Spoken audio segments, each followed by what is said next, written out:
Hey, everyone! If you enjoy my quantum audiobooks, you can support me by becoming a Patreon member. Your support helps me keep creating, and you'll get exclusive perks. You can also access my audiobooks directly through Google Drive. Check out the link in the description. Now, let's get started. In the lair, Acromantulas kept falling into the sea of flames. Charlotte got up and used her magic power to fly herself to where Aragog was. He had to know what this little guy was dedicated to Shelob. Also, what's the relationship between Akantara and Shelob? What were they planning?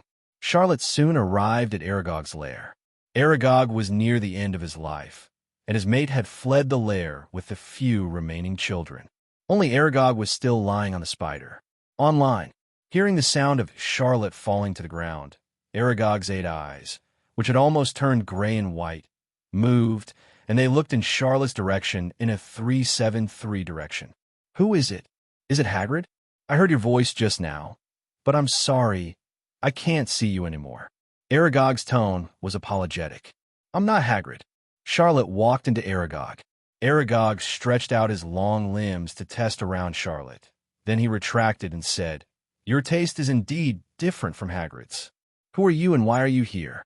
The man who set the fire, said Charlotte, finding a comfortable place to lean against. The spider silk of the Acromantula is not poisonous, and besides being very sticky, it feels good to sit on.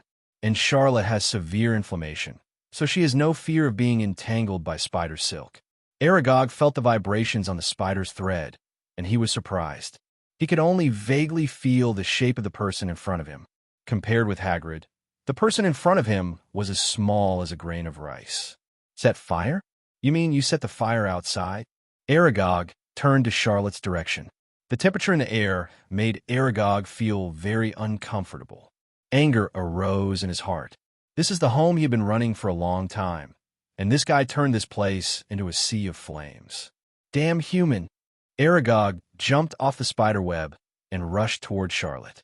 At the same time, the spider web on which Charlotte was sitting shook wildly, as if it wanted to wrap Charlotte also. Charlotte smiled. He didn't resist, but obediently let the spider silk bind him up. Aragog felt that the spider's silk had bound Charlotte. He hesitated for a moment, stopped in front of Charlotte, and pointed with his firm finger. Charlotte, who made you set the fire? As long as you say it, I can let you go, human. Aragog said. It didn't believe that it was Charlotte who set the fire at all, and the flame even burned Shelob, and it heard clearly from the lair Shelob's painful roar. Charlotte lay comfortably in the spider's silk, and even swayed a few times in a very good mood. Of course, but you have to tell me first, what are you planning to do? What agreement did you reach with Shelob? Did you do the right in the Forbidden Forest? Aragog's jointed limbs tapped on the ground. It moved nervously a few times, and said, Why should I tell you that you are about to become my food, even if you don't tell me? My son will find the murderer too. Why? Do you really think those stupid spiders will find the murderer? They just wander around. Once they escape from the Forbidden Forest, the wizarding world will never let the Acromanders flood. Charlotte said. He said himself it was set on fire, but Aragog didn't believe it.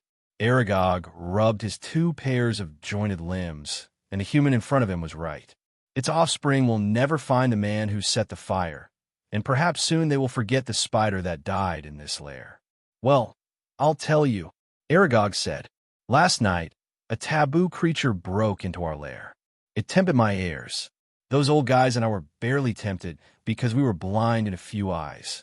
My sons left the lair in a frenzy, followed by a few vampires who made a deal with us. Aragog stopped himself. What deal? Charlotte asked. Invasion of human society, Aragog said, then turned around and continued. I refused. I had an agreement with Hagrid, but I can't stop my children. They have the right to decide their own future. So you decided to make an agreement with Shelob to use that forbidden creature? Swan Luo asked. Of course, the Acromantula's power is not enough, but the descendants of Ygoliant have far more power than us. Aragog turned around. His jointed limbs stepped on the spider's silk, making a rustling sound. Okay, human, the chat is over. It's time for you to name the person who set the fire, and then make it my breakfast, and in your 5.8 life. Aragog's big claws came toward Charlotte. It has made up its mind that even if Charlotte doesn't tell who that person is, it will eat the human being in front of it. I said I am, Charlotte said with a smile. Enraged by his attitude, Aragog raised its pincers violently, wanting to stab Jinlua's body like a wolf. Then at this moment, flames ignited from the spider's silk, and with a bang, red flames covered the spider's silk wrapped around Charlotte's body. Spider threads scattered from Charlotte's body like dust. Charlotte sat up in the air, looked at Aragog, and said, "But you're right, the chat is over." Charlotte, who was sitting in midair, cast a spell at Aragog. Aragog was knocked over by the spell, and its limbs flipped around in the air, shouting angrily, "Human, Acromantula won't let you go." Charlotte turned around, and then left the Acromander's lair. The Acromantula's lair had already turned into a sea of flames, and the fierce flames were hard to extinguish. Charlotte waved her hand, and the flames gradually subsided. When Charlotte walked out of the Acromantula's lair, she saw Luna sitting on the rock and Buckbeak squatting beside it. It was already morning outside. Fortunately, today is the weekend, otherwise you would be late, Charlotte said with a smile. Luna smiled at Charlotte. "I'm very happy that you kept our agreement." Charlotte reached out and touched Luna's head. "Okay, go back, by the way. Can you feel the breath of the horned, snoring beast?" Luna looked at Charlotte. "Its breath is on you." "Sure enough. 16 in this case, let's go back and talk about it." Charlotte smiled, and then called Buckbeak to take them to Hogsmeade. When they got back to Hogwarts, Charlotte still didn't say anything about the horned snork, and neither did Luna. After the two said goodbye, Charlotte went into the principal's office. "Would you like a cup of hot cocoa?" Dumbledore put a cup of hot cocoa in front of Charlotte. "I think you will need it." "Of course." Charlotte took a sip and frowned slightly. He didn't understand why Dumbledore had a tooth that was intact despite his sweet tooth. Could it be because he is a wizard? "What's wrong? You don't like it?" Dumbledore asked. "Too sweet." Charlotte blinked, then said, "I have something to ask you, Headmaster Dumbledore." "Of course, let me see. What does the great little Mr. Charlotte need to ask me?" Dumbledore smiled kindly. Charlotte released the injured little thing from a bead. "I couldn't see the appearance of this little thing clearly outside Shelob's cave before, but now I can see it clearly. This is a creature that looks as big as a newborn baby Cheelin. Its white skin is clean and smooth like moonlight. It has a horn on its head that looks like a rhinoceros horn. It has the tail and eyes of a deer, but its nose looks a bit like a cow, and its body is like a foal, but its hooves are like those of a cat. Weird, yet surprisingly beautiful creatures. The horned snoring beast was injured. It was lying on the ground. Blood flowed from its legs with an evil breath. Charlotte knelt down and reached out to touch the blood of the snork, but Dumbledore stopped Charlotte. "Long time no see." Dumbledore squatted beside Charlotte, looking at the dying animal in front of him. "Why do you say that, Headmaster Dumbledore? Can we save it?" Charlotte asked. Dumbledore shook his head. "Evil and holy creatures coexist. Horned monsters. This is an extremely ancient creature. Perhaps before wizards appeared, they already existed in this world. In ancient witchcraft books, there are very few records of crooked snorers, and very few wizards have been able to witness such creatures with their own eyes." Dumbledore stood up. The horned beast opened its eyes and mooed, looking very pitiful. "It was born under the moonlight. It is the son of the moon. It represents the supreme holiness, but it is not only the son of the moon, but also the son of darkness. So its blood is evil, enough to induce all evil. I think the recent riots in the Forbidden Forest are due to this injured horned snorkel." Charlotte looked at Dumbledore. "Is its blood so powerful? Just blood can cause the entire giant arachnid in its lair to fall. This kind of power is frightening. Its blood is the most evil existence in the world, not to mention contamination. As long as you see a wounded snork, you will be tempted by it. Of course, there are exceptions." Dumbledore said with a smile. If just seeing it would drive people crazy, then now Dumbledore and Charlotte had already fought, and Dumbledore looked at Charlotte. His eyes became more and more kind. "Only true, righteous people can avoid being seduced by it. It turned out that at that time, the vampire and the giant spider competed for this little guy's blood because of this reason. Charlotte frowned, and then said, "The magical animals in the Forbidden Forest rioted because of this little guy, so who put the horned monster in?" Dumbledore frowned, and he shook his head. "In this world, the darkness hidden under the light is like an abyss. No one can see through it. Even Merlin is imprisoned in the darkness." Charlotte froze for a moment. He looked at Dumbledore, a little confused about what Dumbledore meant. But Dumbledore obviously didn't say more. He just said with a smile, "However, I think Hogwarts Fantastic Beasts courses may resume. Even the Ministry of Magic cannot wrongfully wrong a kind little animal. I found it in the Acromantula's lair." After thinking about it, Charlotte decided to tell Dumbledore everything she knew. The Acromantula plans to cooperate with the vampire and use this little guy to attract Shelob. Before Charlotte could finish speaking, Dumbledore turned his head and asked with some surprise, "A son of Ugoliant?" "Yes, but now it is estimated that he has no heirs." Charlotte touched her nose and said, "I burned it to death." Dumbledore was stunned for a moment. "Oh, that's good. I didn't expect such a dangerous existence to be hidden in the Forbidden Forest." Dumbledore blinked and then said, "It seems that things are going to get more complicated." Charlotte looked up at Dumbledore, and Dumbledore said with a smile, "However, we have the great Mr. Charlotte here, so don't worry." Charlotte shrugged. "I'm not a savior, Dumbledore. If you're looking for a savior, I think Harry is more suitable." Dumbledore took a sip of hot cocoa and said, "Harry has the courage of a Gryffindor, but for some things, courage alone is not enough. If we talk about the savior, Miss Granger might be more appropriate. Fate always pushes us into the whirlpool." Dumbledore said something confusing, and then he looked at the horn monster. The horned snork is a creature of light and darkness. Its appearance heralds the coming of darkness, but it also heralds the coming of the light. Charlotte looked at Dumbledore. Dumbledore nodded. "I may be away from Hogwarts for a while, and during this time, I will make you McGonagall's assistant." Dumbledore looked at Charlotte, his wise eyes fixed on Charlotte. "Can you protect Hogwarts for me for a while?" Charlotte looked at Dumbledore. For such a long time, he had a strong sense of belonging to Hogwarts, and the classmates and teachers here made him feel extraordinarily happy. It wasn't his style to let Grindelwald or Voldemort do something to Hogwarts. "Certainly. Oh, this little guy. I'll leave it to you," Dumbledore said with a smile, a little more relaxed on his face, and then he took out a bottle from the back drawer and handed it to Charlotte. "It's Fox's Tears, and I read to it one night a tragic story, by that great Muggle writer, whose Romeo is so sad," said Dumbledore, wiping the corner of my eye. It was only then that Charlotte noticed that the corners of Dumbledore's eyes were a little red.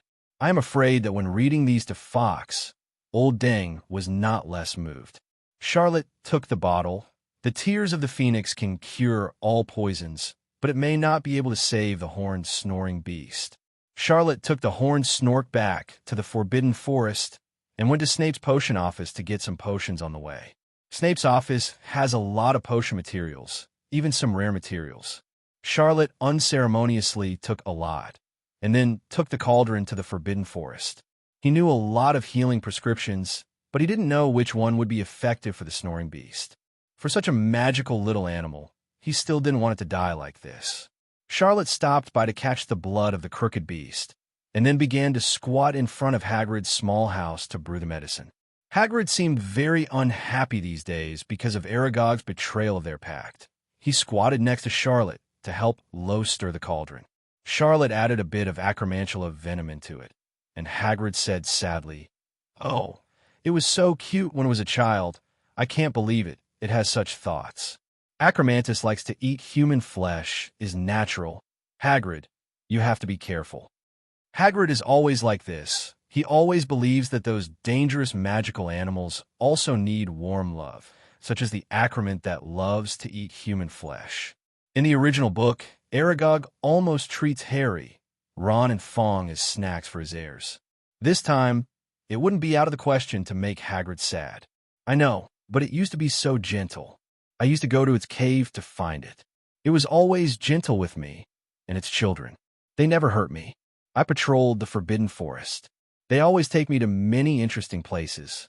The more Hagrid said, the more sad he became, but it was okay, although Wanglu was sad, but Hagrid's way of stirring the cauldron was still very standard. Charlotte stopped Hagrid and dug out 2 spoonfuls of what looked like pitch from the pot. Hagrid, don't be sad. I need some Mandela. I remember that Professor Prout already has a batch of mature Mandela.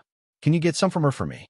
Hagrid stood up, wiped his tears, and said, "Oh, of course, I will go to save the poor little guy." Hagrid walked towards the greenhouse. Charlotte put the pitch-like medicine on the horned snoring beast. The horned snoring beast screamed a few times. The flowing blood washed the asphalt down and piled up at its feet. It looked like it's like a musty sewer. Failed. Already the 15th time. Charlotte beat the herbs in the stone mortar and looked up at the moon. Hagrid squatted next to him and took a nap. Yaya lay beside Hagrid, also purring. The curved horned snoring beast was lying on the side dying. It looked like it was about to die. It moved a few times and looked up. The moon hung in the sky like a big disc, and the clear moonlight fell on the body of the horned snoring beast. In the moonlight, Sheeping Zhu began to see the soul of Wanjialu gradually withdrawing from his body. Dumbledore said that the horned snork belongs to the moon, and the soul will return to the moon after death. Charlotte stirred the cauldron with a wave of her wand, flipping through the potions book in her hand. What is missing? This book belongs to Antonio, and it records almost all the potion science formulas, but every formula used for healing is useless. 887, at least, is useless for the horned beast. Otherwise, with the potion he brewed, even if the basilisk is dead, it can be cured. Evil blood, holy skin. Charlotte closed his eyes, and he closed his potions book. The study during this period of time made his potions level rise crazily. The level of potions, which was only 3 levels before, has also risen rapidly to the 9th grade. This brought him to the fringe of potions. To put it bluntly, treatment is no different from mending. It is to mend the damaged things with similar things. It is like the antidote to poison. Generally speaking, it is somewhat toxic. This is not because of the saying of fighting poison with poison, but because the poison body needs to be repaired, and those poisons are like threads, stitching up the gaps. Charlotte snapped her eyes open. That's right. Anyway, the horned snork is a combination of evil and light, BGCF. So if it is to be healed, wouldn't it be good to put in the corresponding thing? Charlotte looked at the cauldron, and he unceremoniously poured out Snape's precious materials in the crucible, and then reconstituted a potion. He looked at the snoring beast. It was close to death. If he had the legendary eye of truth that could see through everything, he might be able to see the god of death holding a sickle approaching the snoring beast. However, as the son of the moon, perhaps the horned snork doesn't need Reaper. Charlotte looked away and pulled out the skin of the basilisk from the beads.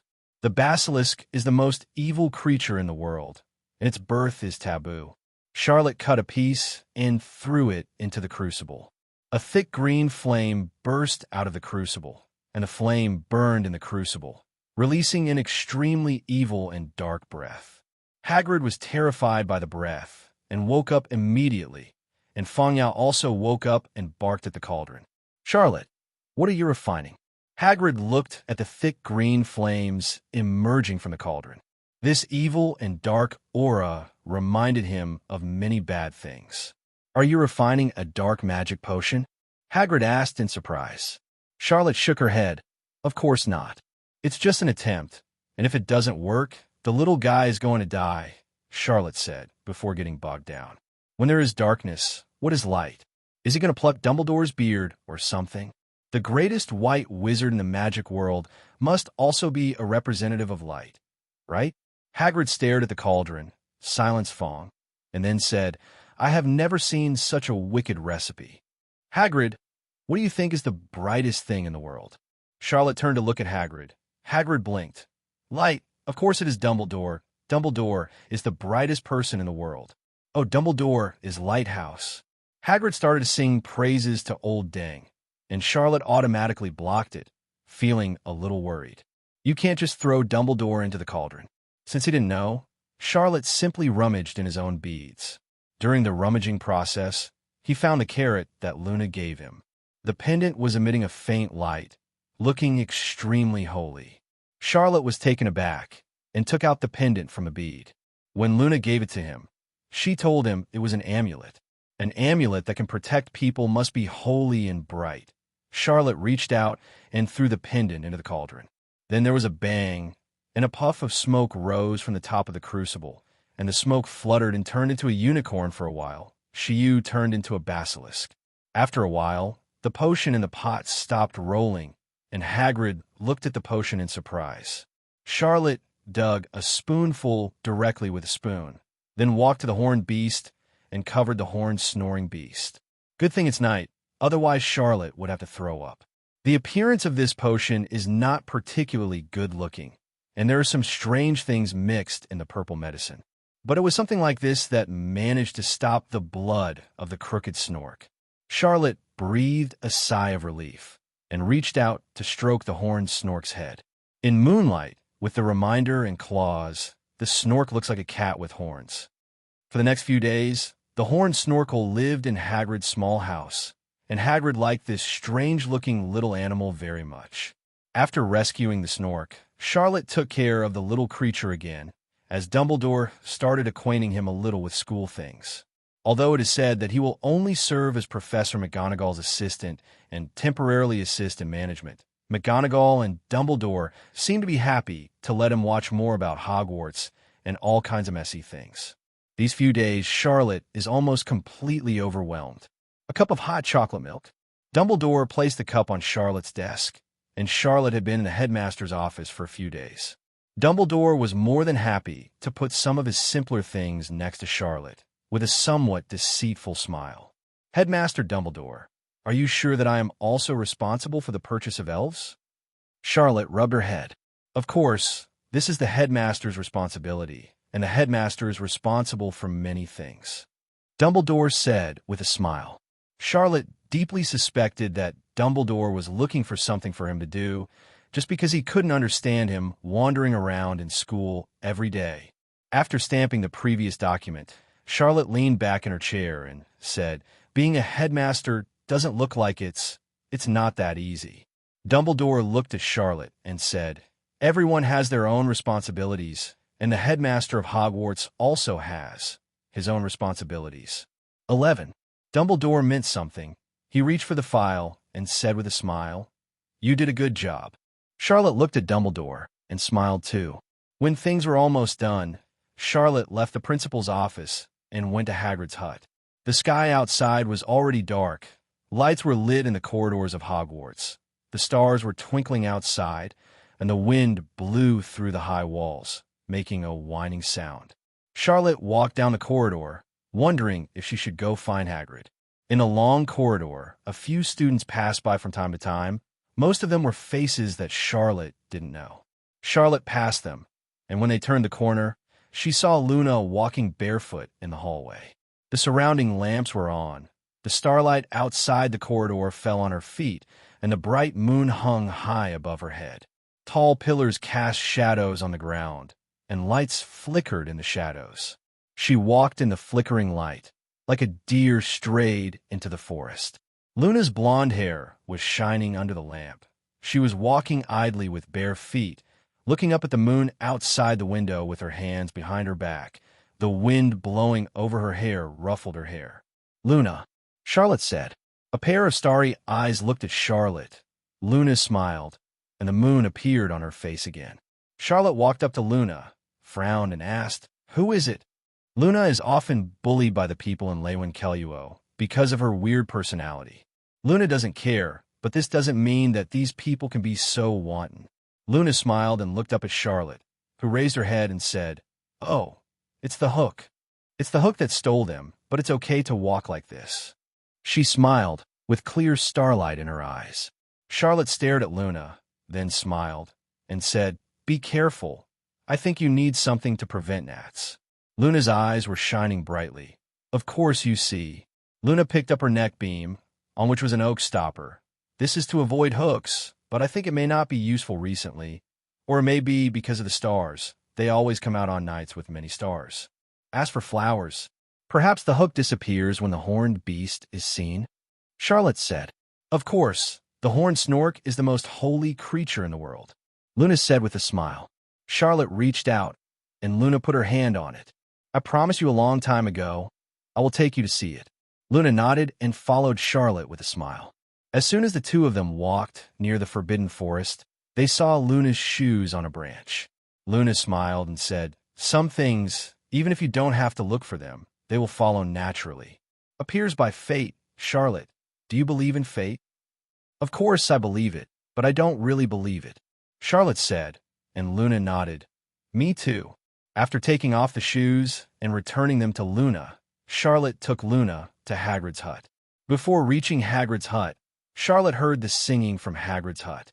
The simple and honest Titan seemed very happy. He hummed the Ballad of Titan with a primitive and rough feeling. Charlotte took Luna and knocked on Hagrid's door, and Hagrid looked at the two happily. Look who's here. Charlotte. And you little girl Luna. That little guy is much better, Charlotte. It's very cute because it's here. Fanya hasn't barked recently. It seems to like it very much. That little thing is always afraid that his cry will frighten it. Hagrid said, let Charlotte and Luna sit by the fire, and he brought a basket from the side, and the crooked snorkel was in the basket. Although it has improved a lot, due to excessive blood loss, horn snoring has increased recently, and I have not been able to stand up recently. Hagrid brought the basket over, and Fanya followed excitedly. The horn snoring beast was gnawing carrots in the basket. Luna looked at the little thing in front of her in surprise. She wanted to reach out, but she didn't dare to reach out to touch it. Lovegood once told her that there are horned snorers in this world, but everyone around Luna told Luna that there are no horned snorers in this world.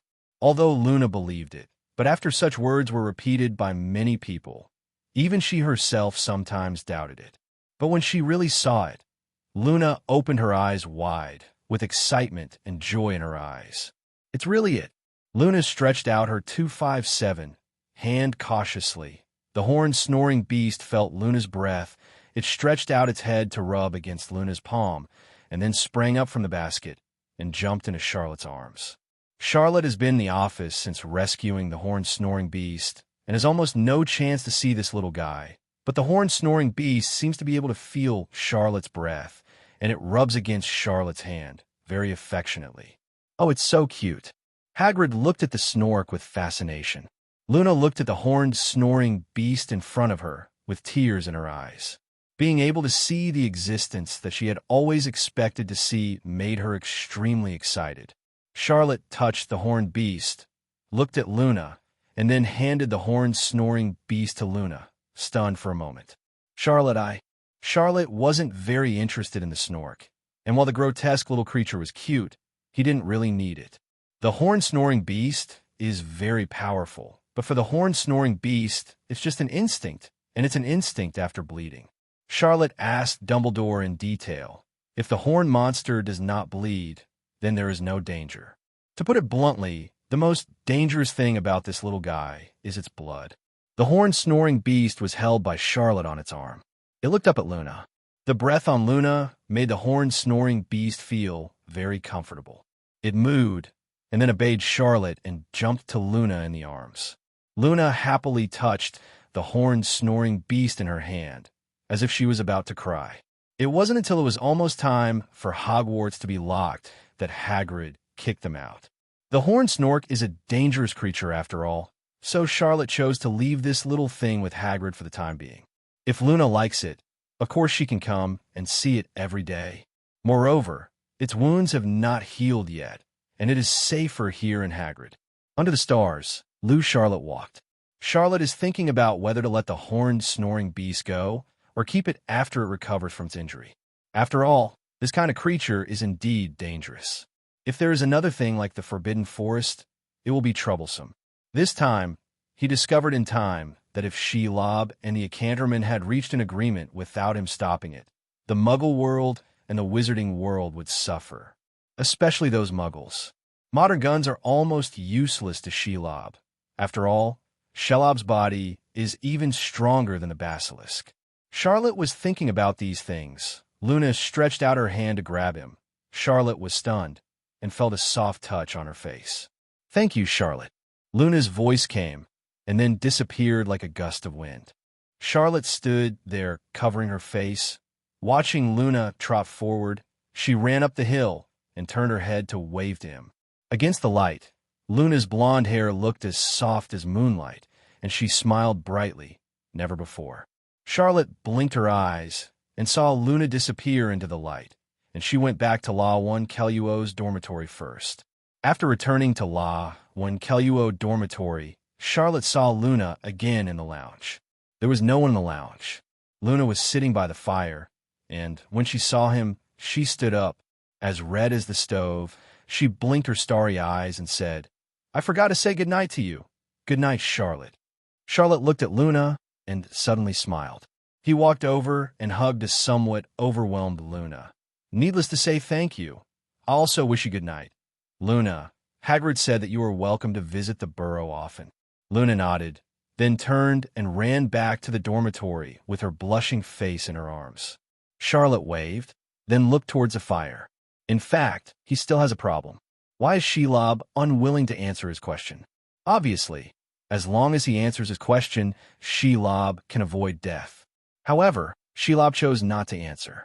For point 2, he doesn't believe that Shelob is a very determined villain. Shelob has lived for a very, very long time, and even boiled his brothers and sisters to death. So why did he choose to give up his life?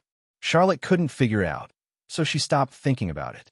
The most urgent thing is how he should spend this year's final exam. After all, he has always remembered La 1 Keluo's 50 points. Full marks in all subjects, and then do some extra points? Perhaps the title of Professor McGonagall's assistant can bring him some points? The time for the final exam will be announced soon. Hermione urgently organized the end-of-term review group, including Charlotte, Luna, and Ginny, plus Ron, Harry, and Joya, and the 7 people happened to occupy the entire table. Charlotte flipped through the book in front of her, with a gaze fixed on his back, knowing who it was even without thinking. Charlotte turned her head and saw Cassian Della, sitting behind him with her 2 little followers, fighting spirit burning in her eyes. Charlotte turned her head and saw that Hermione's eyes were also burning with fighting spirit. Charlotte smiled and turned slightly sideways, so the eyes of the 2 who were only staring at Charlotte immediately collided. Hermione and Cassandela were both stunned for a moment, and then both lowered their heads and continued to read. Chalia stretched out her hand to tug at Charlotte. 16 asked some questions from the book, and then began to study hard. Harry touched the scar on his head from time to time, and then stared at the book and began to memorize it by rote. Ron dozed off and was knocked by Ginny from time to time. I really don't know how these 2 people are promoted to grades every year. You must know that the final exam at Hogwarts is not just a final exam. Charlotte looked at Luna again, and Luna was reading the book with relish. It didn't look like she was reading a textbook, but an extracurricular book. The emergency tutoring group will be over soon, because the final exam is coming. The first exam is Professor McGonagall's transformation class. This year's transformation class exam is to turn the cauldron in front of him into a pig. The 4 colleges took exams at different times. When Charlotte and others were taking exams in transfiguration class, Hermione, Harry, and Ron were suffering in Snape's potions class. McGonagall smiled and looked at Charlotte, who was sitting in her seat. It was rare to see Charlotte sitting in the classroom. Charlotte also had some emotions and said to Chalia next to her, "It's been a long time since I came to class, and the classroom feels a little strange. Then next time you come to class with me?" Chalia blinked her eyes. She hadn't attended class with Charlotte for a long time. At most, they would have dinner together, and Jean Luo would disappear after eating rich rice. Even sometimes, it is impossible to have dinner with Charlotte, obviously in the same college, but it seems to be in different schools. All right, Charlotte nodded, agreeing. Then Professor McGonagall asked everyone to line up and turn the cauldron in front of her into piglets one by one. This kind of transfiguration should not be too simple for Charlotte. When it was his turn, Charlotte walked up to Professor McGonagall, bowed slightly to McGonagall, and then waved her wand, and the cauldron on the table turned into a fat pink one. Little pig groaned twice, and turned back into a cauldron.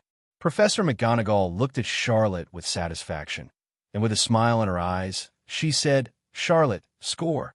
This is already a common thing, but the students of Lawen Keluo still looked at Charlotte with admiration. After all, transfiguration is very difficult to learn. Last year, learning the transfiguration technique of turning shoes into feathers made them burn out for a long time. Some people even failed to learn in the final exam, but Charlotte didn't come to class for a semester, but she didn't have any difficulties. Xiaoyu stood at the door and said with a smile, "Can you share some of your talent for magic spells with me?" Charlotte reached out and flicked her forehead. "Of course, it's up to you now." Xiaoyu covered her head. Although it didn't hurt, she still snorted and said, "Humph, you bullied me. I have to sue Hermione." Charlotte smiled and walked to the next examination room with Xiaoyu. The next exam was for potions class.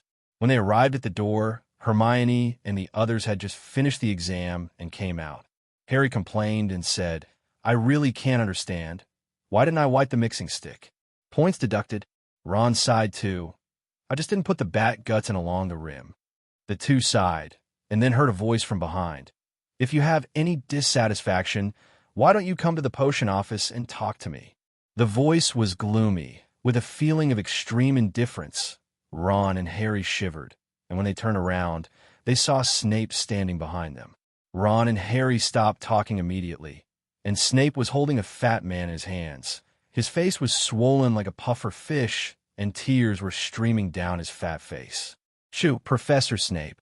Harry and Ron stood beside 353, hunched their necks. Snape glanced at them, and then walked outside. "You guys wait a moment." Snape looked at Charlotte and Joya, who were already waiting outside, as well as several students of Winkeluo. Neville didn't know which step went wrong. The swelling potion exploded out, covering his face. Neville wanted to cry, so he could only keep his mouth shut and let Snape walk away with the clothes on the back of his neck. Charlotte looked at the Gryffindor trio, and Hermione looked very satisfied. "I think I will definitely get full marks this time." "What about you, Charlotte?" "Of course," Charlotte said with a smile. Hermione was a study freak and just happened to meet the exam, so she started talking to Charlotte about the content of the potions exam. Hogwarts did not disclose the test questions because everyone knows the process of refining potions, but knowing what is known, the operation is not very simple. Otherwise, there would be no Harry, Ron, and Neville who was taken out. Charlotte and Hermione were talking about the beginning of the end of the term. Harry and Ron, two scumbags, kept warm and shivered in the corner. Harry and Ron looked at each other, and Ron said, "It's both happy and painful to have two friends who are good students." Hermione snorted and said, "It's all because you didn't work hard. Ron, you really should change your habits. If you keep doing this, you will be repeated." Ron rubbed his nose resentfully. Snape will be back soon. Charlotte and Joya said goodbye to the three, and then entered the potions classroom. They also tested swelling potions. This is a compulsory potion for the 3rd grade. As soon as Charlotte sat down and took out the cauldron, Snape's gaze swept over and landed on him. Shelob spider silk was not poisonous, and Shelob didn't have time to inject the unconscious venom into Snape, so Snape woke up soon after being rescued. After waking up, Snape knew that it was Charlotte who saved him. Snape stared at Charlotte with a complicated look in his eyes. Charlotte took out the cauldron and then began to prepare the swelling potion. For Charlotte's current level of potions, the swelling potion is not very difficult, and his every movement and the position of putting the potion are very precise. With almost textbook accuracy, Snape watched Charlotte's operation intently, then nodded and looked away. Charlotte had been keeping her eyes on the cauldron, so she didn't notice Snape's look. Snape had never liked students, even for Slytherin students. He was just doing his job. But if Charlotte looked up at Snape's eyes, it would be rare to find a little appreciation from Snape's eyes. After all, it was too difficult to find a little human emotion from these gloomy and indifferent eyes. After Charlotte prepared the potion, Snape walked over to take a look, then nodded and said, satisfied. Charlotte smiled and said, "Yes, Professor Snape." Charlotte stood up and was the first out of the potions classroom. After waiting for half an hour, the students of Lewin Crow came out one after another.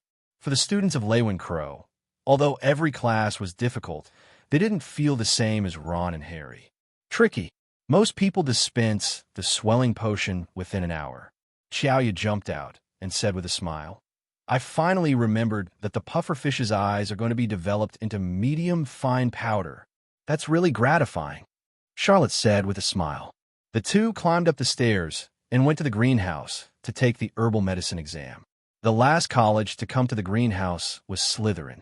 When they came, the students of Slytherin were walking out in twos and threes, preparing to go to the potions classroom for exams.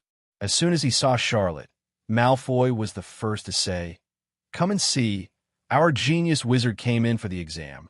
I thought you didn't even want to come for the exam. Charlotte glanced at Malfoy, and he waved his wand. Do you want to taste what it's like to be hung upside down? Malfoy, Professor Snape is in the potions classroom, and there's no one to save you right now. Malfoy took a step back in fear. His nose was flushed, and he looked at Charlotte angrily. You wait, I'm going to tell my dad. Next semester, you don't want to enter Hogwarts again. Muggles. Charlotte frowned, and Joya looked at Malfoy in disgust. Enough, Malfoy. How noble do you think your blood is? A traitor in the magic world. Malfoy turned his head to look at Joya, and cursed with a sneer. Shut up. Vampire. You don't even have the title of human being. I really don't understand how Principal Dumbledore would let a vampire mix with us. It seems that you don't have a long memory yet. Charlotte moved her finger slightly, and Malfoy immediately fell to the ground. He got up in a panic, but the next second spit out a slippery slug from his mouth. Xia! Lo! Malfoy yelled, spitting out his nose continuously. Charlotte smiled, squatting in front of Malfoy, and said, Be careful, Malfoy. Don't provoke people you shouldn't provoke. Malfoy spat out another slug, stared hatefully into Charlotte's eyes, and ran into the herbalism class. Professor Sprout was inside, and he certainly wouldn't be stupid enough to go further afield for help. By the time Malfoy came out, he had stopped spitting his nose. This time, he only dared to look at Charlotte, and walked away in a desperate manner with his two followers. The Slytherin student next to him looked at Charlotte and became more cautious. All his chattering voices were quieted down, passing right by Charlotte with a somewhat gray meaning. Professor Sprout came out of the greenhouse and said with a sullen face, What happened to Charlotte? Charlotte smiled and explained, Professor, Malfoy may have sludge genetics. Sprout coughed twice, then said, Okay, the exam begins. Charlotte smiled and looked at Professor Sprout. Hufflepuff is indeed kind, but he is not a bun. When he taught Malfoy, just now, Sprout could come out to stop him, but she only came out to ask after the fact, which is not only a reminder, but also a compliment to her responsibilities. It seems that Hufflepuff is not only kind and loyal, but also has some appropriate little thoughts. The herbal medicine test went very smoothly. Charlotte finished writing the test paper, handed it to Professor Sprout, and then came out to wait for Joya. The sky was slightly gloomy, and the weather became a little cold. It seemed that it would snow soon. At this time, in the Forbidden Forest, in the den of the giant spider, several vampires crawled out of the cave in embarrassment. Idiot! The leading vampire cursed loudly. The horn-snoring beast is gone, and Shelob is dead too. We have lost too much this time. The remaining 5 vampires were scolded bloody by him, and one of the vampires asked, Viscount, that little thing must be injured and can't run far. Let's look for it in the forest. Maybe. A slender vampire next to him spoke. His face was as thin as a mummy. Shelob is dead. We can't explain it to Lord Grindelwald. I originally wanted to cooperate with Lucius, but that idiot 147 lost sight of the horn-snoring beast. The Viscount turned his head and looked at the 5 vampires gloomily. For the cause of the vampires, for our feast, we can't give up on this. Look for the horned beast. This horn-snoring beast is very important to us. Viscount, who killed Shelob? Among the 5 vampires, a slightly fat vampire asked. His voice was like a funny clown. Who? That flame. Haven't you seen it before? Whose flame in this world can completely burn Ugoliant's heirs to death. The Viscount's expression darkened immediately when he mentioned this matter. After they came out of the cocoon, he checked immediately. Shelob was burned alive, and the entire Acromantula's lair was burned by flames. but the traces of the flames were not fiend fire. It is a flame more powerful than fierce fire, burning everything. The fierce flames from the abyssal flame demon. Only one person can release such a flame. Charlotte. Elvis, the Viscount gritted his teeth. It's him again every time he stops us. Viscount Gerald looked at the skinny vampire. I'll give you the horned snork. If you find it, you must bring it back to Renault, Rhea, no matter if you live or die. Viscount, what about you? The Viscount licked his fangs. Grindelwald gave us instructions that we must never confront Elvis head-on. But he ruined our plan. I am very dissatisfied, Gerald. 1. Gable and Renault Rhea has never met an opponent. I am very satisfied that I have such an opponent. Gabriel narrowed his eyes slightly, and his eyes flashed with a dangerous light. He has a very complete plan. Just need to be careful, because there is no way to kill Charlotte with one blow. Only vampires have ever hunted muggles. But now, they are being manipulated by a muggle wizard in the palm of their hand. How could Gabriel be reconciled?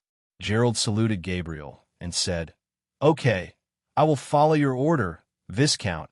We will look for the horned beast here, and we will tell you once we find it. Beach BB. Of course, if the horned beast has been taken by Charlotte. It's not just the Forbidden Forest, Gerald. Gabriel glanced at Gerald. He didn't like this smart guy. There's also Hogwarts. Of course, you have to be careful of Dumbledore. Your purpose is to find the horned snorkel.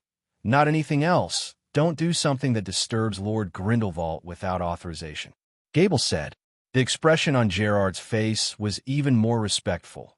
Of course, Viscount, we will never do anything that would disturb Lord Grindelwald and you. Gabriel snorted, then wrapped the already broken cloak, and then turned into a little bat and disappeared in place. A trace of disdain flashed in Gerard's eyes. He was a little kid, but because of his title, he was a bit higher than himself. If it wasn't for this idiot, he would have caught that coveted animal long ago. Something else flashed in Gerald's eyes. He could hear that as long as he drank the blood of the horned beast, he could have the most powerful power.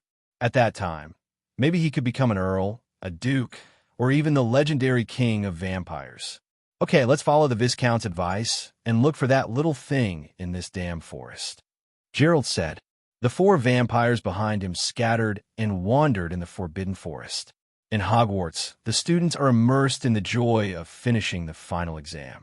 The results of the final exam will not come out until after Christmas.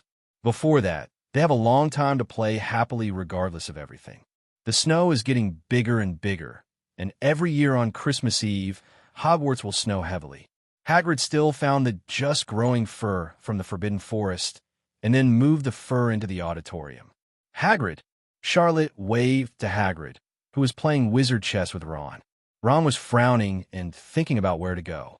Harry, Cedric, and others were standing by, giving Ron bad ideas. Hagrid waved at them, then moved the fur next to Professor McGonagall. Merry Christmas, Professor McGonagall. The remaining students had a Merry Christmas. Charlotte took Ron and Harry to a snowball fight for several days. Hagrid also participated, and even Dumbledore secretly participated in the end. On Christmas night, after the Christmas feast, Charlotte saw Dumbledore in the snow. Dumbledore held a snowball in his hand, smiled at Charlotte, and beckoned him over. Headmaster Dumbledore. Charlotte walked beside Dumbledore. Next semester, I will be away for a while, and you will be Professor McGonagall's assistant starting from next semester. I think, what about the title of Student Council President? Dumbledore looked at Charlotte. The student body president for the next semester has not been decided yet. Charlotte smiled and said, Oh, then Percy must be sad. Becoming the student body president will be troublesome. I think it's better not. There are too many things that the student union is responsible for, and there are too many things to manage, and Charlotte doesn't want to waste time on those things. Dumbledore pondered for a moment and said, Then give you another title. Let me think about it. Acting headmaster? Charlotte smiled and said, That's the end of it. I'll be noticed by the Ministry of Magic. Then I'll be in trouble. I don't like being noticed by those guys. The Ministry of Magic would attract good people, but Dumbledore's appointment of a third-year student as acting headmaster was a little outrageous, and he would be really famous by then. Charlotte doesn't hate being famous, but being famous gives him a lot of personal space, and he doesn't like dealing with magical people. Well, that's a pity, McGonagall, and I have always thought it would be better to appoint you acting headmaster. It's better for Professor McGonagall to take on such a heavy responsibility, and I think I'd better be Professor McGonagall's assistant. Dumbledore nodded, and the two walked in the snow, getting farther and farther away from Hogwarts. I've found a mansion for you in Godric's Hollow, and I think you'll like it there, Dumbledore said.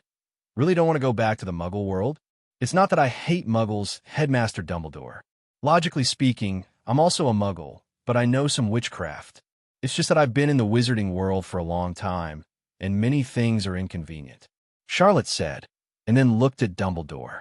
The Godric Valley is located in the southwest of England and is a settlement of wizards. Most of these are the residences of some ancient wizard families, such as Godric, Dumbledore, right? And other ancient families have a deep relationship with Godric.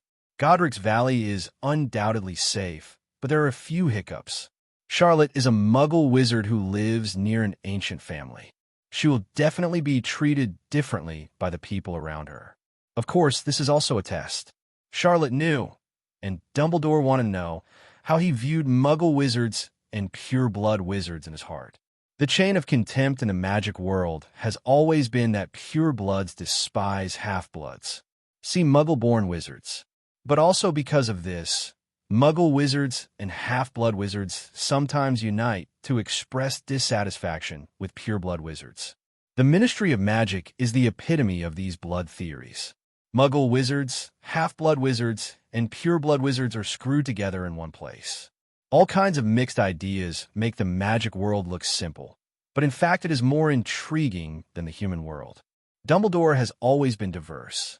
He doesn't support any faction, but is more inclined to Muggles, but he doesn't know if Charlotte will be the same as Tom. Asterisk yen. After all, Charlotte's and Tom Riddle's pasts are too similar, going to the extreme, or repressing and turning into a pervert. Anyway, at least Dumbledore wanted to help Charlotte by giving him a more diverse view of the wizarding world. I also want him to use his power where it is needed more. I heard that Headmaster Dumbledore used to live in Godric's Hollow. Charlotte asked. Dumbledore nodded. Although the past was painful, but the past cannot be discarded. 803-416-100-350-190. I used to live in Godric's Vale when I was very young. Charlotte smiled and asked, Then, can I go to Dumbledore's house to read? He could probably guess what Dumbledore was up to, but Charlotte didn't care.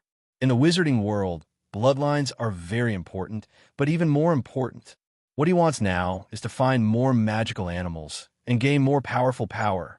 Dumbledore was stunned for a moment, as if he didn't expect Charlotte to ask such a question.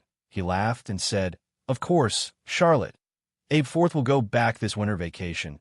He misses that place a bit, and you can go with him when the time comes bar. Charlotte nodded and began to look forward to this winter vacation. Christmas is over soon. The final exam results are released. Charlotte once again defended her number one position, because Granger, who missed the number one position by 2 points, was very angry and vowed to surpass Charlotte next year. At the last banquet, Dumbledore announced some things that Charlotte had done for the school, successfully earning back 200 points for Lawin Kelluo. Lawin Kelluo, who already had a high score, directly became the number one in the Academy Cup. The Wizard of Lawin Kelluo was overjoyed. Professor Flitwick was laughing happily at the wine table. He thought that he might not win the first place this year. Although, because of Charlotte in previous years, Lawin Kelluo has not stepped down from the first throne. The news that Dumbledore was going to leave for a short time was not announced. After all, this matter had a great impact. Usually Dumbledore was often away, but as long as he didn't say anything, everyone could feel safe. If he had said it, it might have caused panic. The semester is completely over, and the students start to pack their things and prepare to go home for a pleasant winter vacation, and then return to Hogwarts again. After the banquet was over, the students went back to their dormitory, 723, to rest.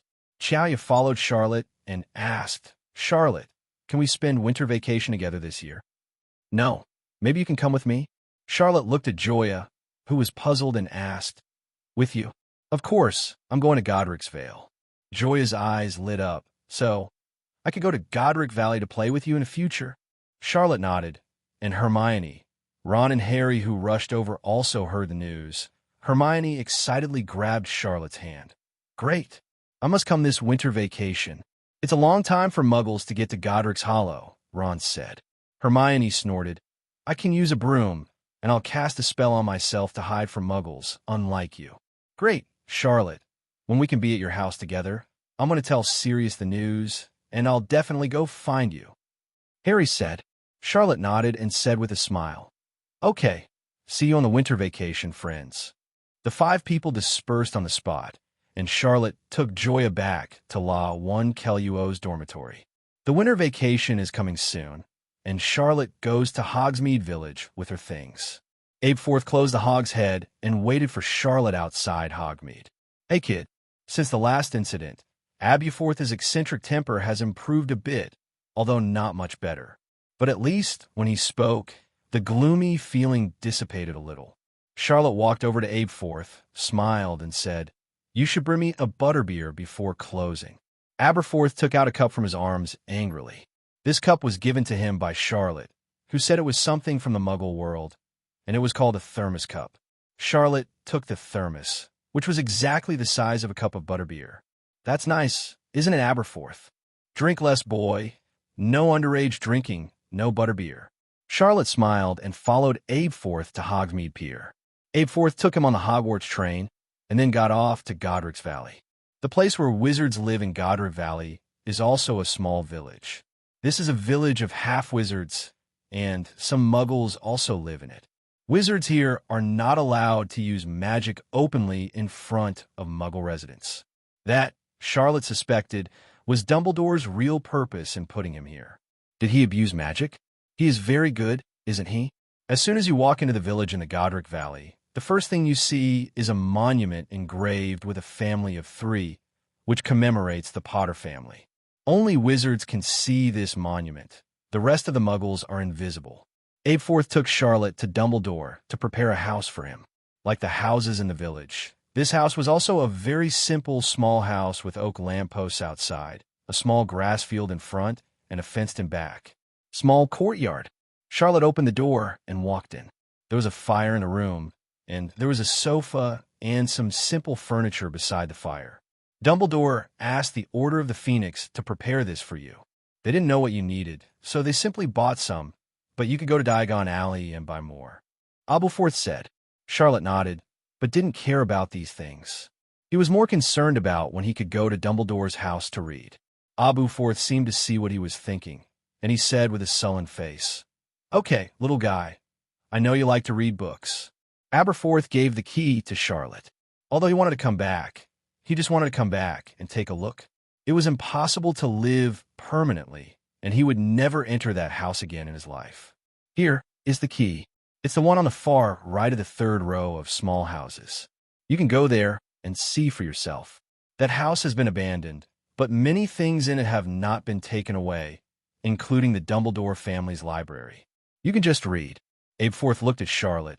He really couldn't understand at 2.8. How could a child's hobby be reading? If it was him, it is certain that these things have no interest in the slightest. Of course he did. Okay, you can familiarize yourself with the environment. The Godric Valley is different from the past. It is safe and dangerous. Aberforth said meaningfully. You can use magic, but the first agreement in the Godric Valley cannot be used in front of muggles. Be careful, little wizards. Otherwise, the Ministry of Magic will be after you. You know, they're like flies, disgusting. Abeforth took Charlotte around for a while and pointed him to the location of Dumbledore's mansion. I'm going to the churchyard. You can go back. I'll be Hogsmeade after I go to the cemetery. Aberforth said, with lingering sadness in his tone. Charlotte nodded, knowing that Abeforth was going to see Ariana. I don't know which magical creature in this world has the ability to resurrect people's souls. Otherwise, he would really like to meet Aberforth and Ariana. Well, Abeforth, see you next time. Abeforth walked into the cemetery in a daze, and Charlotte walked near his home. On the way, he met an old woman who had no wizard blood. She smiled kindly at Charlotte. Son, I've never seen you. Are you new here? 16-inch.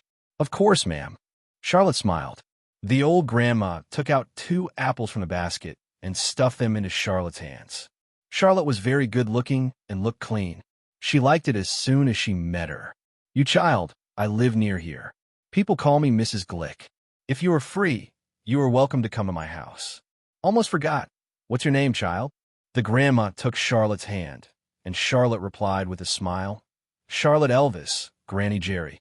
Grandma Glick smiled even more happily, her eyes full of kindness. She looked at Charlotte, then at the church cemetery behind, and said, Son, look at how well-behaved you are.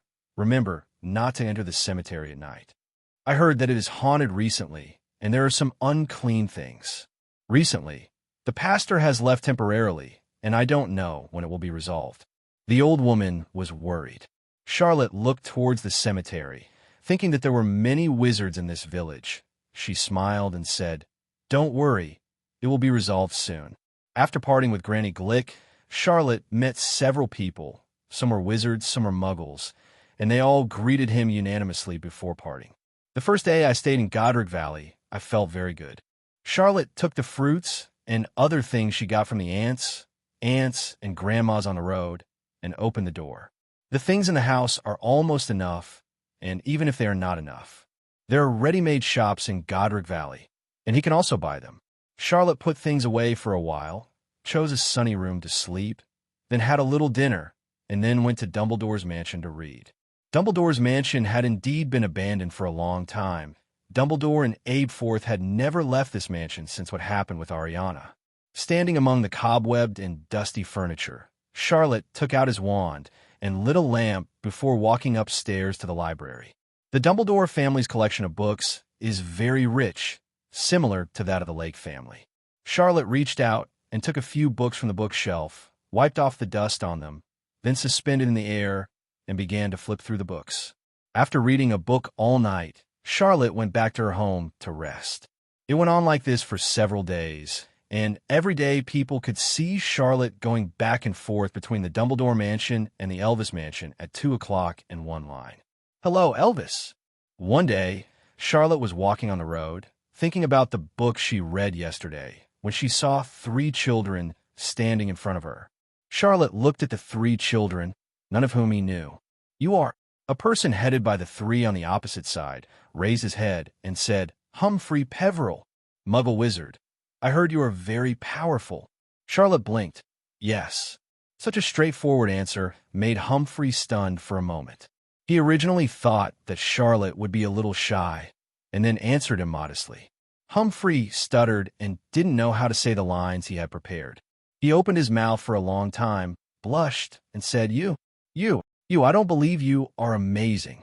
Humphrey looked to be about 10 years old and was barely around Charlotte's waist. The 3 dwarfs stopped Charlotte on the road. This scene made Charlotte feel a little funny. There are not many 030 residents in the village, and no one is passing by. Charlotte raised her eyebrows and asked, Then, what do you want to do? Humphrey put his hips on his hips and shouted with his head held high. I want to prove it. I'm stronger than you. He had heard enough. He was about to enter Hogwarts, and the big brother-sister who had already enrolled at home kept saying Charlotte's name in his ear. He is the most powerful wizard in the world. Will be Dumbledore's successor in the future. Humphrey thought proudly that he had already finished reading the first grade book and even knew how to use 5 or 6 spells. There are not many geniuses like him in the whole village. What is the Charlotte in front of me? Isn't she going to school before him? If he's also a Hogwarts student, in the same grade as him, he must be the most eye-catching magic star in Hogwarts. Thinking of the scene where others surrounded him and shouted for Humphrey, Humphrey was very excited and looked at Charlotte with a more provocative look. Prove that you're better than me? Charlotte asked. Of course. People in my family always say that you are very powerful, so I don't believe it. I must be stronger than you, Humphrey said, clenching his fists. Charlotte smiled, fully understanding the situation at hand. In front of him, isn't this just a brat? Okay, I still have something to do. Let's do it next time. Charlotte walked around Humphrey. Unexpectedly, the brat didn't want him to go and hugged his leg in a hurry. No, you're going to race me. I don't care, Humphrey shouted. Charlotte felt a little helpless but she couldn't use magic casually in Godric. So, Charlotte reached out and lifted Humphrey up. He and Humphrey looked at each other. The brat sniffed his nose and said, "I'm definitely better than you." "You're great. You're better than me," Charlotte said, then put Humphrey down. "Is this okay?" Charlotte walked around Humphrey briskly, but Humphrey wanted to repeat the trick but didn't hug Charlotte. "I will definitely surpass you. I am the best." Charlotte shook off Humphrey and wiped off her sweat. It seemed that compared to blood struggles, brats were more disgusting. "Are you the new kid here?" Charlotte walked around the corner of the village and saw a gentleman who looked extremely elegant. He looked at Charlotte gently and smiled kindly. Charlotte squinted slightly, then smiled and said, "Hi, sir." The person in front of him was obviously a muggle, but as a muggle, he had a strange aura about him. Charlotte's senses are sharp, especially after fusing Thunderbird. He looked at the muggle in front of him with an inexplicable expression. The gentleman stretched out his hand and shook hands with Charlotte. "I'm Goldwick, Charlotte Elwes." The gentleman's smile is very gentle, but the way Charlotte thinks of Lockhart inexplicably. "Hello, Charlotte. I often see you going in and out of that mansion." The gentleman pointed to the mansion over there and said, "I heard that that mansion is a haunted house. Are you the Eye of the Ghost House?" "No, I was just reading there," Charlotte said. The gentleman's eyes lit up. "I see. I also like reading books, and I have a lot of books in my house. If you don't mind, you are welcome to come to my house at any time. I live there." Goldvic pointed to a house in the village and then waved goodbye to Charlotte. Charlotte stood where she was, watching Gould walk towards the house before turning to leave. A muggle, but there are some strange fluctuations in his body. If there is nothing behind it, he doesn't believe it. Charlotte walked towards the house. He also released the bowtruckle that Cassandela gave him and threw in the backyard. The yard was shielded by muggles, so muggles couldn't see what was going on inside. So Charlotte simply expanded the courtyard and put Buckbeak in. Now the Forbidden Forest is somewhat dangerous. After Buckbeak was pardoned, he followed him all the time. After feeding Buckbeak, Charlotte sat on the edge of the courtyard corridor, flipping through the book in her hand. Charlotte didn't go back to rest until night. After 2 days like this, Charlotte continued to go to Dumbledore's mansion. He saw Humphrey in front of the mansion. This time he didn't bring his younger brother. He was sitting at the door by himself, with his head buried in his knees. His back looked lonely and pitiful. Charlotte thought about it, but still walked over. Humphrey looked up. His eyes were a little red, and he turned his head awkwardly as soon as he saw Charlotte. "I don't need." Before Humphrey could finish speaking, Charlotte said, "Let's go." Didn't he come to comfort himself? Humphrey's face flushed instantly. He took a deep breath and stood up suddenly. He turned his head, unwilling to look at Charlotte as if angry. Charlotte walked past Humphrey and entered the mansion. There are many books in Dumbledore's mansion, but there's also a lot of dust. In order to prevent being discovered by muggles, he did not use magic to clean the house. So, every time he picked a few books to take away, and then went back to his home to read. Picking out a few books at random, Charlotte saw Humphrey poking his head at the door as soon as she went downstairs. As soon as she saw Charlotte, Humphrey snorted and said, "This is a haunted house. You are not afraid." Charlotte raised her eyebrows. "Isn't this a child from a wizard's family who still believes in haunted houses?" "That's right, it's a haunted house. You'd better stay away from mates, otherwise I won't be blamed if you get eaten by this house one day." Charlotte went to the door and locked it. Humphrey looked at his movements and said, "I don't believe it. I'm already a big kid.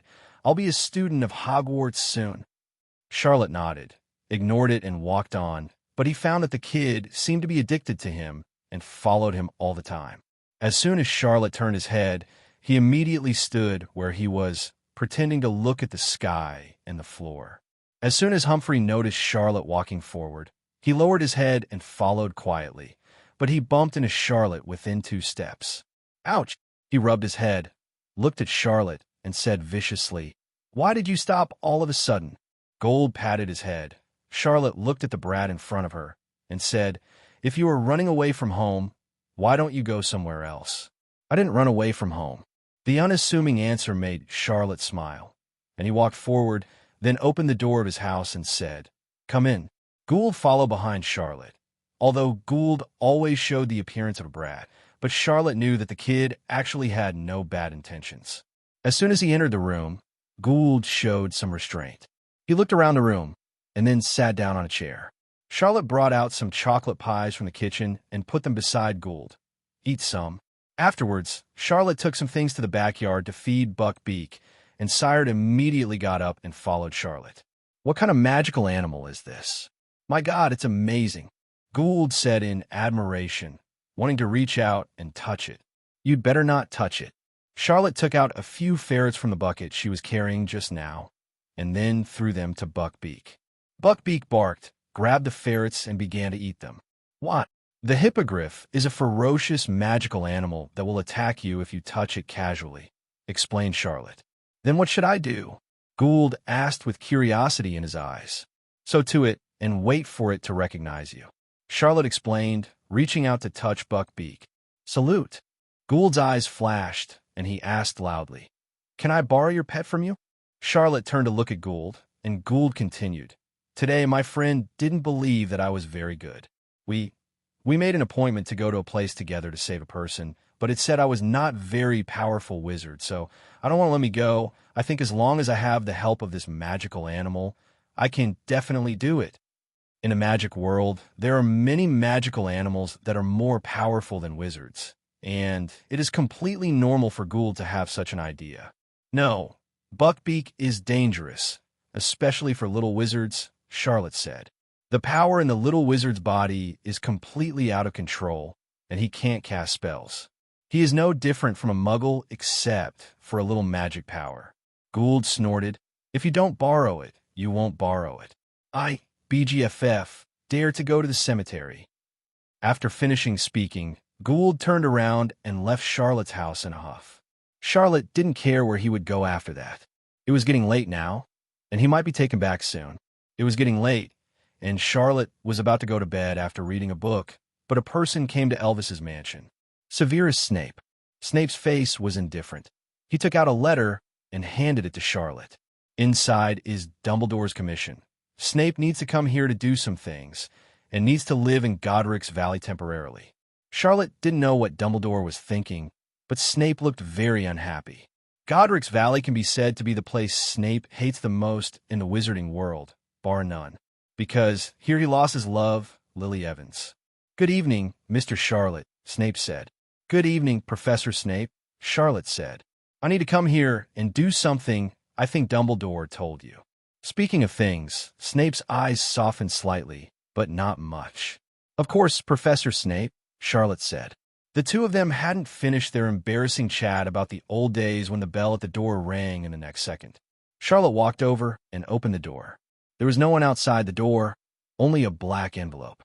Charlotte pulls the envelope, which is written in an indecipherable script. He returned with the envelope. Snape glanced at it and said, I can't believe that Mr. Charlotte has made friends with ghouls not so long after moving to Godric's Valley. Even though he said that, Snape still looked at the letter and said, This is an invitation letter from a ghoul. It's really rare. These things that only eat corpses can actually know how to write. Letter from a ghoul? Charlotte reached out to open the envelope. The inside of the envelope was written in English. Looking at the handwriting, it seemed a bit childish. The content inside is simply to invite Charlotte to the cemetery, and the time is set tonight. Why? The ghoul invited him to the graveyard. Charlotte was a little puzzled, but Snape, who was next to him, saw the letter, immediately stood up and said, Stay here. I'll go there for you. Charlotte dodged Snape's hand about to take the envelope, and he looked at Snape, and it was rare for him to see anxiety in Snape's eyes. You want to go to the cemetery? Charlotte asked. Dumbledore said that Snape had come here for something. Presumably, he was talking about going to the graveyard. But what was worth Snape leaving Hogwarts and coming all the way to the cemetery? Snape still had a gloomy expression on his face, just staring at the envelope in Charlotte's hand. This matter is very dangerous. Charlotte, ghouls are definitely not easy to get along with magical creatures. I think you'd better hand this letter to me. Let me to deal with this matter. Charlotte put the envelope away. Ghouls don't send themselves invitations for no reason. What's more, the letter was written very briefly, even with some provocations at the end. Do you dare to come? How could he miss such a thing? Since that's the case, let's go together, Professor Snape. I'd love to take you with me on the appointment. Charlotte looked at Snape. With a twinkle in Snape's eyes, he said, "Okay, Charlotte." The Godric churchyard was far from the village, and Charlotte and Snape went to the cemetery side by side. On the way, they passed Potter's house. Of course, the house, which was clearly in ruins, was bewitched by wizards, and muggles couldn't see the house. Snape's eyes flickered noticeably. From the looks of it, I really don't want to come to this place. I don't know what drove Snape here. Charlotte didn't ask. After all, maybe this matter was related to Voldemort or Lily Evans. On the way, Charlotte ran into a middle-aged woman who was a little nervous and asked Charlotte if she saw Gould. Charlotte's eyes twinkled. Gould didn't come home? He thought that his family would definitely find him before dark. Seeing that Charlotte didn't reply, Gould's mother thought she had frightened him, so she apologized and hurried to look for Gould elsewhere. It was just a small accident that Charlotte didn't appreciate much. The vicinity of Godric Valley is very safe. Even if Gould really leaves the village, his life will not be in danger. Gould didn't believe that Charlotte and Snape could defeat the Ghoul King. After all, he and Digger had met the Ghoul King before. Even if he is a wizard, he can't help being afraid of the Ghoul King. He also said that the Ghoul King is a terrifying existence. A group of people walked underground. Charlotte and Snape used their wands to illuminate the surroundings, and from time to time, they could see the bones stuck on the cave walls on both sides. The more you walk forward, the wider the cave in front becomes. Dig a hole and walk in front, bending your body like a fire ghost, using your long hands to assist walking on the ground. At the corner of the cave, the digging shovel said a few words, and Gould said, "Dig the pit and let us be careful and concealed. We are about to enter the ghouls' lair ahead. Although you are alive, the ghouls will not eat you. Yes, but also dangerous." Snape nodded, and Charlotte took out her wand and said, "In this case, it's better to be invisible." Snape glanced at Charlotte. "You know the invisibility spell? I saw it when I was reading in the library." Charlotte took out her wand and waved at the three of them, and Snape and Gould disappeared immediately. Digger stared at his gray eyes and chattered. Gould's voice came from Charlotte's left. Digger said, "You are amazing. Are you a very powerful wizard?" "Of course not. This must be Hogwarts' lesson. I'm sure I'll learn it by then." "Let's go." Snape's voice sounded coldly, and he dug and shoveled and led them to the prisoner's place as quickly as possible. The ghouls' lairs are very complicated. One lair is connected to the other, densely packed. It seems that all the land under the cemetery has been emptied. There's usually a coffin in the lair, and bones are usually kept in it. Ghouls usually eat rotting corpses, but bones are not included. Those bones are good things for ghouls to sleep on. It can be used as a tool for making their beds. Although ghouls live in groups, they usually come and go less often. Charlotte and his group sometimes pass by some ghouls. Those ghouls look similar to digging shovels. Only the difference is in size. Snape's footsteps were very eager. Even if he couldn't see him, Charlotte could still know how anxiously Snape was walking forward, hoping to see the soul imprisoned by the Ghoul King. The digging shovel led them around many graves, and then they came to a place full of tree roots. The tree roots covered the entrance of the tomb. He pointed to the roots, and Gould said from the side, "This is the entrance, but we can't get in. There are still some gaps in the roots of the tree." Charlotte looks in through the gaps. The gaps are full of thorns, and there's a bright spot in the thorns. Because it was too far apart, he couldn't see clearly what was going on inside. Snape hurriedly lay down on the root of the tree, feeling the breath inside, trembling slightly. "How do I get in?" he asked. Then there were some rustling sounds, as if he was searching for any potion that could corrode all the roots. But Snape didn't seem to have any potion on him, so he had to raise his wand and unleash Shadowless Blade towards the roots of the tree. Shunfeng Wuing hit the roots of the trees, but only lightly peeled off the bark of some roots, which was of no use at all. "I'll do it," said Charlotte. Snape was silent for a moment, then asked, "What can you do?" "This tree is not a simple tree. If I read correctly, the curse of ghouls has been added to this tree. If you open it rashly, you will suffer from cannibalism. A ghost curse. The curse of ghouls is not a problem for me, Charlotte said. He looked around. Ghouls are generally active at night, and most of the ghouls would leave their lairs to find corpses, so he simply canceled the invisibility spell. With a wave of the wand, a red gold spark ignited on the tip of Charlotte's wand. As soon as the spark came out, both Gould and Snape felt that everything around them became dry. Gould widened his eyes and said, "Is this also a spell that I will learn at Hogwarts?" "It's amazing." The digging shovel screamed twice and kept backing away, showing obvious fear of the fire. With a flick of her wand, Charlotte flicked the spark to the roots of the tree. As soon as the flame touched the roots of the tree, it spread rapidly and quickly engulfed the entire tree roots. But Charlotte keenly noticed that when the flame touched the roots of the tree, it didn't make the roots disappear quickly, but devoured the roots at a very slow speed, just like Shinfeng Wuing. 0.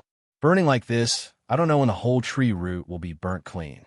With a wave of Charlotte's wand, the flames disappeared, leaving behind the blackened but hardened roots. He reached out and touched the roots of the tree, thinking of the book he had read, and said, "Ghouls are a kind of demon. As a demon, the curse of ghouls is full of dark power. I think there may be no way to treat them with common sense." "Such a curse?" Snape frowned and asked, "The curse of darkness, is this a curse that only ghouls can unravel?" He looked at Di Chao, who was terrified by the flame just now, and Fuld was beside him, comforting him.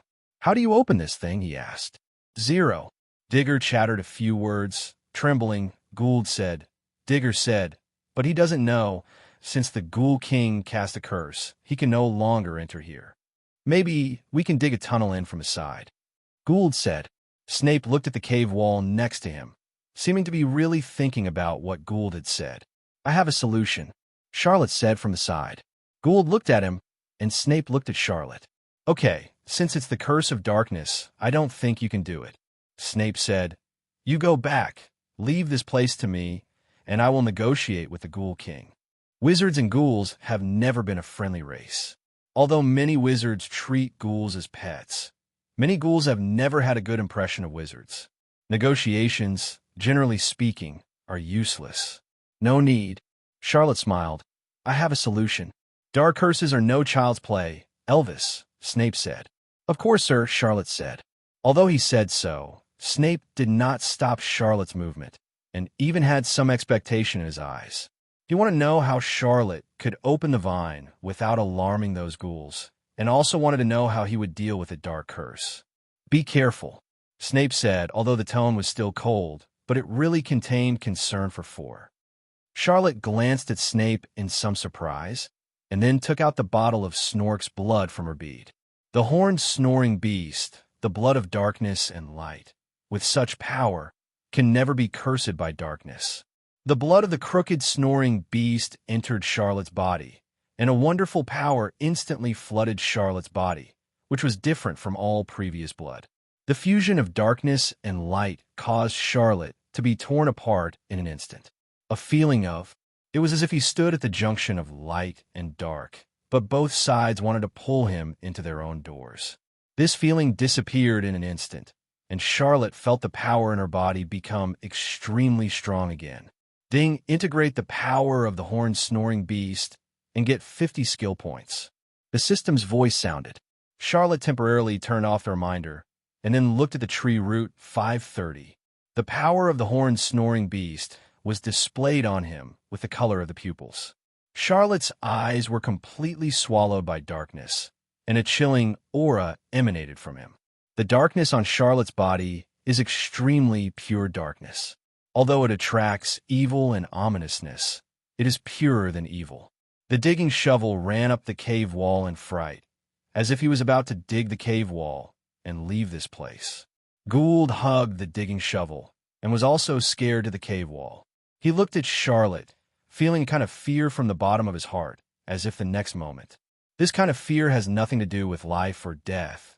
It's just pure fear of approaching and being seen by Charlotte. Even Snape subconsciously took a step back, but he quickly returned to his cold face. "Dark power. Why do you have such pure dark power?" Snape asked. Charlotte reached out and pressed her forehead, controlling the power in her body. After thinking about it, he still instantly turned into a monster with horns. After all, he is not yet proficient in simply controlling one of the powers of darkness and light with a human body, so it would be better in the form of a horn-snoring beast. Snape blinked. It wasn't the first time he'd seen Charlotte transform into a magical animal, but it was still a little jarring. A magical animal with two powers of darkness and light. Although the horned snorkel looked weak in front of him, Snape knew that the strength of the horned snorkel could not be measured by its size. Being able to transform into such a creature shows how powerful Charlotte's magic power is. After all, Animagus also needs magic power to transform. The more powerful the target is, the greater the magic power is needed. The power of the horned snork is a combination of light and dark. The magic power required is absolutely extraordinary. Charlotte transformed into a horned snoring beast.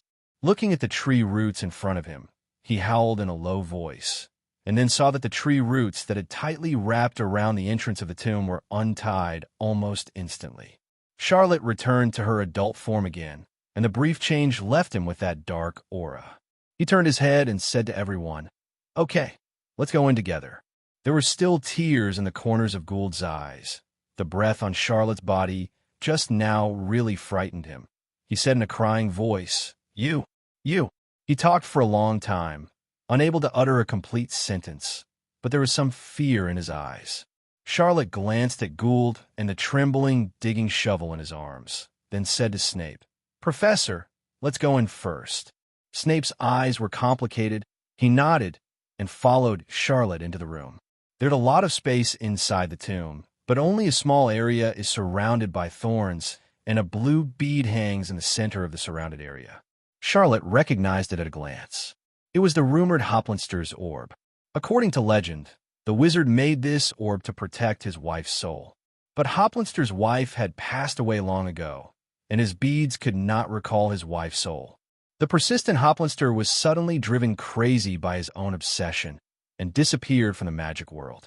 Charlotte remembered that when they entered the tomb just now, the tombstone above the tomb said Hoplinster. It seems that this ghoul king is probably Hoplinster himself.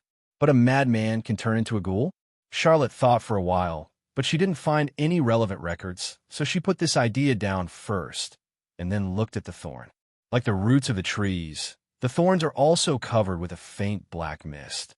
Charlotte couldn't see before, but after merging the blood of the horned snork, he can easily see all dark things, and make these dark things, even those without autonomy, submit to his feet. Charlotte stretched out her hand, thinking about the feeling of strength surging in her body just now when she turned into a horned, snoring beast. After a while, his eyes glowed with a faint black light, the same dark aura emanating from him.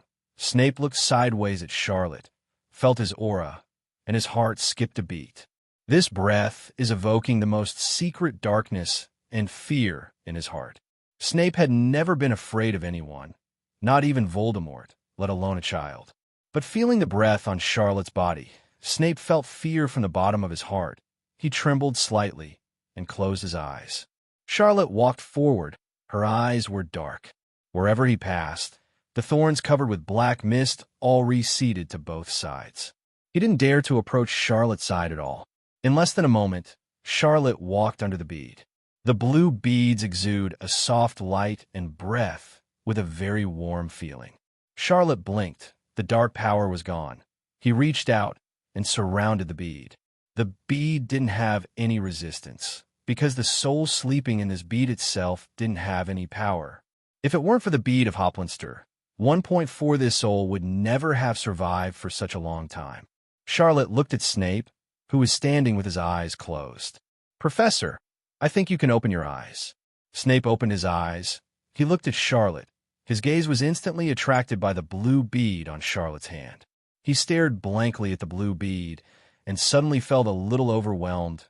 What if it wasn't Lily's soul, but Potter's? What should he do? No, but Gould said it was a woman. But what if it was just an ordinary soul and not the soul of the person he had been expecting? At this moment, Countless possibilities flashed through Snape's mind. He stood where he was, not daring to walk toward Charlotte. Offended. Offended. At this moment, a rough voice came from outside the cave. Who? Charlotte felt a little uneasy. That voice sounded very uncomfortable to him, and it felt vaguely familiar. The voice was harsh, as if a knife had been cut through the throat. Where did I hear this voice? Charlotte pondered. There was a sound of hooves. A half-man, half-horse monster appeared in front of several people. Centaur. Snape frowned. This kind of creature often appeared in Hogwarts books. Strong and violent. They are powerful creatures that have existed since myths and legends. They are unruly, but sometimes make pacts with the most powerful wizards. Charlotte's brow furrowed. I thought the trip would go smoothly, but I didn't expect such a monster to be killed halfway. You lowly wizards! I hate wizards, the centaur roared. Its voice suddenly raised. You dirty rats! I'm going to kill you all. Snape and Charlotte exchanged glances. Charlotte said helplessly, I'm afraid some big shot has detained him here to guard him. That's why he has such a big temper. Yes, as the best helpers to watch the house, centaurs are often signed to watch the door. Combined with the fact that it appeared just after Charlotte had all unblocked the tree root, this conjecture is obvious. You guys go first, I'll block it. Snape's face showed seriousness. He knew that the strength of the centaur in front of him should not be underestimated, and he and the others might not be their opponents at all. Charlotte stared at the centaur. He could feel the terrifying aura emanating from this majestic monster. The centaur's hooves were digging on the ground, ready to rush over at any time. Charlotte's eyes were dark, staring at the bead in front of her. The fluctuation of the soul came from the bead. He tossed the bead to Snape. Isn't that what you've been looking for all these years? Snape received the beads with a complex look on his face, a little excited and a little sad. Run, I have life-saving means. Saying that, Charlotte wrote towards the person. Snape and Gould exchanged glances, then rushed out of the cave together. No one is allowed to run, the centaur roared. Charlotte smiled coldly. The magic wand in her hand flashed, and a red fireball flew towards the centaur, sweeping through the intense heat wave. With the blessing of his powerful magic power, the fireball technique is astonishingly powerful. Even with a great wizard like Dumbledore, the fireball technique released cannot be compared with Charlotte. The centaur looked at the flying fireball with disdain on its face. Unexpectedly, he didn't dodge or dodge, facing the fireball, a trident in his hand, with a cold light, thrust towards the fireball. The powerful fireball was broken up by him with a fork, turning into sparks and scattered in all directions. Charlotte's face darkened. This centaur is probably more difficult than imagined. Weak human beings accept death obediently. The centaur roared and galloped toward Charlotte. He was extremely fast, and the small space didn't seem to be able to hinder his running. A serious look appeared on Charlotte's face. He waved his wand and drew a circle on the ground. The magic circle lights up instantly. As Charlotte formed seals with both hands, a powerful and incomparable aura suddenly emerged from the magic circle. This aura is very powerful. The centaur was startled. It stopped abruptly. Its eyes flashed with horror. Impossible. How is this possible? How can you have such a huge power? Who are you? The centaur roared. This person in front of me makes him very uneasy. A sneer formed on the corner of Charlotte's mouth. At this moment, the dark eyes flashed with a cold light. Who am I? You don't have to know. A sneer appeared in Charlotte's eyes. Although centaurs are powerful because of their crude brains, they have always been the objects of enslavement. Just like a tiger in a zoo, it looks mighty, but it is just a pastime for human beings. The magic power in Charlotte's body was consumed like water. Even with a wizard as powerful as Charlotte, using such magic is extremely difficult. Yes, the dreadful magic known in this world as forbidden curses. A terrifying spell that Voldemort would be afraid of even seeing it. Burial of Tianyan, Charlotte's latest terrifying technique. The power of the magic circle is still gathering. Gathering more and more, the powerful fluctuation of magic power caused the movement of air current in this cave, blowing Charlotte's hair. The centaur let out a roar that shook the sky. He was roaring to cover up his uneasiness. There was fear in its eyes, and, at this moment, it actually had the idea of wanting to escape. The person in front of him reminded him of the terrible wizard who arrested him and enslaved him many years ago. That jerk. Thinking of him, the centaur's eyes glowed with hatred. He hates humans because he hates wizards. The centaur rushed towards Charlotte frantically. He's going to kill the damn guy. He wants to kill all human beings, including this humble and inferior race in front of him. His movements are fast, but his speed is still not as fast as the opponent's. Charlotte's eyes widened suddenly, and a black flame flew out from the magic circle. The black flames didn't carry any warmth, and even looked cold.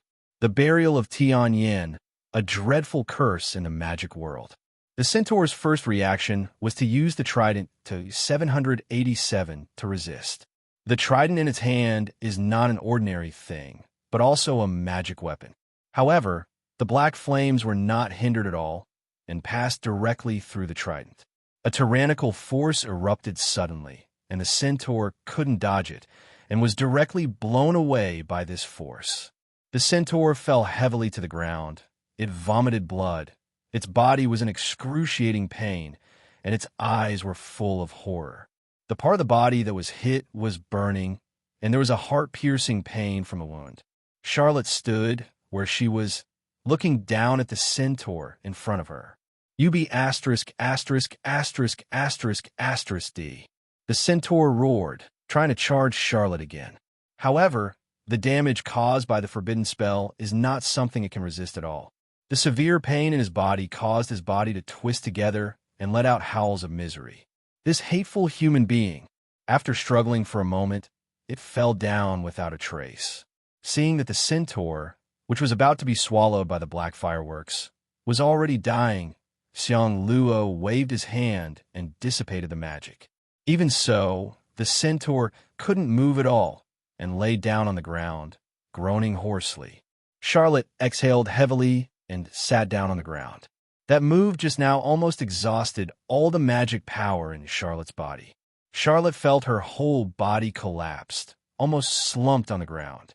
Charlotte sat on the ground for a long time before standing up. The huge mana consumption made him feel dizzy. He came in front of the centaur with a smile on his lips. "Aren't you going to kill all humans?" The centaur's abdomen was bleeding, and his breath was like gossamer, and he couldn't see the previous majestic appearance at all. It struggled, "Damn human. I'm not interested in killing you. There's no hatred between you and me." Charlotte raised her eyebrows. "On the contrary, I can help you." "Liar. Human beings are hypocritical liars, so I won't believe your nonsense." Charlotte laughed. "I think you were imprisoned here by Voldemort." When the centaur heard this name, it seemed to be stimulated. It roared angrily, completely ignoring the wound on its abdomen. "You despicable humans." The centaur's eyes were red. Charlotte watched all this with a smile. "You don't have to get excited. I'm not with him." With a wave of his wand, he gave the centaur a healing spell with the little mana he had just recovered. The wound on the centaur's abdomen was healed immediately, and the wound recovered at a speed visible to the naked eye. "You?" A look of surprise appeared on the centaur's face. It thought it was going to die today. Unexpectedly, the other party didn't seem to have the intention of killing him. The centaur's head is not very useful, probably like a 10-year-old child. Charlotte chuckled. "I'm not a bloodthirsty person, although you wanted to kill me earlier, but considering that it might be Voldemort's order, you have no choice. I can spare your life." When the centaur heard this, his eyes lit up with hope, and he nodded quickly. Yes, that's right. That damned black wizard. He imprisoned me and asked me to guard this place and kill any human beings who came in." Charlotte smiled. "So, brother Rama, we have no grudges in the past, and we have no grudges in the present. It's not good to fight, right?" Centaur nodded again and again. "Don't look at me like this. I have never killed anyone." Charlotte laughed, thinking that this centaur is not stupid, did not expect this thick eyebrow and big eyes to tell lies. Charlotte didn't care. "It's best not to kill. It's best not to kill. How about it? You hit me, you want to kill me. If I don't do anything, it seems that I am easy to bully, isn't it? 11. The centaur couldn't turn his head. Anyway, whatever Charlotte said, he just nodded repeatedly. Let's do this. I'm a fair person. Let's talk about it. I didn't fight you. I also suffered internal injuries. I'm afraid I won't be able to walk. Let's do this. Wherever I go in the future, you will support me. You see, how about it? The centaur was dumbfounded when he heard this, and he was thinking about what the so-called walking hunchback meant. After thinking for a long time, the centaur suddenly fell silent.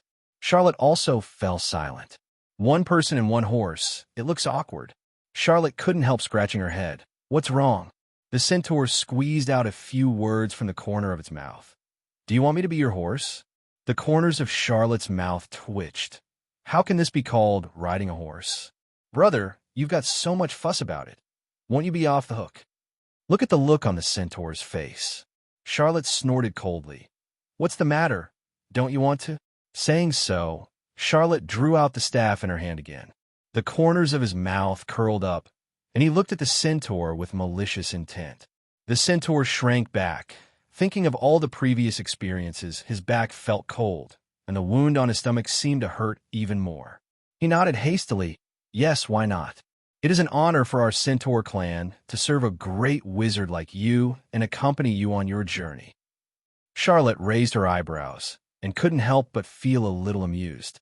The centaur looked silly, but didn't expect something. Then, shall we sign a contract?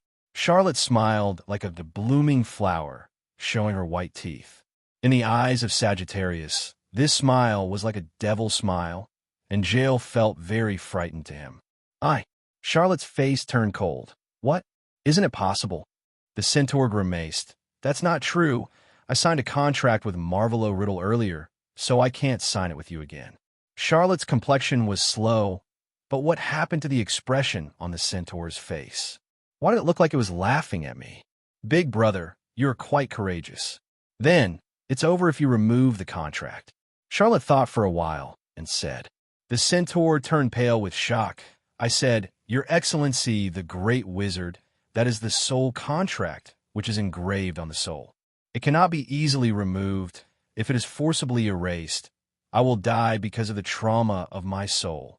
The face of the centaur was full of fear. I'm afraid that this powerful and evil wizard in front of me will really be violent. If you give him a blow, then he will die without a place to bury him. Charlotte smiled. To others, that contract is a bit strong, but to the greatest genius Hogwarts has ever seen, it's nothing more than a trivial matter. The centaur was willing to believe and kept shrinking back. Don't mess around. I will really die. The smile on Charlotte's mouth grew wider. His two eyeballs suddenly became as black as ink. Dark magic. The centaur was trembling with fright at the scene in front of him. This wizard is not a serious wizard at all, but a dark wizard with dark power. Damn, it's too scary. No wonder it was so powerful, reminding him of Voldemort Marvolo Riddle who enslaved him before. These wizards all look like dogs, but they're not good things behind their backs. The centaur's legs and feet were weak, and powerful dark magic power gushed out from Charlotte. The natural fear of this evil force made him stay where he was, motionless. Charlotte's eyes became darker and darker, and her complexion became white as snow. His eyes met the centaur's. The centaur, Zhao Hao, only felt a blur in front of his eyes, and then lost consciousness. And Charlotte, through the centaur's eyes, is connected to his soul. An active, vigorous soul.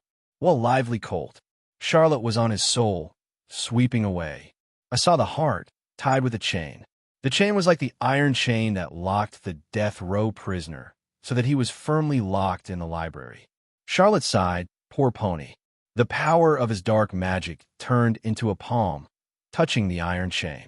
Then a force condensed in his hands, and then the force became stronger and stronger, and in an instant the iron chain was shattered into pieces. The soul of the centaur jumped suddenly, and the power that restrained him disappeared. Charlotte took a deep breath, coming out of the dark magic state. He smiled and glanced at the centaur. How do you feel? The centaur's face was full of disbelief. He only felt that his body was more relaxed than ever before. This taste made him intoxicated. This is the taste of freedom. At this moment, he was so happy that he was about to cry. He couldn't help but jumped up. Yeah, that moment when the slaves were unshackled from their necks. That happiness, that unprecedented sense of freedom, would surprise anyone. The centaur ran and jumped in the cave. Tears of joy flowed from its two black eyes. Even Charlotte was struck by his joy. Some things, you don't know how to cherish them when you have them, but you don't know how precious they are until you lose them. Like freedom, the centaur jumped up and down for a quarter of an hour, and even the wound on his abdomen began to bleed again before he stopped. Then the centaur walked up to Charlotte with a face full of sadness and reluctance. "Let's get started," the centaur said. At this moment, his voice trembled a little. Charlotte looked at the centaur with interest. "Start what?" "Sign the soul contract. As long as you are alive, you will be my master. I will surrender to you unconditionally and obey your orders," the centaur said sadly. 973. "However, I still want to thank you for letting me experience the taste of regaining freedom. Although the time is a bit short, but the taste of not being bound by the soul chain is really good. Only the person involved can know what it feels like to lose freedom just now." Charlotte smiled and gently placed her hand on the centaur's head. The centaur closed his eyes, and a tear shed from the corner of his eye. After a while, the tearing feeling of the soul did not come. The centaur opened his eyes and looked at Jinlua strangely. The corner of Charlotte's mouth curled into a smile that she thought was handsome. "You don't want to be bound. You don't want to be signed a soul contract, do you?" The centaur nodded. "Yes, that taste is really disgusting. But there is no way. Who let you defeat me and remove the soul restraints set by Voldemort for me?" Charlotte hummed. "If you don't like it, then don't do it." The centaur's face showed incredible shock, and he stood there blankly, and then a wave of ecstasy flooded his long horse face. He immediately burst into tears. Then he knelt down in front of Charlotte and lowered his head deeply. "I am willing to swear to follow you, my master. Thank you for your kindness to me." The centaur licked Charlotte's shoe tip with its tongue. Charlotte smiled slightly. "It's nothing. Help the centaur up." A voice came out of Charlotte's mind. "Congratulations to the host for gaining the loyalty of the centaur Achilles." Charlotte looked at this strong and powerful centaur and couldn't help but be overjoyed that she had harvested such a powerful beast by accident. Centaurs, after all, are creatures recorded in legends. Charlotte herself has already experienced their strength. Very scary, and they have a very strong ability to move, is an extremely ideal mount.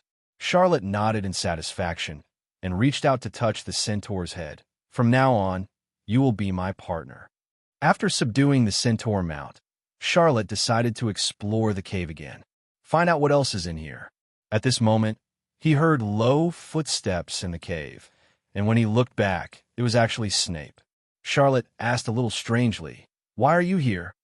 Snape's expression softened when he saw that Charlotte was safe and sound, and he saw the centaur beside him with a look of surprise on his face. "I was worried about you, so I decided to come back and see what happened to this centaur." Charlotte smiled and shook her head. "It's okay. I defeated him, and from now on, he will be my partner." Unbelievable was written all over Snape's face. But Charlotte always did some things beyond imagination, and taming Bay, a centaur, didn't seem to be an unacceptable thing. It can only be said that he is skilled and courageous. "What else can I say?" Charlotte looked at Snape and asked, "What's with that bead? Is that what you were looking for?" Snape's expression darkened when he heard this. It seems that everyone else is a few years older.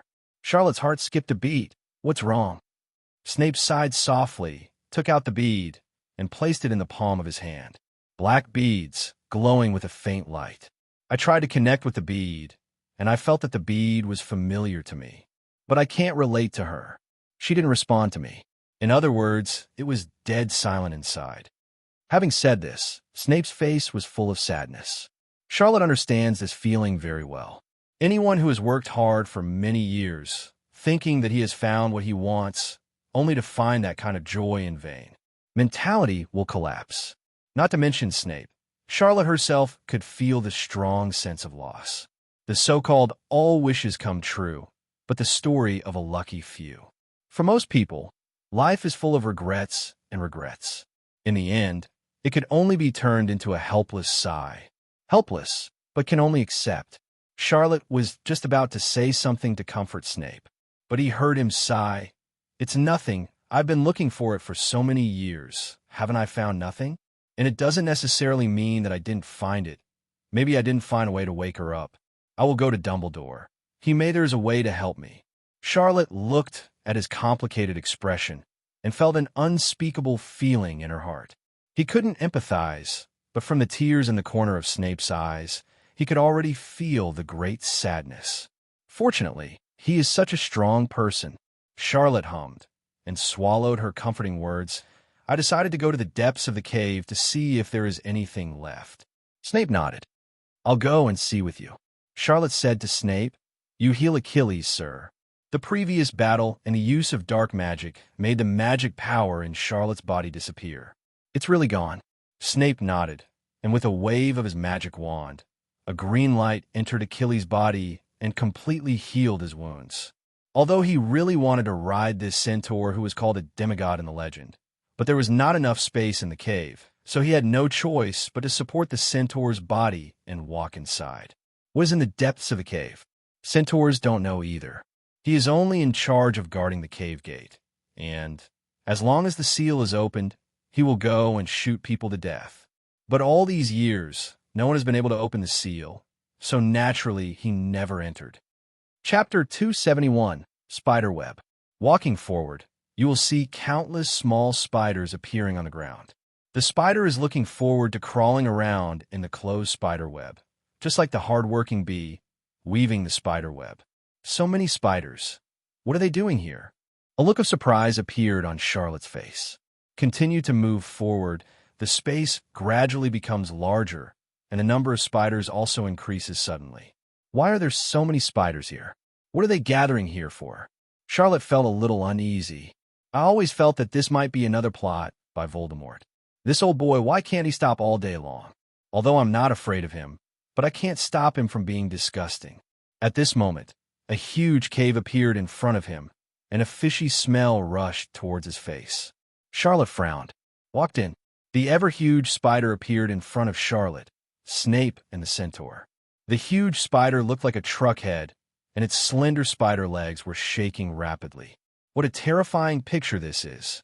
A huge green spider with a head bigger than a bull's head, two compound eyes the size of a human head, covered with small black squares, each of which reflects the appearance of Charlotte and others. It has a thin tube in its mouth parts. Charlotte knows that this kind of thin tube is that after the spider entangles its prey, it uses it to inject digestive juice into the prey, and after the prey is digested in the body, the liquid in the prey is sucked clean through the thin tube. Charlotte frowned at the spider, wondering what it was doing here. This kind of creature Charlotte has never seen before. "Who are you?" A deep and hoarse question came out of the big spider's mouth parts. Charlotte's heart skipped a beat. She didn't expect this spider to speak human language, since there are no communication barriers. "I'm a magic apprentice at Hogwarts, Charlotte." Charlotte looked at the huge spider, feeling the icy chill on its body. "I'm afraid this thing is not a good thing." The spider's slender legs are covered with green down, which looks disgusting. "Are you Alsace?" Charlotte asked in a low voice. He recalled the records in a certain book and couldn't help asking. The spider's huge compound eyes turned, but did not respond. "I hate that mysterious aura about you." The spider's compound eyes stared at Charlotte. Its huge spider legs scratched its body. This is the breath of the holy object handed over." In the spider's voice, for some reason, Charlotte could hear the feeling of greed. Alsace, as the king of spiders, is a high-level monster with powerful strength. He was unlucky enough to meet it here. Charlotte sighed softly. "I'm afraid I can't be good today.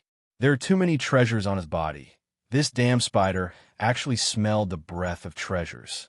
"But surrender yourself? That would look down upon myself."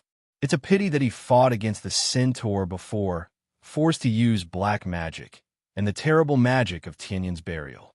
At this moment, he really doesn't have much magic power in his body. Not only are there not many, but they have been hollowed out. Charlotte smiled wryly at the corner of her mouth. Looking at the spider in front of her, with an increasingly powerful momentum, she felt extremely tired. Is there going to be another fight? My body is a bit too much. At this moment, Snape and the centaur stood a step forward. Let me do it. The two spoke in unison. Charlotte suddenly felt that it was really good to have teammates. Snape looked at the spider with dark eyes. Arthas, king of spiders. Let's go, shall we? As the number one strong man in the Hogwarts platoon, Snape erupted with considerable aura. The centaur also raised his trident weapon. Spider King Arthas let out a sinister laugh. You can leave the sacred artifact. Although Snape didn't know what the sacred artifact Arthas was talking about, he knew that it was Charlotte's secret, and he would never give it to the spider. So he snorted coldly.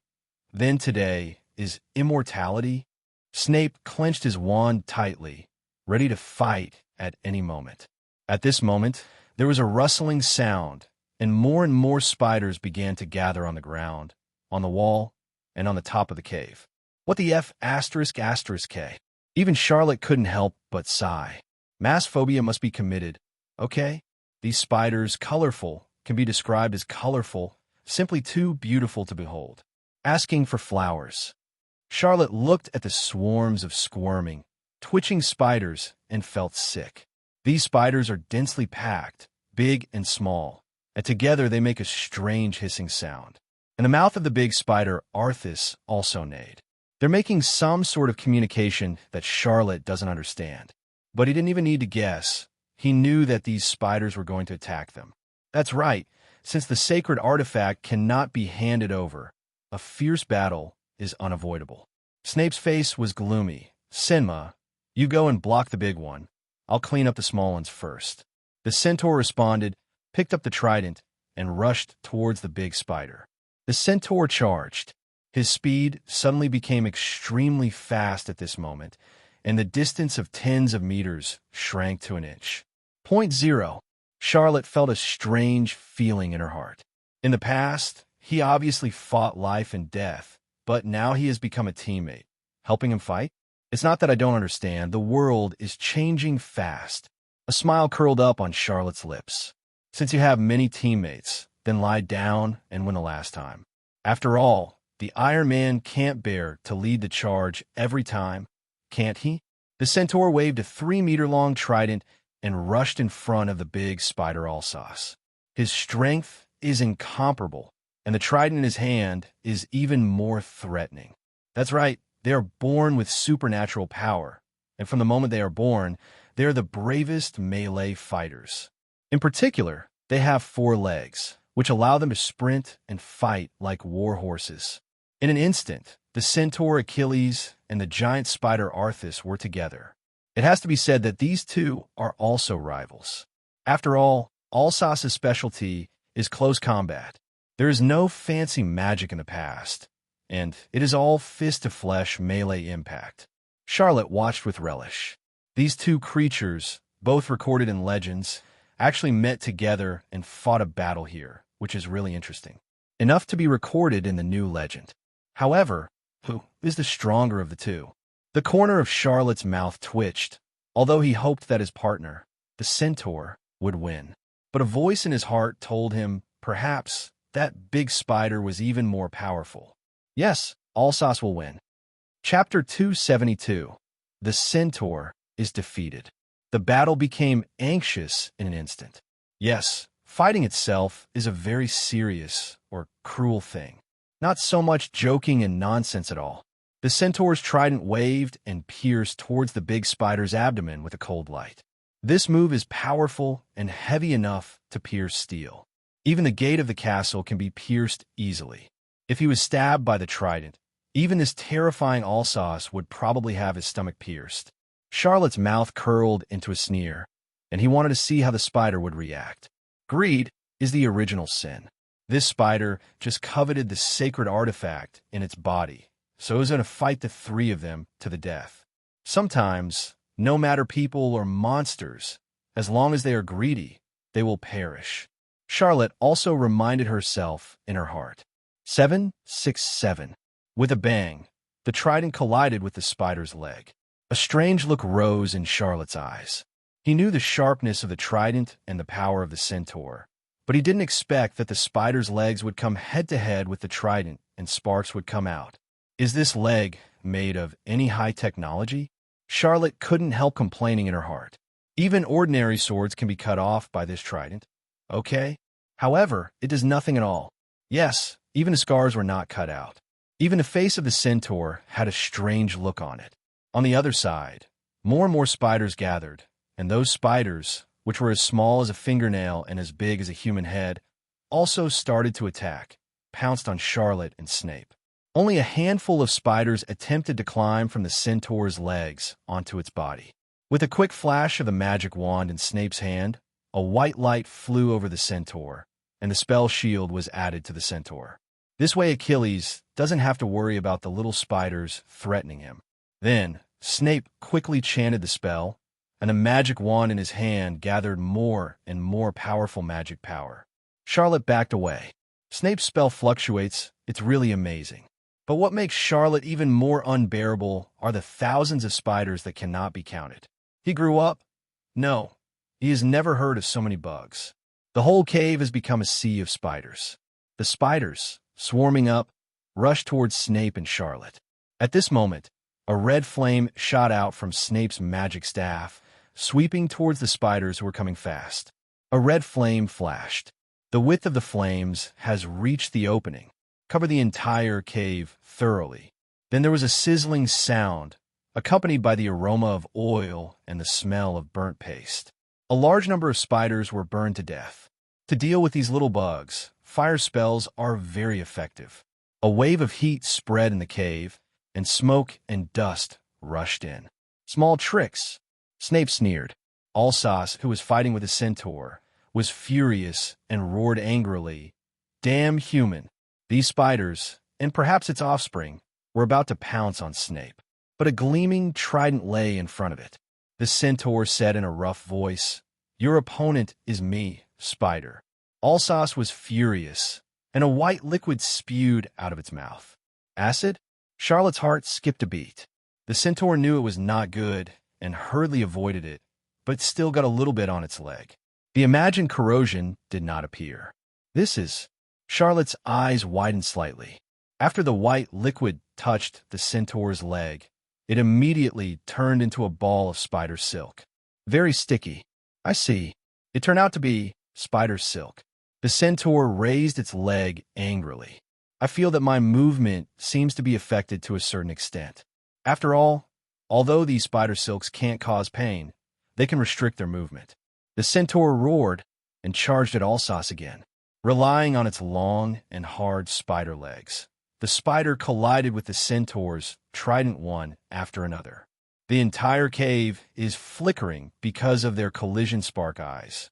While fighting the centaur, the spider kept spraying white liquid from its mouth. It sprayed on the body of the centaur. At first, the centaur was able to dodge, but as the spider's silk on his body increased, his movements became slower and slower. In the end, it was entangled into a white cocoon. The spider has a strong defense force and moves quickly. It has to be said that it is really a melee warrior. Cooperating with spider silk, it really means that there is no disadvantage. The centaur was wrapped in spider silk and could no longer move, only roaring angrily. Charlotte smiled slightly. Sure enough, this stupid horse is no match for the spider. At this moment, Snape had killed all those little spiders. Alsace has also reached the verge of incomparable anger. Death. Die. You all must die. Its huge compound eyes shone with hatred. I can't wait to turn all these people into liquid immediately and then be sucked into my stomach by it. Charlotte looked at Snape, wondering how he would handle the spider. The spider moved quickly towards Snape. Its movement speed in this cave is very fast, and Snape was already ready, and the magic power surged in the magic wand. An unprecedented wave of powerful magic power appeared in the entire cave. In Alsace's huge compound eyes, an imperceptible complex look flashed across. From this magic power fluctuation, it feels a little bad. Yes, this magic fluctuation is really scary. It has not felt such a strong threat for a long time.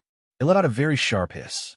Then it suddenly spit out a large group of white liquid from its mouth, and at the same time, quickly drilled towards a spider web behind it. Then, a bolt of lightning as thick as an arm was seen flashing out of Snape's staff. Slashed towards Alsace suddenly. That flash of lightning was extremely fast. That bolt of lightning struck behind the ball of white light, and after 0.8 pierced through it, it struck Alsace's spiderweb's layer upon layer.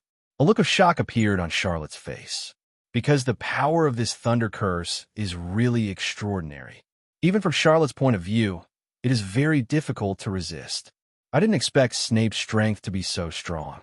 What he didn't know was that because of the inability to communicate with the soul in the bead, Snape felt extremely painful in his heart, and at this moment, he was looking for someone to vent to. And this Spider King is the best target. The Thunder Curse was so powerful that it still hit Alsace after passing through several layers of spiderwebs. Alsace let out a miserable cry. The sound resounded throughout the cave. Charlotte looked up and saw a scar the size of a bowl appeared on its body. Chapter 273. I Still Have to Come. Arthas groaned in pain. Green blood gurgled from the wound. Then it spit out a cloud of white liquid covering the wound. The wound stopped bleeding immediately. As expected of the Spider King, there is such a way to treat injuries. Charlotte couldn't help but marvel.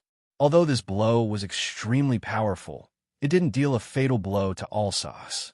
Instead, it appeared to be alive and kicking after the spider fluid was used to treat its injuries. Snape's face looked even darker. It's not like a living person at all. On the contrary, it is a terrible monster like a vampire. No wonder he is so unpopular at Hogwarts. Just this zombie face can scare people to tears. However, Snape really consumed a lot in the previous stroke.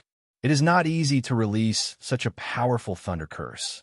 Seeing that Alsace was fine, he waved the wand in his hand and continued to release magic. After a wave of magic power, a ball of flames flew towards the Spider King.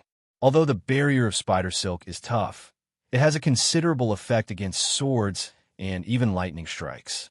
However, facing the flames, it seems that it is not very easy to use.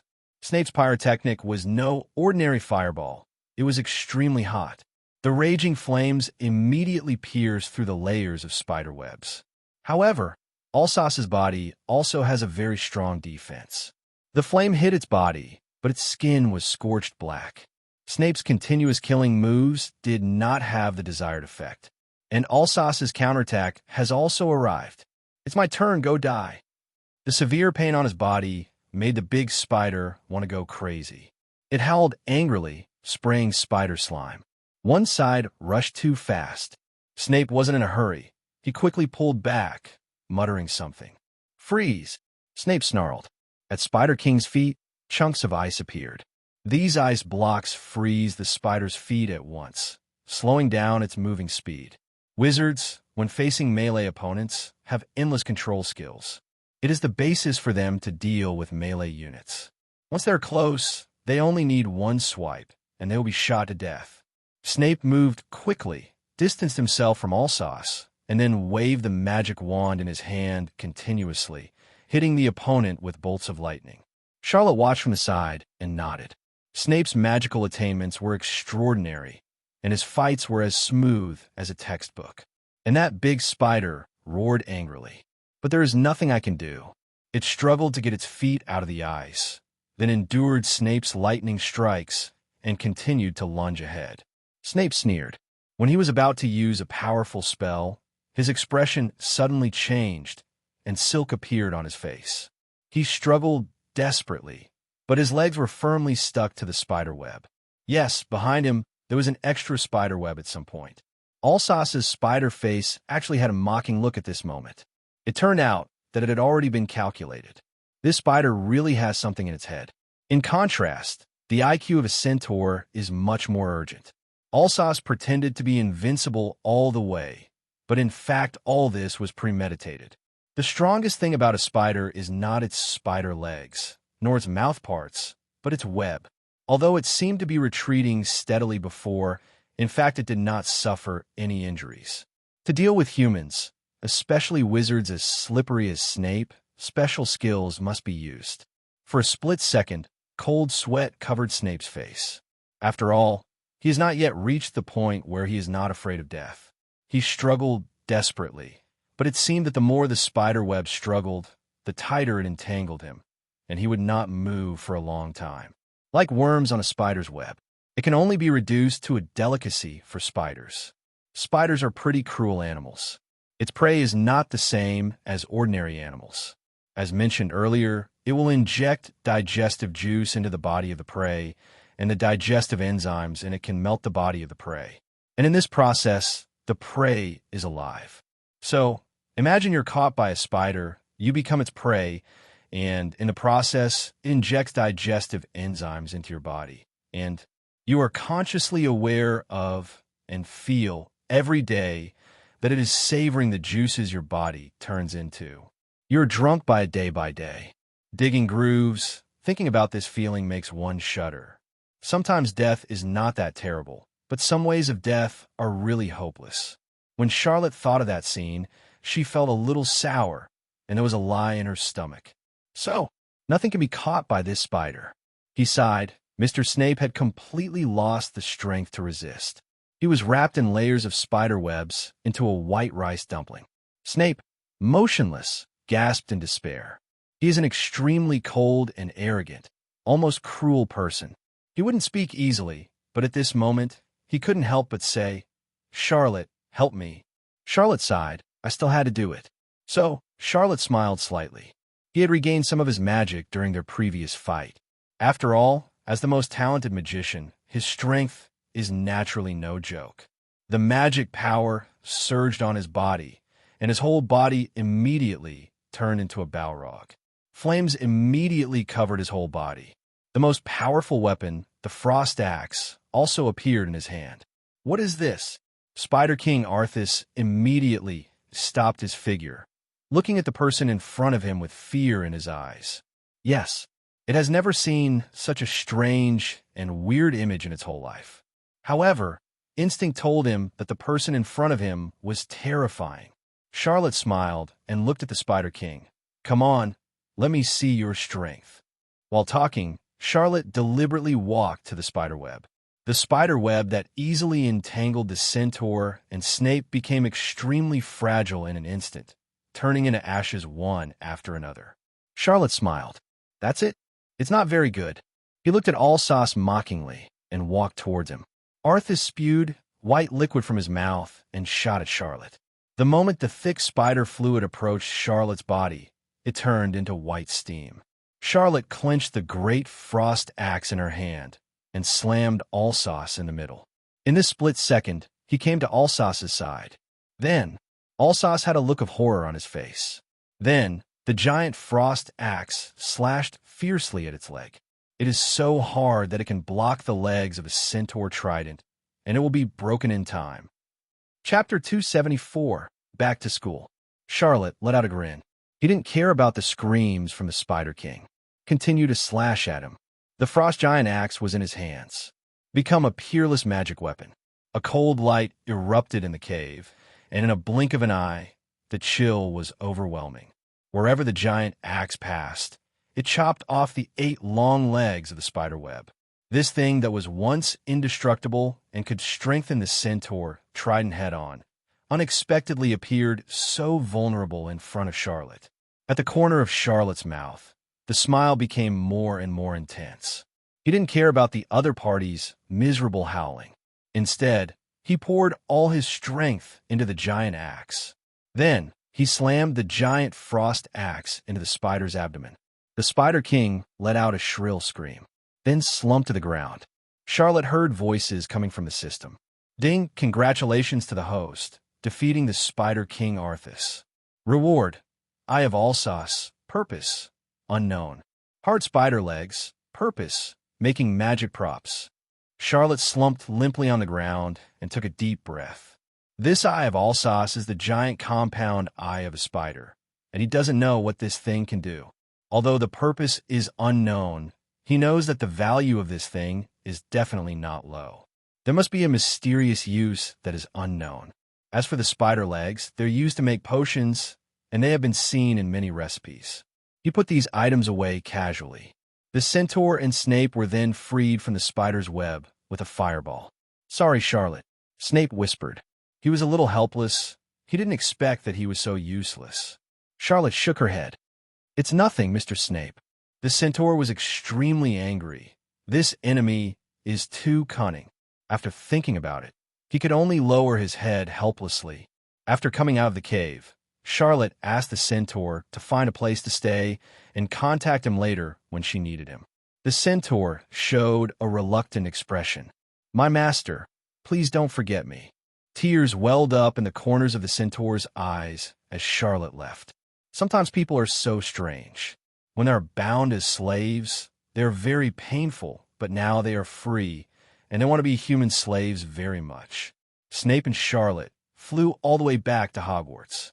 Back at school, everything seemed to be normal, but Charlotte knew that under the calm, there were turbulent waves. The dark tide is surging. Countless conspirators and evil wizards have wanted to subvert Hogwarts since its establishment. Although it has not been successful, it has also created quite a few incidents. Charlotte learned about the diary from Professor Snape. It was Voldemort's diary, and Charlotte got the information that a professor was controlled by that diary. Yes, into the dark. Compared with Harold, those professors before the school have worked in the school for many years, and they have always worked hard. Many people take this seriously, and many students love and respect these teachers. I often send some flowers and gifts to the teacher. From time to time, I would invite my teacher to have dinner with me. When we were eating together today, we discussed what happened recently, and everyone was talking about it. There are different opinions. What kind of situation is it? Everyone actually has no idea. At this moment, there is only one person who is not participating in the discussion. Everyone was discussing enthusiastically, and they didn't notice him. But at this moment, Charlotte noticed him. Charlotte observed him for a long time, but didn't find anything because Lockhart just came here, so he may still not understand some things. Such as some rules of the school, there are some usual communication activities. That's why he's a loss now. Just when he didn't know what to do, Charlotte started talking. "Everyone be quiet. Don't talk anymore. Listen to me." So Charlotte started talking. Then he said, "Do you know what happened recently? Is there anything you want to say?" "Recently, my head was blown because of this incident. I think every day, who is the real murderer?" Everyone was silent, for fear of offending someone. So they all lowered their heads and remained silent. At this moment, when there is silence, Charlotte started talking. "I think it's someone hiding beside us. What do you think?" At this point, everyone didn't know what to say. Who is everyone talking about? But no one is sure who he really is. There is no way, and there is no way to make it clear at the dinner table. The main thing is that you can't speculate on others, otherwise you will offend others. After all, the professor is still there. If this is the case, the impact on yourself and the school will not be very good. So just stop talking. Just to remind everyone. Charlotte bowed her head at the moment too. After a moment, his eyes sneaked up and squinted at Roart. I thought maybe it was Lockhart, because such an incident happened not long after he came to school. Students and professors had to doubt him. But then again, after all, they are brothers from the same school and the same school, so there should be no doubts about it, and it will affect the relationship between them. But apart from him, there are no other suspects. After returning from the dinner, Charlotte tossed and turned and couldn't sleep. At this moment, he thinks I can't sit still. I need to get started. Right now, he used his touch skills to search for memories in the courtyard. The skill really took energy and physical strength. He can't care about that much anymore. You have to be serious about accomplishing what you want to accomplish. He commands skills. Seek and seek. He didn't make it clear who he was actively looking for. I definitely already have the answer in my heart. Yes, that person was Lockhart. Everyone else's mind memories of the previous month, maybe even the previous 2 good months, were transferred into Charlotte's mind. He carefully screened his mind, but found nothing. At this moment, he suddenly discovered that no one slept in the middle of the night. Someone is walking around the school, which makes people suspicious. Surprisingly, it wasn't Lockhart. Charlotte then turned her attention to the others. See if you can find any clues about Lockhart, but all come back to nothing. The school seemed very quiet this time. Some people are sound asleep. Some people toss and turn and cannot fall asleep. Some even study in the middle of the night. But Lockhart's voice was never seen. Just when Charlotte didn't know how to continue searching, a picture related to Lockhart appeared in her mind. Charlotte took a closer look, and it was not actually Harold himself, but his bedroom. I listened outside the door and didn't hear his voice. Charlotte uses her mental power to open the door and goes in to see if Harold is really in the bedroom, but he doesn't seem to be there. When he lifted the quilt, he found that Harold was really not in the bedroom. So where did it go? Just when Charlotte was at a loss again, it appeared in her mind that he was somewhere in Hogwarts school. Charlotte thought that there must be something wrong with not sleeping in the middle of the night, not staying in the dormitory, but running around the campus. Thinking of this, Charlotte became more determined in her inner thoughts. But because there is no evidence, he is not easy to speculate. So he turned and flew to the corner of Lockhart School. Suddenly, he discovered that this position was extraordinary. This location is an important place for the school. It is a washing place called Myrtle. Seeing this, Charlotte couldn't sit still. Thinking, what should I do? Do I want to explore? He thought for a long time, or decided to go alone to find out the truth. So he got out of bed, got dressed, and the Japanese went alone. Fortunately, with countless combat experiences, he can already go alone to these terrifying places. But it is impossible to say that you are not afraid. 120. There is no turning back when you open the bow, so you can only bite the bullet and rush forward. He came to the place where Lockhart was before, but did not find Lockhart. Looking around, there was no sign of Lockhart, but he knew that there was a place that could lead directly to the door of the secret room. But in the process, he has to go through a very scary place. It was here that one of their classmates disappeared. Later, the soul of this classmate often echoed here. Although as a member of their magic academy, it is not surprising to see a person's soul. But they're also afraid. Because the cause of death has not been found out, very few people will come here. Charlotte came here alone, but in fact he didn't know what to do. A trace of fear rose in his heart, but at this moment he had no turning back. Even if there is the most terrifying demon in front of him, we can only meet him. Charlotte rushed forward without hesitation, and just when he was about to reach the door of the secret room, he found Myrtle's soul. At this moment, he didn't care too much. In order to track down the real murderer and find out the truth of the matter, he had no choice but to move on. Myrtle met a monster by accident before, and after a series of struggles and fights, she was unfortunately defeated by the monster. So there will often be her soul here. She also felt that she died for no reason, and when she was alone, no one came to help her. So I often come to this place to cry and tell my unwillingness and pain. But Myrtle was so busy crying that she didn't notice that Charlotte had passed her by. Charlotte had arrived at the door of the secret room unknowingly at this moment. He sniffed the scent and found that the air contained Lockhart's body odor. He can be sure that Lockhart must have something to do with this matter, otherwise he would not be found here. At this moment, Charlotte couldn't care less about thinking so much. He desperately wanted to enter the secret room, turn upside down, find out the truth of the matter, and see if Fallheart was really inside. At the same time, he also smelled the perfume on Fallheart's body, and it seemed that his fingerprints were left on the sink. Because there are many people who used it before and left their fingerprints, he is not very sure. He can only be sure that there are indeed fingerprints, and that someone has really been here. Charlotte tried to open the sink and enter the secret room, but he couldn't. At this moment, he suddenly recalled, remembering that the professor said that in order to enter the secret room, one needs to learn a certain language. At this moment, Myrtle found him, and the two looked at each other, but neither side could retreat, so they had to greet each other with care. After some hypocrisy, the two of them revealed the purpose of coming here to each other. Both of them were very frank. After speaking, Charlotte took the initiative to ask, "Do you know how to enter the secret room? How to open this sink?" Myrtle replied, "You need a language called snakespeak, but ordinary people don't know it. The professor can't teach it to ordinary people." But she didn't expect that. As the professor's most proud student, Charlotte herself had the skills to master and use the language proficiently. But what Charlotte doesn't know is which sentence in the language to use to open the sink. That's why he asked Myrtle, and at this moment, Myrtle told Jinlaw everything she knew. Charlotte used the spell well and was about to open the sink, but after some spells, the sink didn't open. But just when Charlotte didn't know what to do, she took the initiative to open it at this time while washing her hands. Charlotte looked bewildered. Why did such a thing happen? Is someone manipulating it? Could it be Lockhart? Is he planning to come out? Charlotte thought.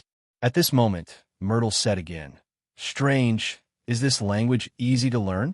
Some people have been here before, and they also use this language." Charlotte's complexion sank, and she immediately asked, "What did you say? Has anyone else used this language to come here before? Do you remember what he looked like?" Myrtle, "It's so dark at night, I can't see it clearly. It just looks like there was a person who was about your age, and each of them was about your own age." Charlotte was slowly waiting for the gate to open, and Charlotte also wanted her to lead the way, but she didn't want to, so she had to go alone. The moment he opened the door, he was stunned. The secret room is dark. Nothing can be seen. Only the stench exuding a pungent smell can be smelled. Charlotte didn't think that much at all and jumped right into the secret room. On the way into the secret room, the entire space of the secret room is very small and cool and can only accommodate about 2 people. Charlotte saw a very dark and deep tunnel. He slid along the tunnel, halfway to the exit of the chamber. After coming down, Charlotte saw many big pits of different sizes. He saw strange bones and debris in the pits, some of which were animals and some were of people. Only then did Charlotte react and stood up, and he heard a lot of crisp sounds when he stood up. Charlotte kept walking and saw a cave vaguely, and he walked toward the cave. On the way to the cave, from time to time, there will be the remains of dead people. As she got closer to the cave, Charlotte saw a few beams of light, and then saw a snake's skin in an instant, so there was no need to guess that the snake had just shed its skin. He thought to himself that the length and volume of this snake were much larger and longer than what he had seen in real life. And the more Charlotte thought about it, the more frightened she became. At this moment, he already felt his legs trembling and cold, but now he had no chance to retreat. All he could do was to move on. Soon Charlotte came to a gate, and he clearly saw 9 delicate snakes on the gate, which made his hair stand on end. Charlotte yelled. The people inside opened the door. Unconsciously, Charlotte felt the hoarseness of her throat, as if she was a teenager in the period of changing her voice. After a while, the positions of the 9 snakes on the door began to change. After some movement, they were arranged in a new order, and then the door slowly opened. At this moment, Charlotte gathered the wand tightly in his hand, and he walked slowly towards the passage of the open door, and what came into view was the head of a vile and arrogant old man, and on both sides of the statue were 2 huge snake heads, at this time in their mouths. Are confiding. Lockhart lay very peacefully on the platform of the hall, not far away, without any sound, like a dead enemy. On the way to find Lockhart, Charlotte is very vigilant. The environment in front of him is very strange to him. Maybe if he is not careful, he will be in trouble. He walked forward slowly. Only then did he notice that Lockhart's chest seemed to heave a bit. If it wasn't for this, he already thought that Lockhart was dead.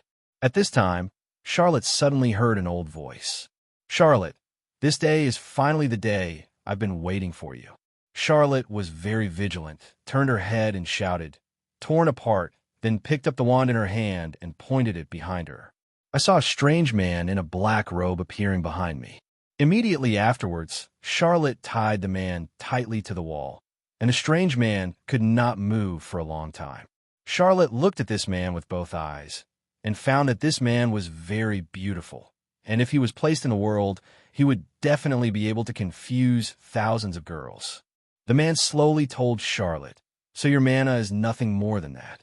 His voice was full of disdain, as if Charlotte was not worth mentioning in front of him. The man sneered, "You still want to subdue me with your magic?" Charlotte called out the man's name, Tom Riddle. "That's right, you boy. Remember me. I've been waiting for you here for a long time." Tom had a wicked smile on his face. "How dare you betray me? Tom suppressed anger in his voice. Charlotte looked blank. Betrayal? What did I betray you? Besides, I'm not your subordinate, so why talk about betrayal? Tom showed a look of contempt. You may have forgotten some things, but it doesn't mean that those things never existed. What Tom said made Charlotte confused. I wonder if this person is mentally ill? Tom let out a series of harsh jeers, then stepped down from the wall, releasing Charlotte's hold on him with such ease. His face was gloomy, and he looked at Charlotte with hatred in his eyes. It seems that there is an irresolvable hatred between the two. Charlotte looked at him, only then realized that he was not a human. I see. Charlotte's heart suddenly became clear. This person, I'm afraid. Charlotte was taken aback. Voldemort's soul fragment? The more he thought about it, the more he felt it should be so. Whether he faced his own magic or the aura he exuded, he was definitely not human. Therefore, if the speculation is true, there is a high probability that this person is one of Voldemort's soul fragments. Well, this also means that I am afraid I will not be able to kill it. Yes, Voldemort's soul fragment has the property of immortality. No matter how powerful his magic is to inflict damage on it, it can slowly recover. This is also the scary thing about Voldemort. He is immortal. This is something that many people can't wait for. As long as the Horcruxes are not destroyed, they cannot be completely destroyed. Thinking that Myrtle had fought with the opponent before, and she was unable to subdue or hurt him, it already explained the origin of the opponent to a certain extent. I'm afraid that even if the strongest person in this school comes here, he can't hurt Tom, who is protected by the Horcrux. However, although the Horcrux is extremely powerful, it also has its own weaknesses. To deal with Tom, Voldemort, and the others, we can do it by destroying the Horcruxes first. Charlotte put these things to the back of her mind for the time being, and asked, is Lockhart already under your control? The mysterious Voldemort's diary has the effect of demagogy. Lockhart's mind is not strong enough, and he just became Voldemort's slave in order to gain great power. Tom sneered, non-committal. This kind of thing is almost obvious. What? Did you only find out now? You're too slow. Tom sneered, showing considerable contempt for Charlotte. Charlotte raised her brows. No, I'm just curious. People like you are not extremely arrogant, thinking that people in the world are insignificant and mediocre, and bewitching stupid and weak humans like him. Although Charlotte just found out who the bewitched person was, how could he admit it? He continued to sneer. I see. Is it because you are too weak to persevere, and you can only rely on weak people like Lockhart to continue your lives? Charlotte's words seemed to stimulate Tom. He roared angrily. What do you know? Ignorant boy. We are just using him. Although he is a piece of garbage, the rest of you are even more garbage. It is enough to have him. Do you understand?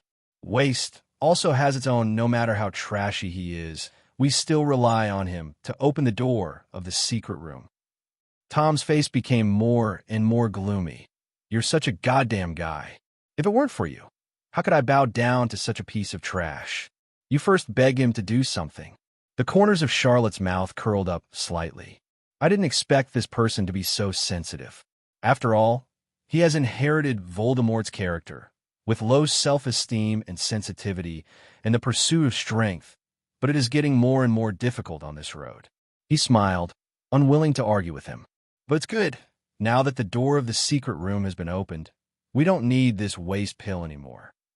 A look of madness appeared on Tom's face. It seemed that thinking of the next thing made him feel extremely excited.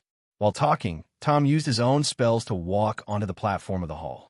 At this time, he didn't have to worry about Charlotte's spells hurting him. Charlotte watched Tom warily, wary of his actions. Charlotte knew in her heart that using violence against someone like Tom might not be more effective than words. Tom is proud and sensitive by nature, and sometimes a few words have extra effect. Disgust came across Tom's face as he passed Lockhart. At this point, Tom stomped heavily on Lockhart. Charlotte said calmly on the surface, since Lockhart is a waste to you, what's the use of 567? If you keep him, it's better to let him go earlier. You and I will have peace. Tom laughed wildly and said, yes, this trash is incomparable to you, but he still has a little value to me. Worth? A bad thought crossed Charlotte's mind. What is this guy thinking? Now that the door of the secret room has been opened, why use this body again? Does he have any unknown methods? Charlotte immediately became vigilant, staring at Tom. This lunatic, what is he thinking? You don't want to use his body to sacrifice living corpses, do you? Charlotte suddenly thought of a terrible idea. Yes, considering Voldemort's attainments in dark magic, the taboo spell of sacrifice of living corpses would naturally not be a difficult task. A strange look flashed across Tom's face. You even know that? Who are you? A living corpse is a very powerful combat creature, forged from the human body. The raw material, that is, the stronger the original human being, the stronger the refined living corpse will naturally be. Although Lockhart himself is not a powerful wizard, he is naturally not a little bit stronger than ordinary people. Using the living corpses he created, apart from Dumbledore and a few powerhouses in the whole Academy of Magic, I am afraid that no one is his opponent at all. Charlotte sneered. With me here, your plan may not come true. What do you think you are that can stop me? Naive. Not only do I want to make him into a living corpse, I also want to get your body. A look of greed appeared on Tom's face. The time is ripe. My ultimate goal is you. What I want in the end is your body, your abilities, your spells, everything about you. Do you understand now? At this moment, Tom Xixiang did not hide his ambition. Perhaps Charlotte's body is the best container for Voldemort. Charlotte smiled coldly at the corner of her mouth and said, Tom, do you think there is any possibility that just a piece of your soul, like everything I have, is possible? Charlotte only thinks that Tom is dreaming in her heart, and it is more whimsical. But I have to say that Tom does have certain abilities to a certain extent. He was also an amazing wizard during school. After all, he has learned a lot of spells. If he hadn't fallen under Voldemort's command, he would have grown into a very powerful division in his own right. Unfortunately, he met Voldemort unfortunately, a person who brought him to such a field. Sad, deplorable. In life, one cannot escape fate after all. Charlotte couldn't help feeling that she was an ordinary human being, but she came to this magical world, the eccentric Lu Li, which is full of unthinkable. If possible, he would still be the ordinary or even mediocre person in his previous life. This Voldemort killed so many people. What a nasty fellow. A disdainful smile appeared on the corner of his mouth. You have become Voldemort's lackey. Although you seem to have great power, in my eyes, you are just a small fragment of your soul. It's just a fragment, so don't play tricks here. Tom listened to what Charlotte said, and said shallowly, as expected of a student from Hogwarts, no matter when and where, he has a proud temperament. At this moment, Charlotte could clearly feel a dangerous and tense atmosphere around her. That was a powerful wave of magic power, and Charlotte couldn't help being surprised. I didn't expect this Tom to have such a powerful strength. This is somewhat unbelievable. A fragment of Voldemort's soul is so powerful. So how powerful will Voldemort be in his heyday? Tom told him that your time is running out. Wait for a while, and you'll naturally find out what happened to you. Charlotte has already felt his words. Charlotte knew that even if Tom controlled Lockhart's body, it would not be able to play any role in the greatest sense. In terms of ability, he was still inferior to her own. Moreover, the sacrifice of living corpses takes time. What I need to deal with now is Tom alone. In fact, Tom's trump card is the Basilisk, so it's no wonder he is so indulgent. The Basilisk, its strength is probably much stronger than the Spider King he defeated before, because it has existed for thousands of years. These long years are enough to make it very powerful. Thinking of this, Charlotte's heart sank slightly. At this moment, Tom slowly walked up to the platform of the hall and made a hoarse and foul voice towards the huge, sculptured head of the old man. My master, I've come here in awe. Please you show up. Unknowingly, under Tom's call, the basilisk showed its original shape. His figure was strong and huge, which was obviously much larger than the weak Charlotte beside him. I saw that the eyes of the basilisk were filled with yellow liquid, and it just stared at Charlotte with yellow eyes, as if implying a message. Charlotte uses her 0.4 spell, keen sense of smell and hearing, to keep an eye on the position where the basilisk appears. Tom mocked arrogantly. Charlotte, do you have anything else to say? You must have understood the scene in front of you very well. After hearing Tom's ridicule, Charlotte didn't show any behavior, as if she had ignored what the other party said. Seeing this situation, Tom ordered the basilisk directly, and saw the basilisk spit out its tongue full of venom, and move towards Charlotte at a fast speed. Charlotte was extremely calm, and at this moment he had already judged in his mind where the basilisk was going to appear and the tricks it would use. I saw that Charlotte moved her position quickly with lightning speed, and thus escaped the attack of the basilisk. Tom shouted, "Absolutely impossible. How can you achieve blindness with your spells?" Charlotte didn't confront the snake head-on. He knew that if she used this method, she would only cause her own losses. After all, one's spells are limited. The basilisk saw Charlotte and gradually distanced itself from him. As he got farther and farther away, he rushed forward with lightning speed. The basilisk is not only extremely fast, but also can spit out liquid containing venom in time. When it was getting closer, Jean Luo shouted out his spell code. The fire is raging. Charlotte picked up her wand and pointed it at the basilisk, only to see a raging flame emerge from the tip of the wand. Charlotte understands that the basilisk's mouth is an extremely vulnerable place, and it is necessary to find the right time to attack. However, the basilisk did not seem to be affected at all. It escaped the attack of the wand, and only the head received the burning fire. But it rushed out of the flames smoothly and rushed directly to Charlotte. These are all things that Charlotte didn't consider, and it didn't even think that 15 was easily evaded by the basilisk from the fatal point that it carefully planned. The situation at this time was already worse for Charlotte. Charlotte had to repeat the spell, but it didn't work at all, and what she saw and heard was that the surrounding stones were smashed to pieces. At this time, Charlotte began to use the secret codes hidden in other spells, and he kept repeating different spells in his mouth. Although these spells were all used on the basilisk, its body was not damaged at all.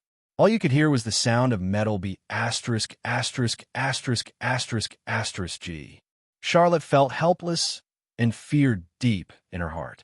As a pet of Slytherin, the basilisk seems to have a lifespan of 1,000 years, and it may take hundreds of years to cause damage to it.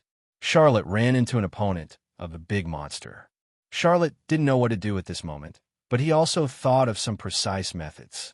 He used all his strength to think about what kind of attack he should launch.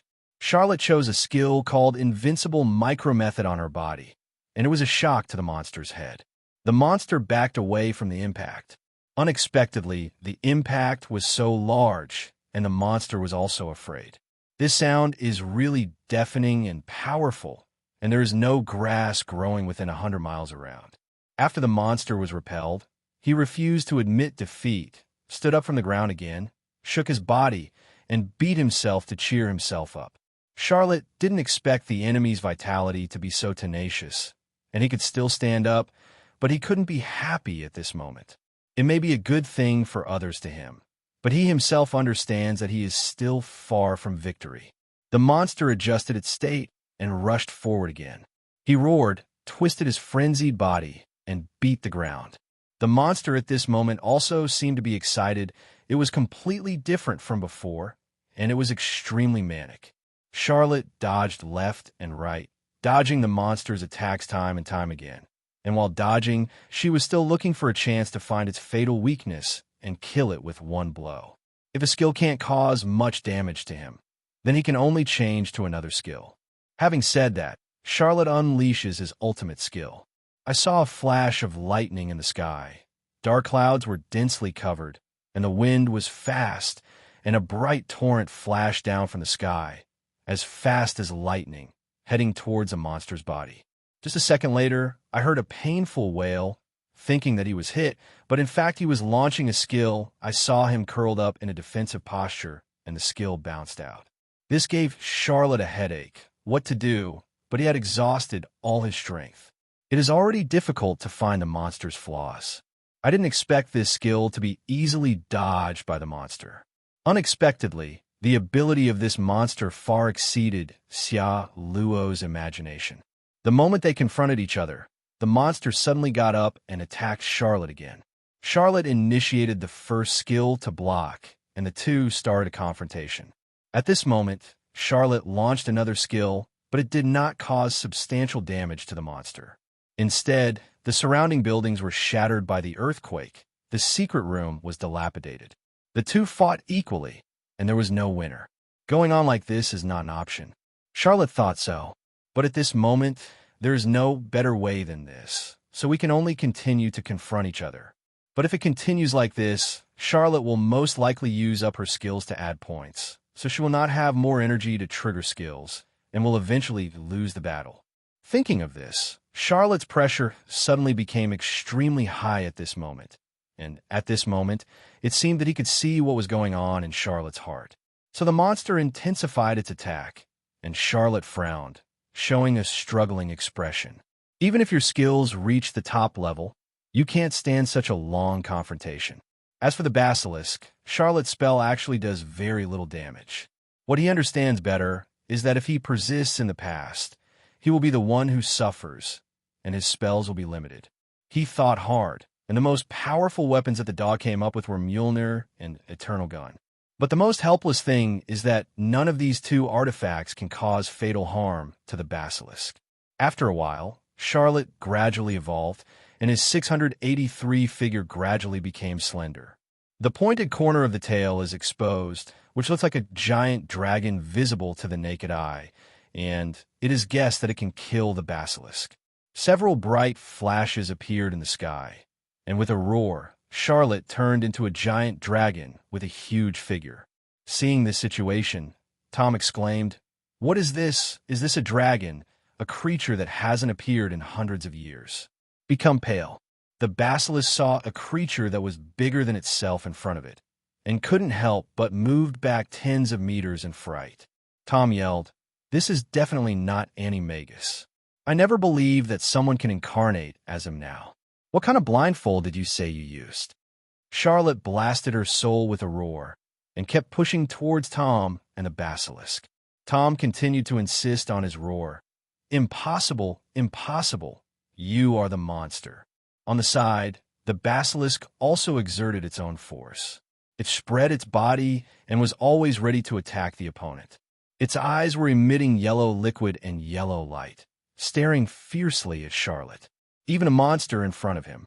At this time, Charlotte has no fear of the basilisk at all. All he can do now is wait. He just needs to wait for the basilisk to attack, and he can take down the basilisk with one move. At this moment, the basilisk made a hissing sound towards Charlotte's huge body, as if telling him that the false dragon is deceiving everyone. During the roar of the basilisk, Tom gradually gained confidence. He stood up again and shouted to Charlotte, "Come on, it's time for a showdown." During the confrontation between the basilisk, there was only one thing on his mind. Whether it's a real dragon or a fake dragon, eating it will improve your abilities more or less. The fight begins with the basilisk charging directly at Charlotte. He darted through the air with his head to Charlotte's side, and Charlotte used his tail to dodge cleverly. I saw that the basilisk continued to open its bloody mouth and launched an attack again. It attacks again. This time it bit and hit Charlotte's chest, and during this session, Charlotte felt severe pain. Even though it turned into a giant dragon, due to its limited skills, the basilisk's attack power still caused harm to itself. At this time, Charlotte also showed her sharp dragon claws, and his dragon claws struck violently on the basilisk. There were also visible scars on the body of the basilisk. Accompanied by the scream of the basilisk retreated quickly. Seeing this scene, Charlotte realized that her dragon claws could actually do a lot of damage to the basilisk. Immediately afterwards, Charlotte chased after the basilisk and attacked the basilisk with its claws. The basilisk made a flexible turn and escaped. Every escape, leaving only the mark of the dragon's claw left by Charlotte on the wall. A dragon claw statue was also destroyed and shattered. Relying on the speed of the dragon's tail, Charlotte chased forward, but the basilisk was too flexible and missed every time. The basilisk also fought back, but this time it also failed, missing Charlotte. Visible to the naked eye is that the serpentine sculpture on the wall was smashed to pieces. At this moment, there's only one dragon and one snake left in the whole room. They wrestled together, regardless of the outcome. Seeing this scene, Tom was secretly delighted. It seems that in this situation today, the battle can only be ended by one death. In the hall, two giant beasts have been fighting, and various statues in the room have also been destroyed. Tom issued an order, and the basilisk quickly took care of Charlotte. After hearing the order, the basilisk wrapped its body tightly around Charlotte's body. It was getting tighter and tighter, and Charlotte was curled up and couldn't move. But Charlotte didn't give up. He stretched out his dragon claws to tear the basilisk's body. Both sides are enduring the pain and continue to wrestle, but there is no outcome. Enduring the pain, the basilisk opened its mouth and bit Charlotte's body. Charlotte groaned in pain.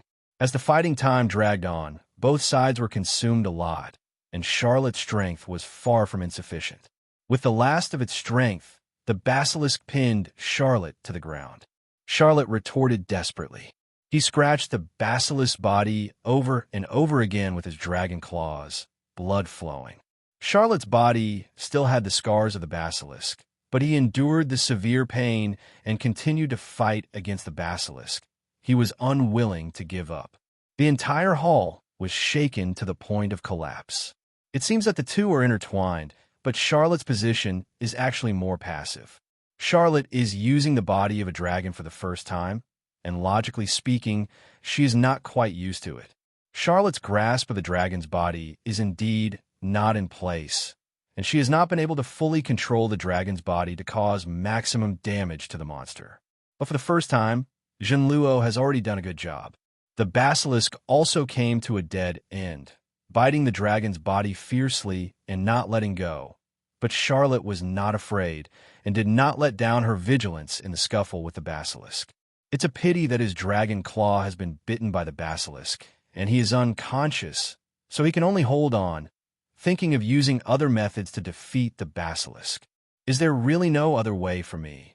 The enemy's arrogance suddenly became manic. Do you think that I will be afraid of you if you transform? Do you think that I will lose? You are too naive, but you're just a useless waste. After Charlotte heard this sentence, she felt even more angry.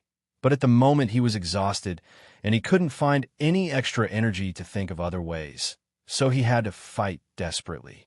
He himself was already scarred, his own energy was not much left. Only a little bit was left to hold on. But at this moment, a thought sprouted in Charlotte's heart. Why should I lose like this? I won't admit defeat.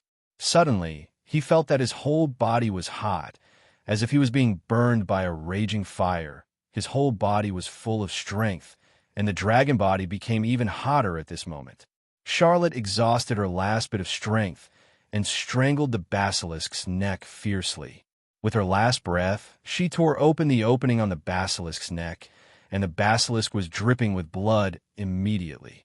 The blood on the neck gushed out, and he fell to the ground in a short while. Charlotte couldn't say a word at this moment, but just when Charlotte thought it was over, the basilisk suddenly opened its eyes and stared at Charlotte, as if telling him to continue fighting. Charlotte bit the basilisk's head, and the basilisk swayed and was thrown against the wall. Accompanied by a huge, violent sound, the basilisk was torn apart in the swing. Charlotte's anger rang out throughout Hogwarts.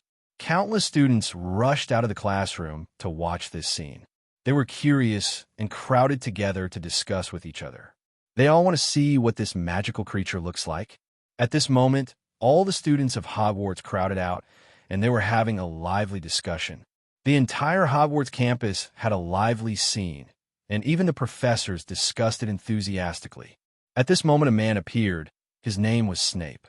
Snape stood by the window watching the scene, and then he was thinking about something in his mind, thoughtfully. Li Dezhou. He frowned as if he was not very satisfied with everything in front of him. What was even more amazing was that several deans also rushed out of the classroom after hearing the loud noise. They no longer care about their image at all. There was also a phoenix of Dumbledore, who was quietly listening to the loud plume by the window. Then he said that everything in front of him was indeed peaceful and harmonious, accompanied by the huge sound of the dragon's roar. The sound gradually spread to the Forbidden Forest. Aragog became very frightened after hearing the noise, and he hid in the cave and dared not make a sound for a long time. What is even more difficult to mention is that his descendants are even more frightened. At this time, a race appeared, and they bowed down before the huge creature in front of them, as if he was their leader. All creatures that have lived in the Forbidden Forest need to be in awe of the dragon in front of them. This lasted for quite a long time, but to Charlotte, it seemed like a blink of an eye. His heart was beating violently, blood was flowing rapidly in his body, and an unspeakable sense of exhaustion filled his heart.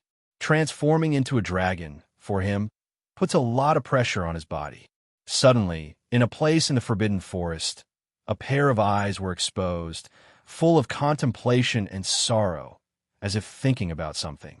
Tom was completely disappointed, sitting in the underground secret room, not knowing what to do. His eyes were full of disappointment, and he stayed there motionless. Why did this happen? I am an undefeated myth. Why did I lose? He suddenly showed a particularly frightened expression, respectful to Charlotte, and didn't dare to have any bad thoughts.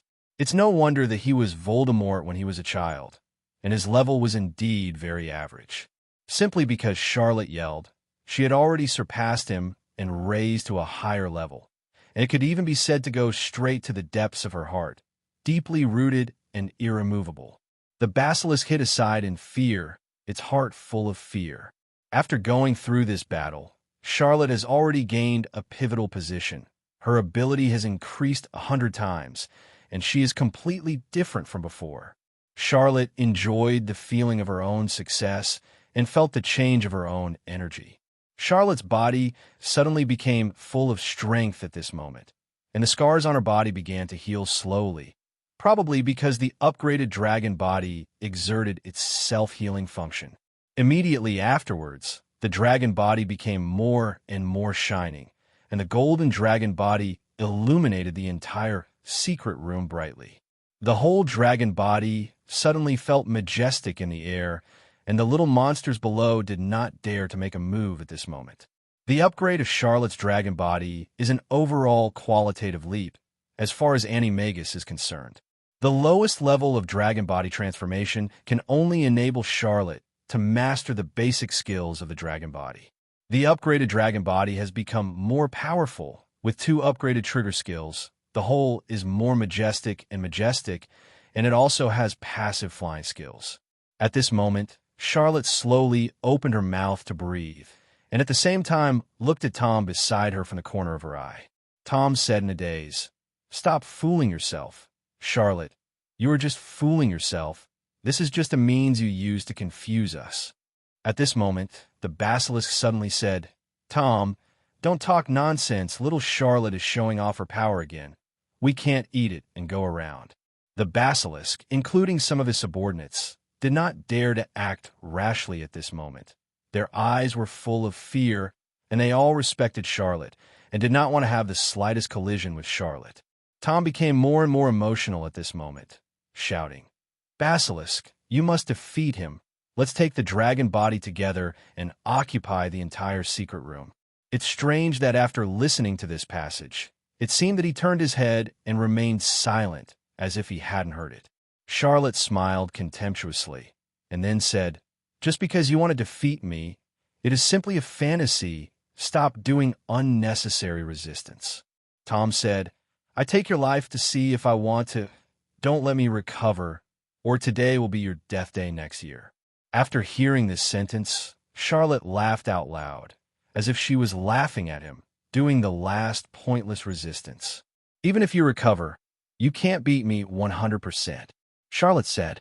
In fact, Tom was very flustered at this moment, but he had to show a very calm expression. But what he did was meaningless. In fact, he had already lost at the beginning. Tom said, "Impossible." After speaking, he was about to stand up, exhausted his last ounce of strength, and started a duel with Charlotte by himself. But it was obvious that he was just hitting a stone with a pebble. Charlotte knocked him down with just one blow, and he couldn't move. Just when Charlotte was about to turn around and leave, she suddenly felt a hidden weapon airflow coming from her back, and she turned around and immediately knocked the hidden weapon away. At this moment, Charlotte was also angry bead. She used her ultimate skill. A strong light from the dragon body hit Tom's body. Tom was heartbroken in pain, howling in pain, and left this world. In the end, a book fell from the air, and it is estimated that he was transformed from an evil power by this book. So far, the entire Voldemort incident can finally be said to be over.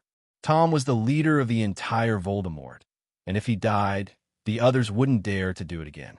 So catch the thief first. Charlotte did really well this time. Then Charlotte looked at the basilisk, but the basilisk just glanced at Charlotte, then quickly turned its head away, not daring to look any further. Then Charlotte said, "Basilisk, you ran into me. What are you going to do?" The basilisk said, "I am willing to follow you, and I am willing to work for you. I will do whatever you ask me to do, and I will always be your most authentic slave." Charlotte said, "Your master just died. Do you want to recognize me as your master? Besides, I killed your master. You are too unprincipled. I just mistook the master in a moment of confusion. In fact, I have known your majesty and ability for a long time, but I didn't know you at that time." Charlotte glanced at him contemptuously at this moment, but said nothing. The basilisk knew Charlotte was clearly not happy with the answer at the moment. Quickly explained, "Actually, my previous master, Slytherin, told me a long time ago that my earliest ancestors were actually from the Dragon Clan. But later the Dragon Clan was conspired by the basilisk villain and occupied our territory and our homeland. That's why Tom is here." Charlotte nodded in satisfaction after hearing this answer. The basilisk was afraid that Charlotte would not agree, and then said, "Master, I really want to follow you, so please grant my wish." Then the basilisk took the initiative to transform, and said while changing to the side, "Master, look, will you like me more like this?" Charlotte was also very happy after seeing him shrinking, so that she could take it with her and take it out in time if needed. Charlotte said happily, "Okay, then I will accept you reluctantly. Thank you, Master. I will go through fire and water for anything you order in the future, and I will do whatever I want." Then Charlotte opened her sleeves, and the basilisk smiled very wittily and got in. Charlotte was also very proud. Then it suddenly occurred to him that the notebook must be useful, so he kept it and put it in a safe place on his body. Charlotte was very satisfied with his own actions, so he wanted to claim credit, and then opened the Archmage system, which showed a gossip map. After Charlotte made the choice above, a three-dimensional reward box was suspended above the gossip chart in a short while. Charlotte thought this should be a reward, and Charlotte opened the box with joy. Sure enough, there are things he wants in it. One is Tom's Horcrux, and his own skill points have also increased, and he can store more skill points. The preciousness of these things is also known, and it plays a vital role in improving one's own strength. Moreover, Tom's Horcrux doesn't show much use in normal times, but when facing Voldemort, it can play a vital role. The most important thing is that his skills have been upgraded to level 5. Level 5 is already a very big improvement for Charlotte. Thinking of this, he is also very satisfied. Seeing the reward given by the Archmage, Charlotte felt very satisfied, and couldn't help showing a smile. But Charlotte also discovered one of the rules. This pattern is very interesting. He found that the Archmage doesn't give you new rewards every time your skills grow. But he thinks this kind of behavior of the Archmage is understandable, because it will not give you a qualitative leap just because your skills are improved. Charlotte felt incredible for this rare skill reward with a qualitative leap. But I was also secretly happy in my heart. This was the first time he had confronted the Rain Basilisk and defeated him. Charlotte is currently concerned about the new skills she has acquired, and how powerful is it for him. He didn't know it. He only knew that there was such a little power that could enhance his spells so that he could defeat others. But what he's more aware of is that for the Basilisk, it is not easy to get 2,000 skill points from him in such a 1,000-year fog, and he is already satisfied. But unexpectedly, the Archmage can give him more 2,000 skill points, which is even more of an improvement for him. Now, however, Charlotte faces a more difficult problem, which is right in front of him right now. During Charlotte's fight with the Basilisk, they fought in the Great Hall of the Chamber of Secrets. However, the loud bang was heard by students and professors throughout the academy. It was a bad sign for him. So how should he explain it to all the teachers and students in the academy?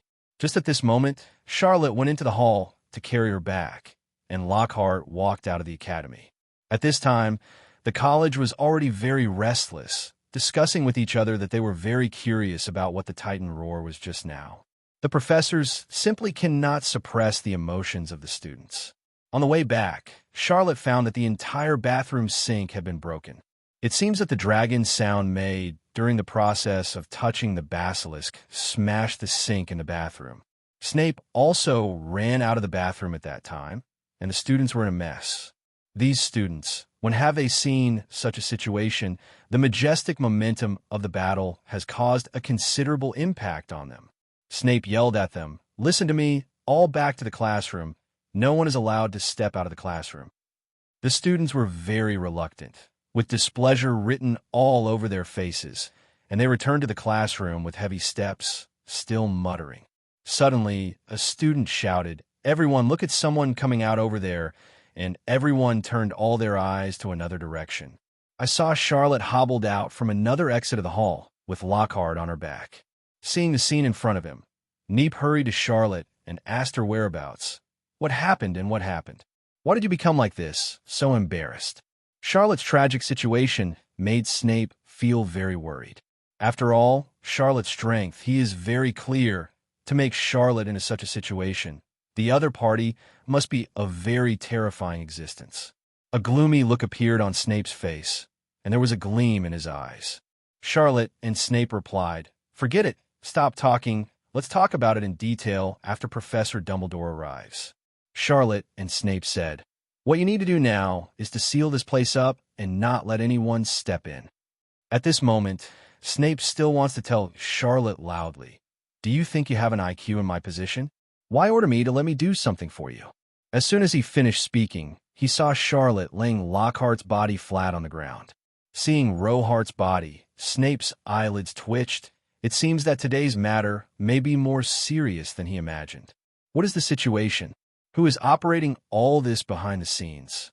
Suddenly, Snape realized. He immediately understood the mastermind behind this. Snape. Yes, only that person can make such a big deal. He glanced around resentfully and cursed in a low voice. That's when Snape saw a student. His name was Joseph. Snape shouted, "What are you doing? Can't you hear what I just said? 0-0. I'll let you all know the classroom, and no one is allowed to leave the classroom half a step." Joseph thought that Snape would reprimand him, so he walked over slowly and dejectedly.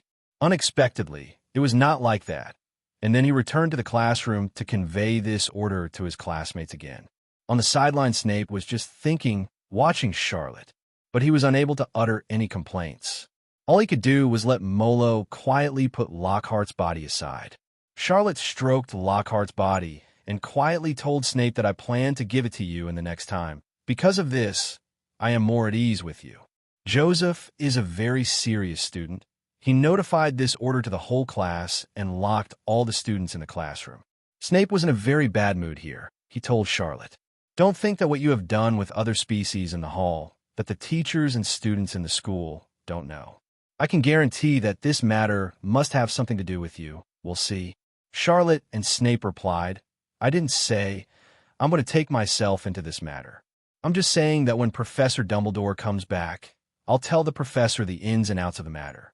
Under the leadership of the professors, the students of the entire college gradually regained their calm. They whispered in the classroom about who they were in the hall yesterday and what happened with whom. The sky became hazy, and the atmosphere of the entire campus gradually calmed down. The students are guessing that Charlotte is the god of war, Sterling's pet basilisk.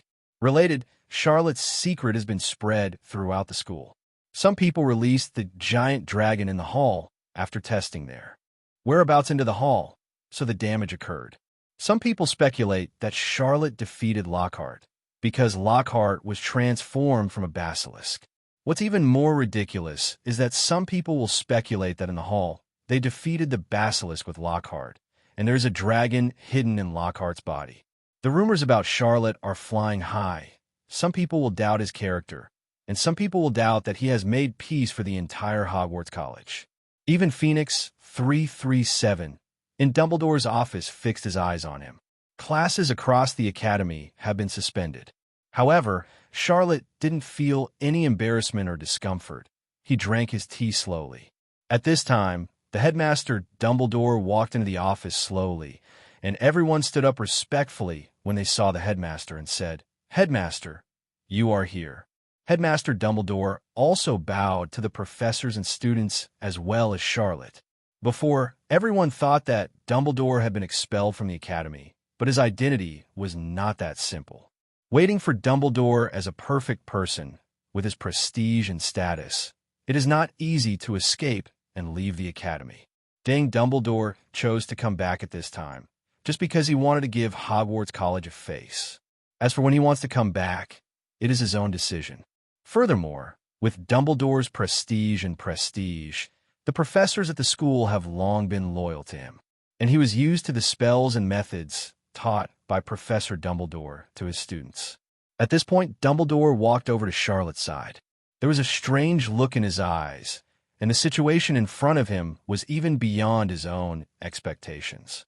Looking at Lockhart's body and telling him what happened last night, how he can lose his hallucinations. The matter that the professors whispered about them can finally have a solution. Charlotte and Dumbledore said, "I think Lockhart just passed out and nothing serious happened." He gave everyone a reassuring look. At this moment, Dumbledore came to Lockhart's side and said to recover quickly. Then all of a sudden Lockhart's body trembled a little. At this time, Dumbledore said to Lockhart's body, "Professor Lockhart, you are finally awake." Professor Lockhart slowly opened his eyes and said to him, "Professor Dumbledore, why are you here, and where am I now? Why is the surrounding environment so strange?" Dumbledore told him not to worry. "It's just my office, and you can rest here." Professor Lockhart supported his head, just kept repeating that my head hurts, I don't know what happened. Dumbledore asked him again, "Do you really have no memory of what happened last night?" Lockhart looked even more pained. At this time, Snape and Charlotte said coldly on the other side, "It seems that Professor Hart has no memory at all. Then the responsibility for this matter will come to you. So tell me, please explain exactly what happened." Dumbledore also gradually shifted his eyes from Lockhart to Charlotte, waiting for Charlotte to give a definite answer. Charlotte said very calmly, "I came to Professor Lockhart's office that night, but it was dark inside, and all I could see was him walking up and down the office by himself. No matter how I call his name, he has no response. There was a lady who asked me why you came to Professor Lockhart's office all of a sudden. Charlotte told her what's so curious about it, that I've always admired his books, and he likes me too. It is also because of Professor Lockhart's incident. The entire Hogwarts College has gradually become less and less impressed with Charlotte, and has a lot of doubts about him." Professor Dumbledore and Charlotte say, "You can continue talking. Tell me exactly what you heard and saw, and I won't blame you." Immediately afterwards, the whereabouts continued. I felt that Professor Lockhart was very suspicious. The behavior is also inexplicable. I followed him all the time to find out what happened to Professor Lockhart, and what did he want to do? Then I followed him all the way to the bathroom on the second floor. But unexpectedly, I saw Professor Lockhart go straight in. At this moment, I suddenly heard a hissing sound. Dumbledore immediately responded, "Basilisk." I didn't react at all. "I didn't know how the door opened suddenly," Charlotte said. Professor McGonagall on the side suddenly shouted that the entrance to the sink on the second floor is the entrance to the entire secret room. Charlotte looked blank, and he asked if it should be considered. I saw Professor Lockhart pick it in without hesitation, and I jumped in with him all the time. Dumbledore asked nervously, "What did you find in the hall when you went in?" Charlotte replied that all I could see when I first entered was a pile of mutilated bodies and bones. But these bones may be human or animals. The professors next to him were very puzzled. They are wondering if our college underground is really a terrorist organization, says Charlotte and Professor Dumbledore. After he walked some distance, he found a snake 5.5, but only the snake's skin was found, and it must have just shed off at that time. If you can see the trace of this snake, you can imagine that its size is beyond imagination. Dumbledore took a soft breath. Tell Charlotte, do you know what that snakeskin represents? Charlotte shook her head helplessly, showing a dazed look on her face, Dumbledore, and then talked in one breath and said, "Forget it, you go ahead." Charlotte went on to say that when he followed Professor Lockhart to get deeper, he found that Professor Lockhart took out a book from the bookcase behind him, and when he asked him to open the book, he felt that he saw the soul of a young man walking out of the book. Dumbledore shouted, "He was Tom." Only then did Charlotte suddenly realize that it was so. Dumbledore shouted, "He was Tom." Only then did Charlotte suddenly realize that it was so. So now the problem is with this diary, and Dumbledore looked at this diary with all his attention. His brows were sometimes furrowed and sometimes stretched, and various expressions appeared on his face. Seemingly seeing something, he guessed whether it was something about Voldemort. He looked at the diary carefully, trying to find something out of it, but it was difficult. After all, Voldemort, as a first-class old EMB, his things are definitely not that simple. Even Charlotte, thinking of all of Voldemort's messy schemes, had a big head. He tossed and turned, accidentally touched the mechanism, and immediately saw a picture. This picture jumped out so suddenly that Dumbledore and Charlotte jumped up, thinking it was some kind of killer weapon. Charlotte swung her wand, nearly throwing a fireball. The screen shows a Horcrux, which is exactly 16 Voldemorts. But after a closer look, the Horcrux was unharmed. It stands to reason that it shouldn't be. The Horcrux is unharmed, so it shouldn't be recovered into the diary. "So where did his soul go?" Charlotte said. "It seems that I saw a ghost and entered the secret room, but I don't know what happened inside." At this moment, the professor said, "I don't know why my head hurts today. I feel something rushing into my body, and I feel uncomfortable." At this moment, when everyone was at a loss, Charlotte opened the diary again, and in the same way, a picture emerged in the diary. It is the picture of what happened after the young man entered the secret room. The picture shows that the young man's soul turned into a wisp of green smoke, floating around in the secret room. As if looking for something, suddenly he saw a person in front of him. Yes, that person was Professor Lockhart. He looked at it, but it seemed that Professor Hart didn't know it at the moment. So he took advantage of Professor Lockhart's breath and entered his body through his nasal cavity. Professor Lockhart suddenly shook himself up, feeling a little heavier in his body. At this point, I finally know what happened to the young man after he entered the secret room. At this moment, the eyes of the office were all on Professor Lockhart because everyone knew what happened afterwards. Unanimously asked him, "What happened next?" Lockhart actually didn't know very well because he vaguely remembered his uncomfortable moment and couldn't remember what happened. He refreshed and said, "I know what's going on." Speaking of this, everyone's desire to know became more and more intense, and they all looked at him with wide eyes, staring intently at his mouth.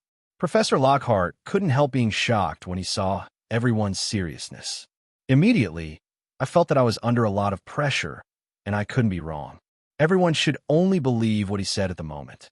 After all, he was the only one who entered the secret room. Roart thought about it again, and then said, "It seems that something has entered my body from bottom to top into the cerebellum." At the same time, my head felt dizzy, as if remembering something. I vaguely remember that that person left a name called Hogwarts in my mind, and the most important thing is that diary, which seems to have evolved from the leader of a monster. Everyone listened very carefully. There was not a single redundant voice, and there was no fear that they might not hear what the professor said clearly. Everyone said in unison, "Professor, continue." Then my body seemed to be out of control, and I would do whatever I was asked to do, without the ability to control myself at all. When Charlotte heard this, he actually knew it already, but he didn't say it out loud, and it also satisfied everyone's curiosity. And what happened later, the professor continued to brag to everyone for a long time, and everyone listened with great enthusiasm. For example, why Lockhart told everyone about this is because he feels that he has a certain value, so others will invade his body and make him stronger. It's just that he himself is unwilling because he still wants to stand on the side of justice and guard Hogwarts. At the same time, he said, "I abide by the justice in my heart. Even if he enters my body, he cannot invade my soul, and I will not yield to him."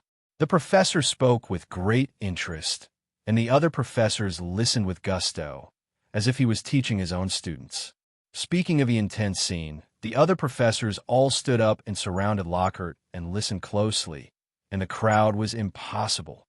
It is said that he and the monster were engaged in a strong ideological struggle, and each of them had a blood strip on their heads, leaning to one side for a while and leaning to the other for a while, and neither would let the other. The battle seemed extremely fierce. He activated this skill and the monster's trigger skill. The two skills canceled each other out, and the two skills retreated at the same time. In the picture in his mind, the surrounding buildings were torn apart. The scene was once spectacular, and the two of them fought on equal terms. When the battle became more intense, and it was impossible to tell the winner, the professor used the ultimate skill thought prison. Professor Lockhart hits 140 blows. Finally, it gave the monster a fatal blow, and it disappeared immediately. Speaking of this, everyone couldn't help applauding, and Professor Lockhart suddenly felt that he was very good.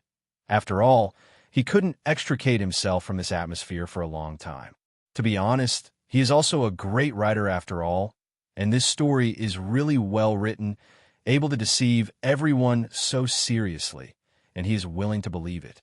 Seeing this, Charlotte couldn't help smiling, because no one else knew what was really going on except him.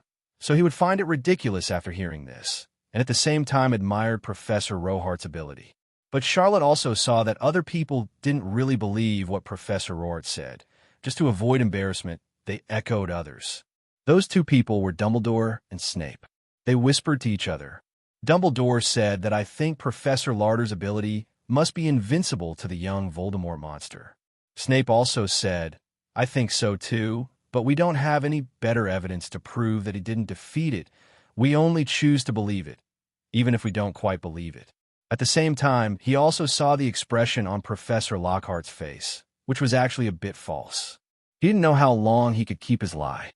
Just thinking about the present moment, there is no way to take back the words that were said and the water that was spilled, so I bit the bullet and continued to round up this lie.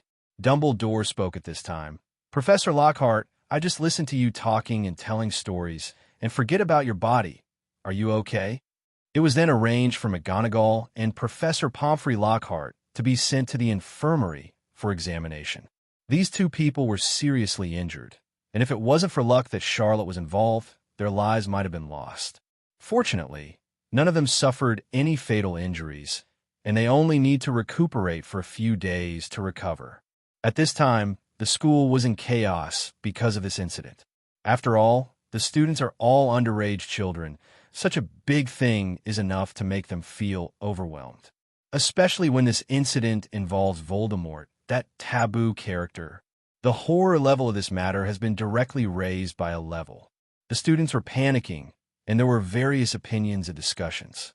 Dumbledore then said, Let's other professors don't have to worry about it. They hurried to appease the students' emotions, see what's going on with the students, and don't let the students riot. After all, he was a well-informed old principal, and this incident did not make him panic. The unmoving momentum reassured everyone a lot. After speaking, everyone took action one after another. At this moment, Professor Dumbledore stopped Professor Snape and said, Professor Snape, wait a minute, I have something else to tell you. Professor Snape agreed and waited on the chair. In fact, Professor Snape already knew what he was going to do at this moment, but he didn't say it out loud. At this time, Charlotte said, If there is nothing else, I will go back to rest. I didn't rest well last night, and I was tired all night. His intuition told himself that this matter was endless. He was tired enough today, and he needed to sleep after solving such a big trouble. After all, his body is still a child.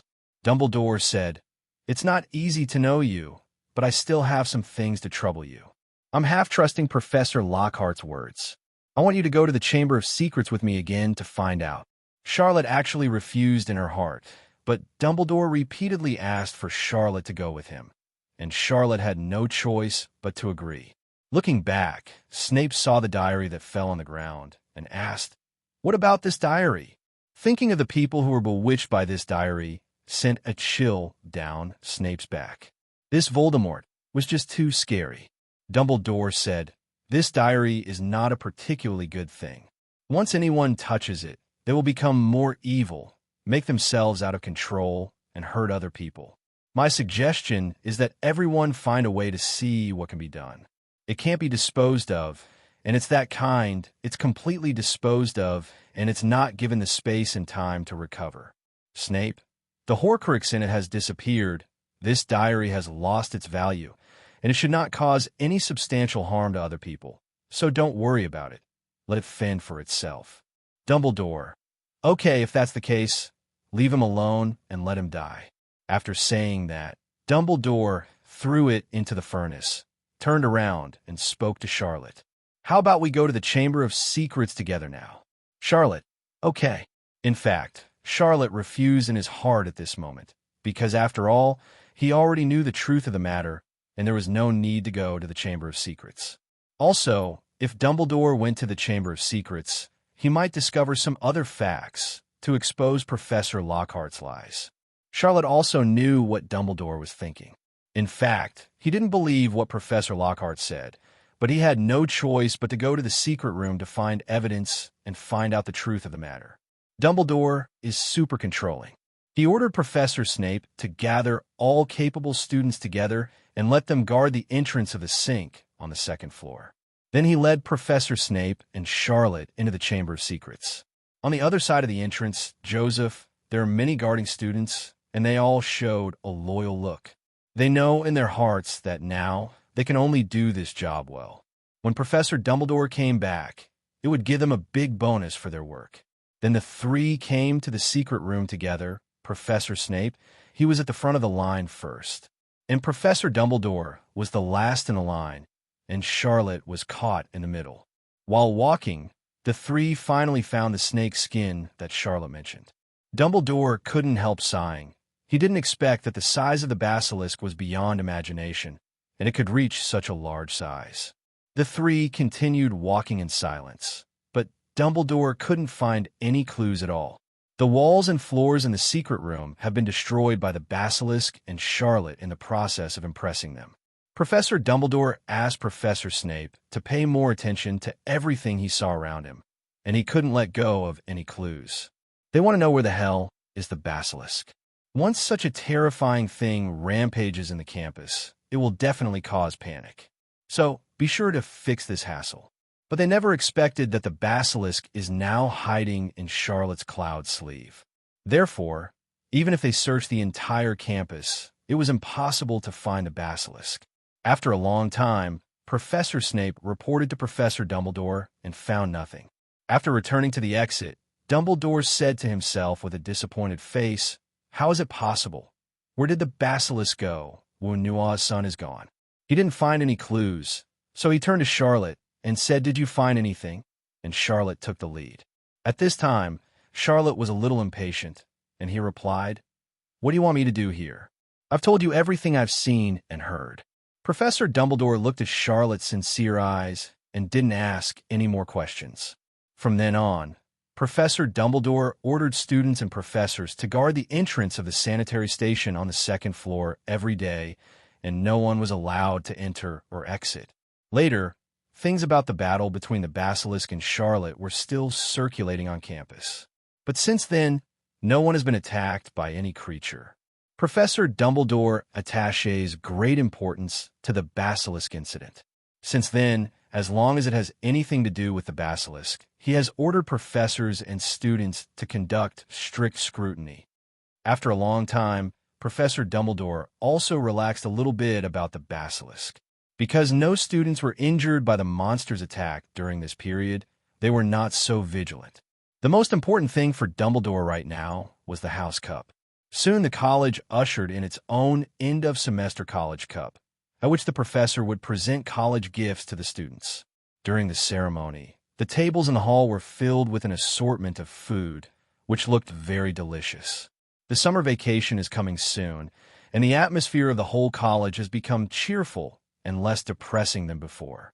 Because of the basilisk, the professor and students have been worried throughout the semester. This made the stone in their hearts finally fall down. On the other side, Professor McGonagall picked up his spoon and tapped his glass lightly. At this point, the professor and students fell silent. Professor Dumbledore also stood up with a smile and told everyone that this semester is finally coming to an end. But I have another announcement before the summer break, and then we will start the 090 Academy Cup. Professor Dumbledore said, because this semester, each of us is very depressed due to the incidents of the Basilisk and Xia Luo, so I decided to cancel this final exam. After speaking, all the students cheered and shouted happily and discussed with each other, as if they were releasing a kind of pressure in their hearts. But there are also many top students, such as Hermione, who wants to take an exam. Then Professor Dumbledore waved his hand in the air for a moment to silence everyone, and he had something to say. Then everyone gave warm applause to welcome the two big names and invite them to come on stage. It was these two saints who used some grass that they made to heal the people who were attacked by the basilisk. At this time, there was roaring applause in the auditorium, and they cheered even more in order to express their gratitude. Professor Dumbledore added, in addition to this, we should thank two other heavyweights. Presumably everyone already knows a thing or two. Let us warmly welcome Professor Charlotte and Professor Lockhart. Professor Lockhart, BGCD, stood up with a smile. Charlotte stood up slowly from her seat.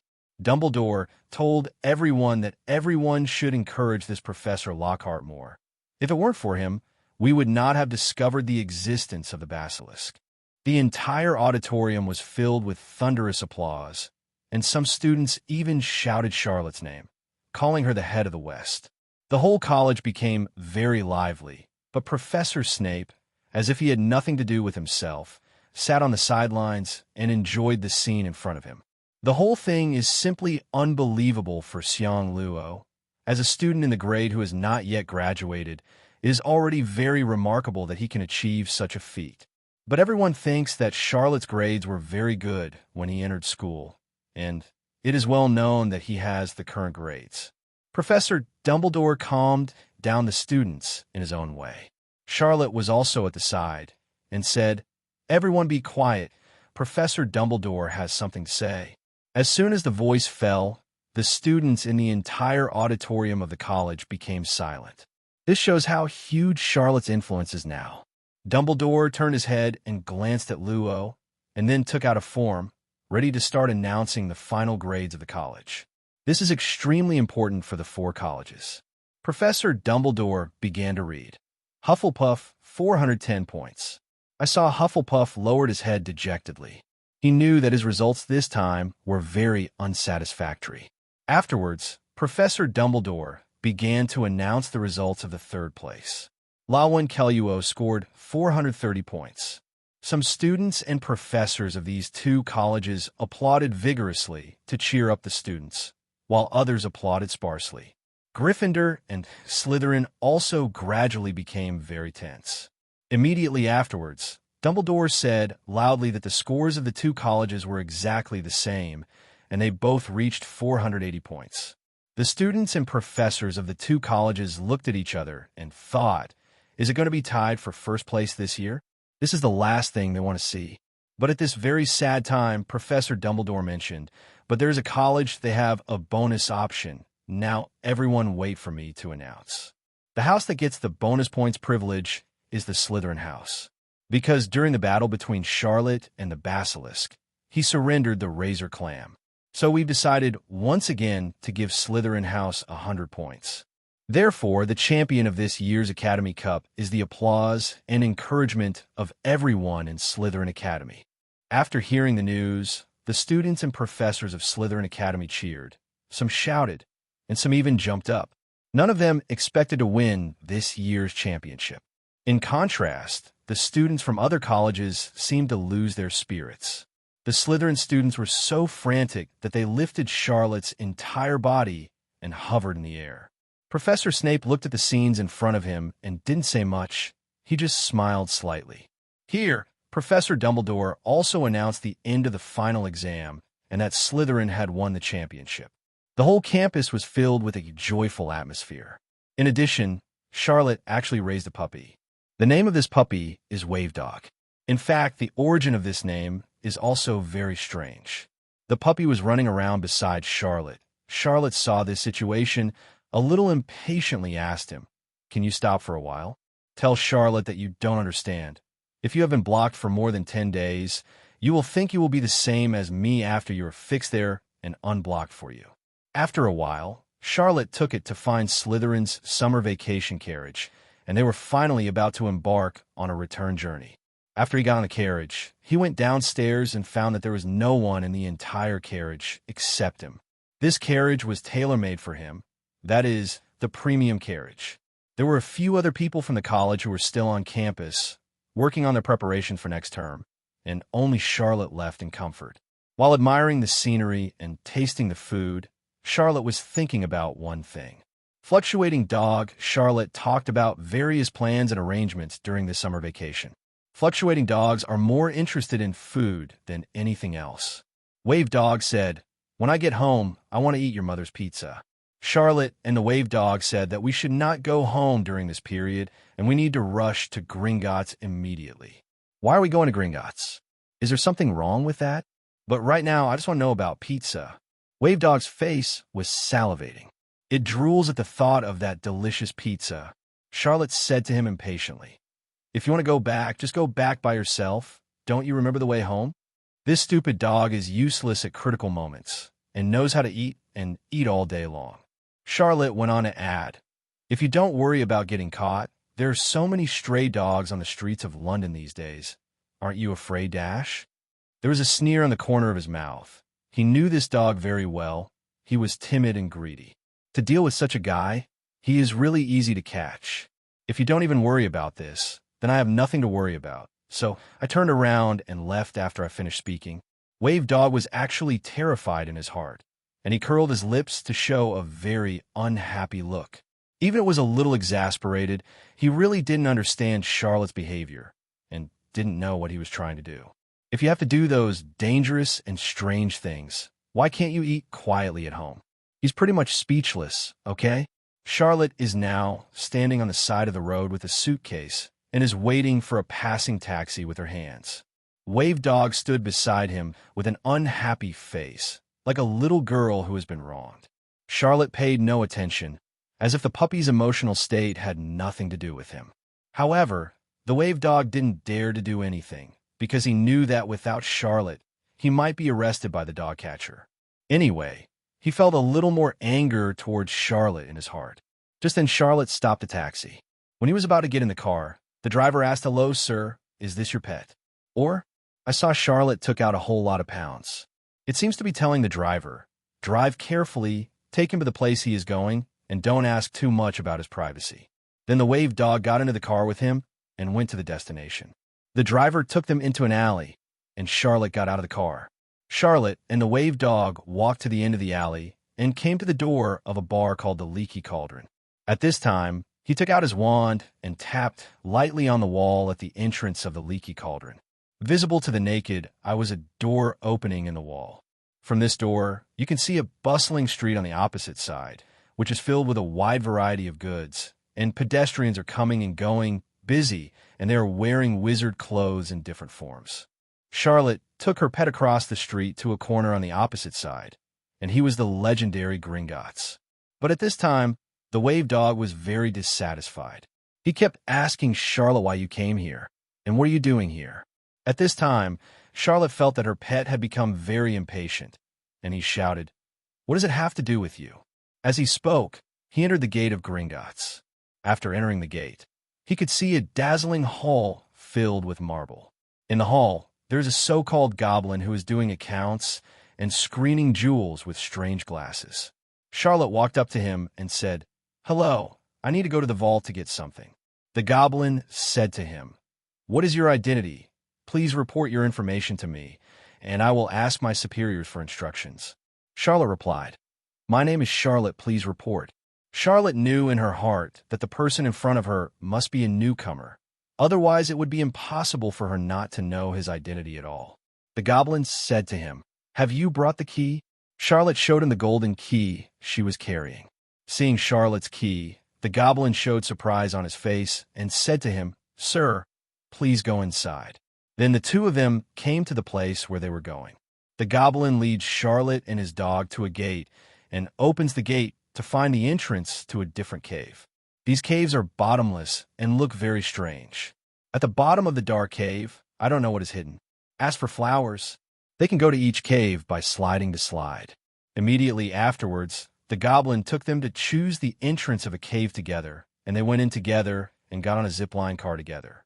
The goblin was in front, controlling the speed and direction, while Charlotte and his dog sat in the back. Then, Charlotte felt the zipline car slide down quickly under her body, and it felt like lightning. Even Charlotte's hair was blown up. After a while, the goblin said, "Sir, your vault is at number 813. Please go in." Then the goblin sent his tackle back with a coded signal. Just when Charlotte was about to go into the vault, Charlotte and the goblin said, "Hello. This is our personal privacy. Can you avoid it now?" Immediately afterwards, the goblin took a key and he opened the cave next to it. She is very knowledgeable and told Charlotte that you can rest assured that we will not inquire about the personal privacy of our guests. After finishing speaking, he entered the cave next to him and left. At the door of the vault, the wave dog is about to go in 1 foot first, but the wave dog must be taken 1 step ahead. But it never occurred to him that Charlotte let him kick him aside. But he walked in alone without mercy. This selfish and vulgar human being. Undulating dog's face is full of grievances. Why can't you just take me in and see what it's like inside? The outer door of the vault is an iron door, and after entering, you can see many shiny gold bars. But Charlotte has no interest in the gold bars in front of her. He ran to a corner and opened a package. After opening, there was a red gem. Only then did he know that it was the Philosopher's Stone. Turns out Charlotte had beaten Voldemort and Quirrell a year earlier. After defeating them, the red gemstone, also known as the Philosopher's Stone, was collected by Charlotte and kept with her all the time. Not long after, he saved the Philosopher's Stone in Geelin Pavilion. Even Professor Bulido didn't know his existence. Professor Dumbledore has always believed that the ruby, the Sorcerer's Stone, was destroyed by Voldemort. But in fact, that gem was put into this vault. Charlotte, at this moment, has many discerning eyes and has many grades. Charlotte opened the first-level discerning eye, and he hoped that through this level, he could see clearly the structure of the ruby, which is the Sorcerer's Stone. But he tried for a long time. Even at the first level, he couldn't see clearly, because the first level can only identify some artificial gems, but it is impossible for magicians to identify them. The purpose of Charlotte's visit to the vault this time is to find the ruby and identify the structure in it. In this way, he can make rubies by himself in the future. After all, such powerful gems are rare. Rubies are very powerful, and if they could be mass-produced, they would be a real fortune. Charlotte's actions this time were simply desperate. However, what he didn't expect was that in the end it failed 7-8-3.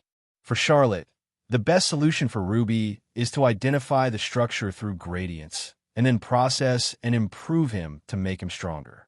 Currently, what Charlotte is most worried about is to improve her level so that she can improve her ability to identify other Philosopher's Stones.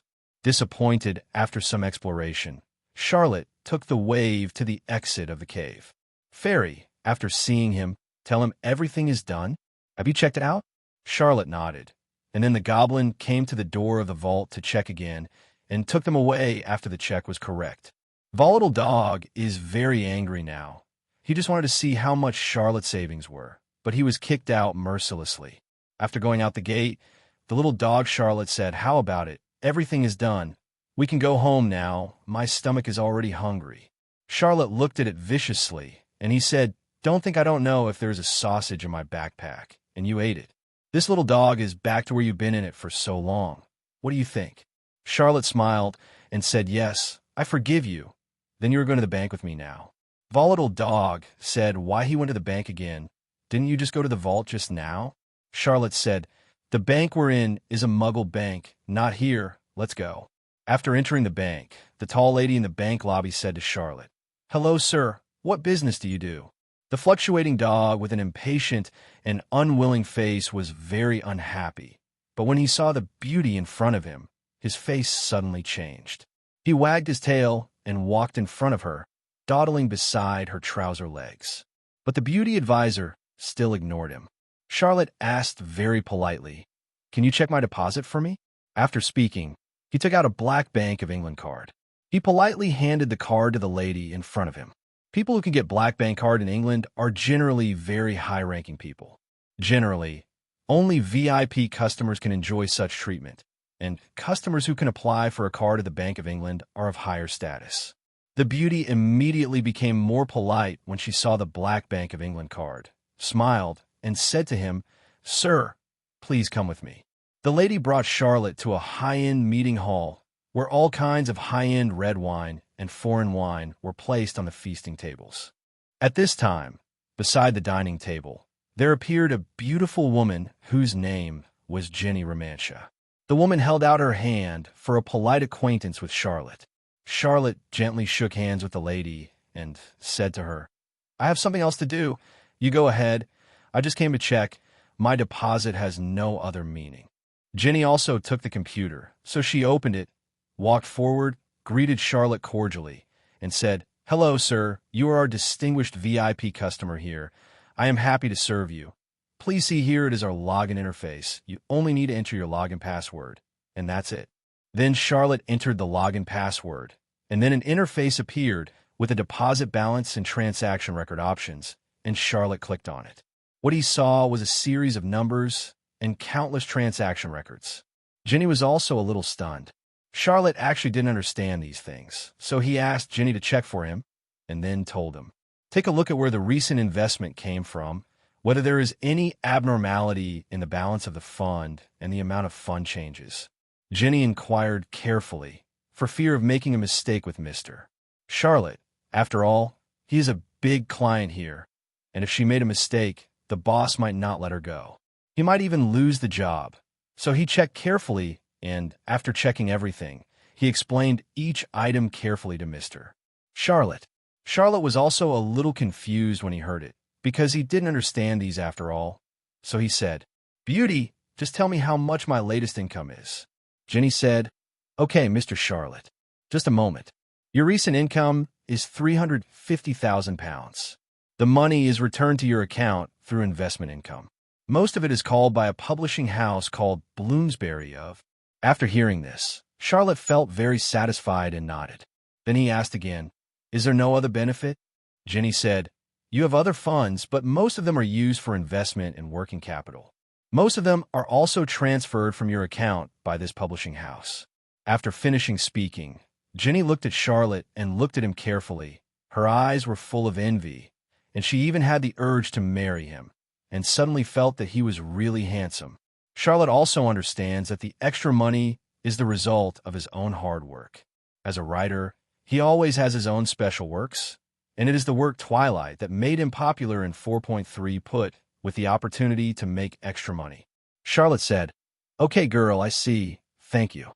After speaking, Charlotte was about to get up and leave, but at this moment, Jenny hurried up to stop him, asked, "Now I have a few projects that can be invested in my hand. Do you want to consider it? It is really the kind that makes money without losing money. Do you have time now? You can sit down and listen to me slowly. Tell me, if you think it makes sense after I finish speaking, you can invest." Charlotte took a look at the beauty and said, "I'm sorry, beauty, I'm not interested. I've already invested a lot. I don't want to invest too much in your bank. Besides, I have other uses for the remaining money. I can't keep investing here." The beauty still wanted to stay, but Charlotte was obviously impatient. The moment the beauty spoke, Charlotte turned around as if she didn't hear her. Jenny saw that she couldn't find a way to please her, so she shifted her target to the volatile dog. She wanted to interact with the volatile dog to soften Charlotte's heart, so as to see if she could make such an investment with Charlotte and complete her task for this month. But obviously it has no effect. Charlotte took a look at his wave dog, kicked him, and was about to leave, but the wave dog is also a disappointment. Seeing a beautiful woman can't walk, Charlotte kicked him. He didn't even responding. Two eyes stared straight at Jenny. Charlotte couldn't stand it anymore, so she kicked him hard again, telling him to leave. Only then did the wave dog realize that it was Charlotte calling him. But he didn't dare to say anything, but he didn't want he left because he couldn't bear to part with the beautiful woman in front of him. 16, but he had no choice but to entangle with the beauty for a while. Obediently said goodbye to the beauty and prepared to leave with Charlotte. and when he left, he did not forget to take advantage of the young lady, kiss her little hand, and then said, "I hope you are still hungry when you come next time." Ginny petted and stroked the wave dog and asked warmly, and at the same time turned her eyes to Charlotte and said, "Welcome to come next time. I will entertain you next time you come. I wish you a good mood every day, smooth work, and happy life. You go slowly." After Ginny finished speaking, Charlotte and the wave dog turned around and left after arriving at Sia. Charlotte walked out of the bank with Volatile Dog, but Volatile Dog's head was still twisting in the direction of the bank from time to time, and Charlotte could tell that she was still nostalgic for the beauty just now. He said, "Why don't you stay here and go to work at the bank to see if they want you?" Volatile Dog said, "Isn't what you said nonsense? What can I do here? Does the bank still need a watchdog? I'm just nostalgic for that little beauty just now. What's the use of being attached to others? They will definitely look down on you. Besides, you're still a dog. If you're a handsome guy like me, it is still possible. Even if it's impossible, why don't I think about it? It's like how handsome you are.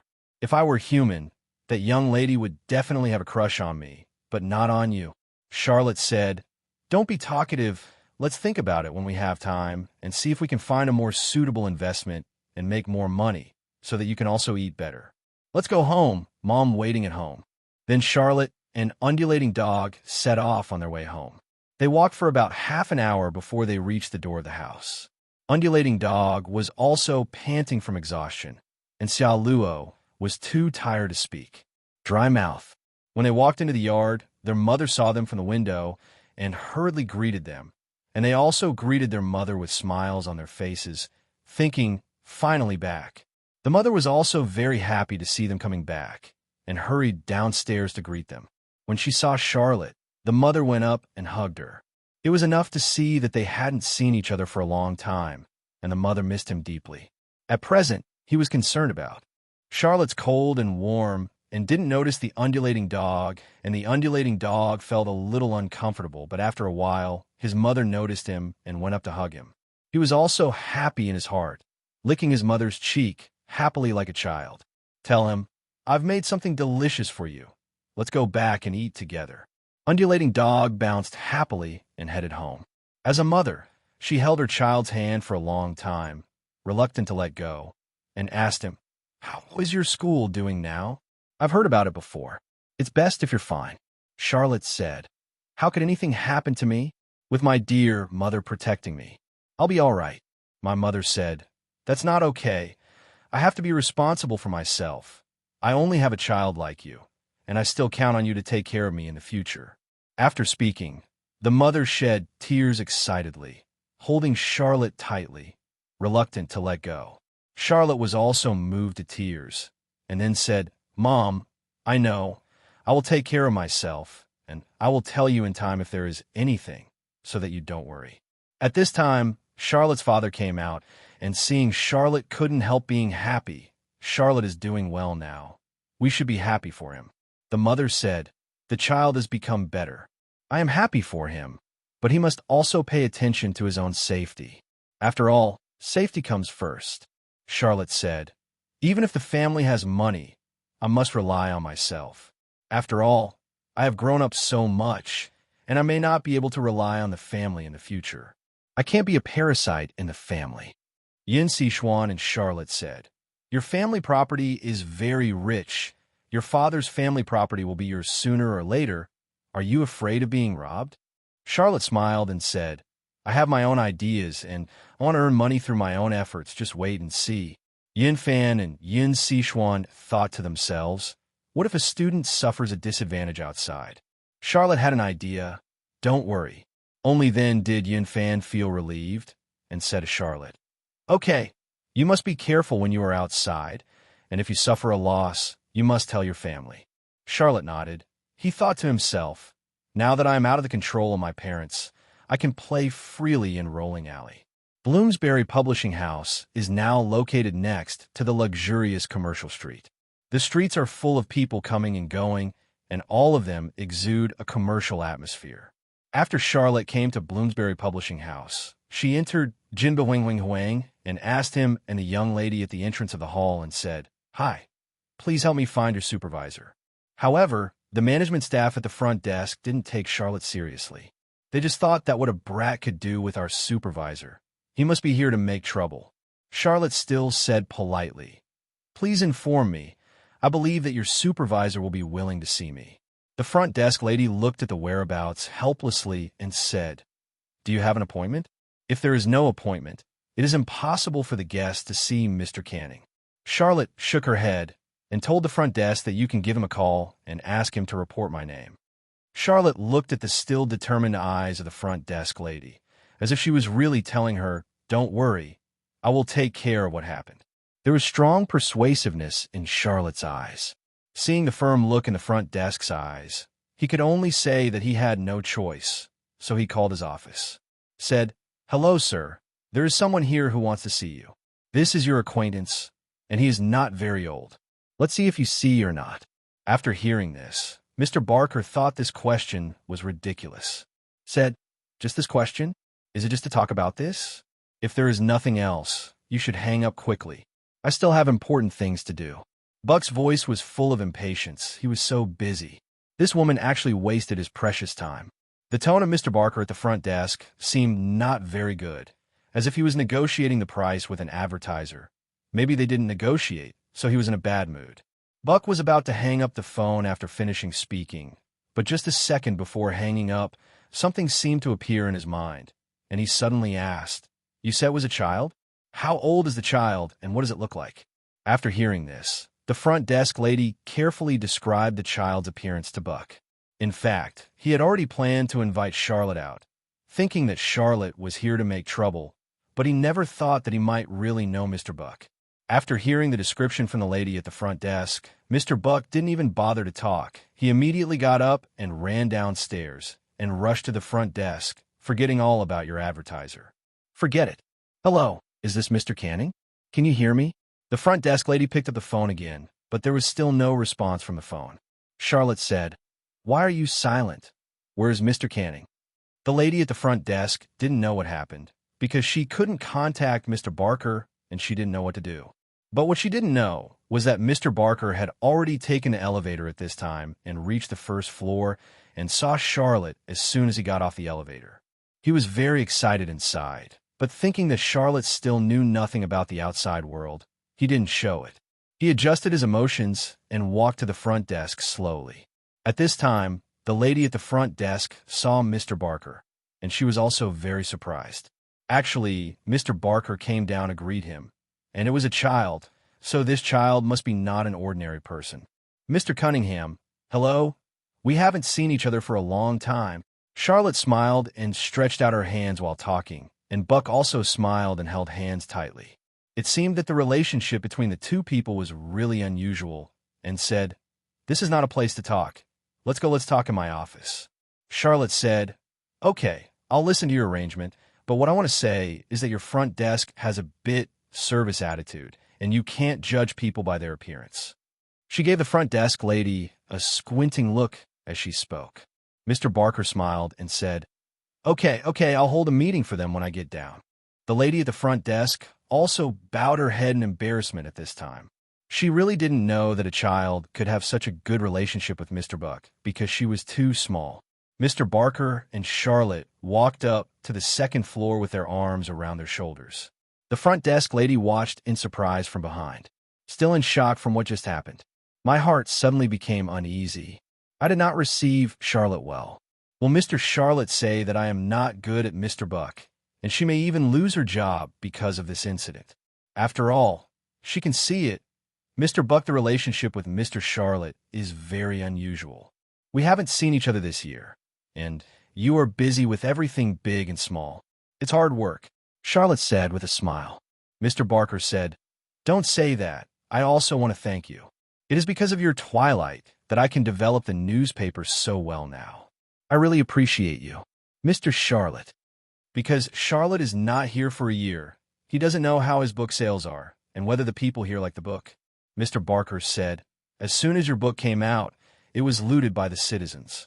I still asked the newspaper office to work overtime overnight to publish the book, but couldn't keep up with the speed of the citizens' purchases. This book is really good, and everyone likes it." Yin Yi also said modestly, It's not like what you said. It's also the first time I start writing. In fact, there are still many things in my book that need to be improved. I need to continue to learn. No, I don't understand the situation. People here really like this book, and everyone is buying it one after another. I also know that you're a new author. When I first published it, I only printed it. I bought 30,000 copies, but to my surprise, they were sold out within a week, and there were still many people who couldn't buy them. So I increased the number of publications when I published it for the second time, and won. It was 50,000, and it was sold out within a week, and the third printing of 100,000 was indeed no surprise, and the purchase was completed within a week. The supply is really in short supply.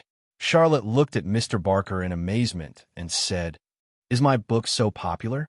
Thank you so much." Mr. Barker said excitedly, "You don't know you are my lucky star. The book I publish for you sells well, and everyone buys it, so I have a chance to make money. It can be said that without Bloomsbury Press, I would not be where I am today without you. Thank you very much." After the book became famous, many partners extended their hands and wanted to cooperate with it. That's why there are so many benefits, and the publishing house develops so well. It is no exaggeration to say that it is all brought by Charlotte. Charlotte, Nuo Qianzhao, said, "Thank you for your willingness to cooperate with me. Without you, I would not be where I am today. I also want to thank you." Mr. Barker said, "We are all win-win for each other. Let's work hard together. For your book, we have also set up a special group to serve your book. I will show you." Mr. Barker took Charlotte to another place on the second floor. After entering, several people were busy, but it seemed that Charlotte was also a little surprised, as if they were familiar faces. The staff looked at the child at the door and immediately recognized him as Charlotte, the author of this book. Everyone was very happy and went up to say hello to him. Everyone was very happy to see him. Everyone went up and hugged him. Charlotte was also very happy and hugged everyone. At the same time, I was very grateful to them. Without their hard work, Charlotte's book would not have sold so well. No matter the old employees or the young employees in this bookstore, they all came forward to express their great gratitude to Charlotte. Some were even so excited that tears welled up in their eyes.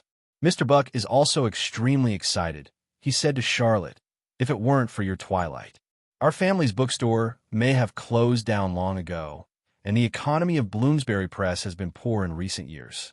During the economic crisis in the past few years, a lot of funds could not be turned over, and they all had to rely on loans from other bookstores. Thank you for saving us. Otherwise, our whole bookstore would not know how to make ends meet." Charlotte is still repeating what she said before. "If it weren't for your help to publish my book wouldn't have sold so much, so we are all win-win and mutual help." At this time, the entire bookstore burst into thunderous applause. Twilight was very popular in the whole city, even in New York, and many book fans set off a wave of vampires. Some old bookstore employees even predict that Twilight will become the top book of this year's annual best list. Another old employee smiled and told Charlotte that your book has been bought by many famous authors. The National Association also wants 040 to award your book, but because they don't know who the author of this book is, they temporarily store the trophy in our bookstore.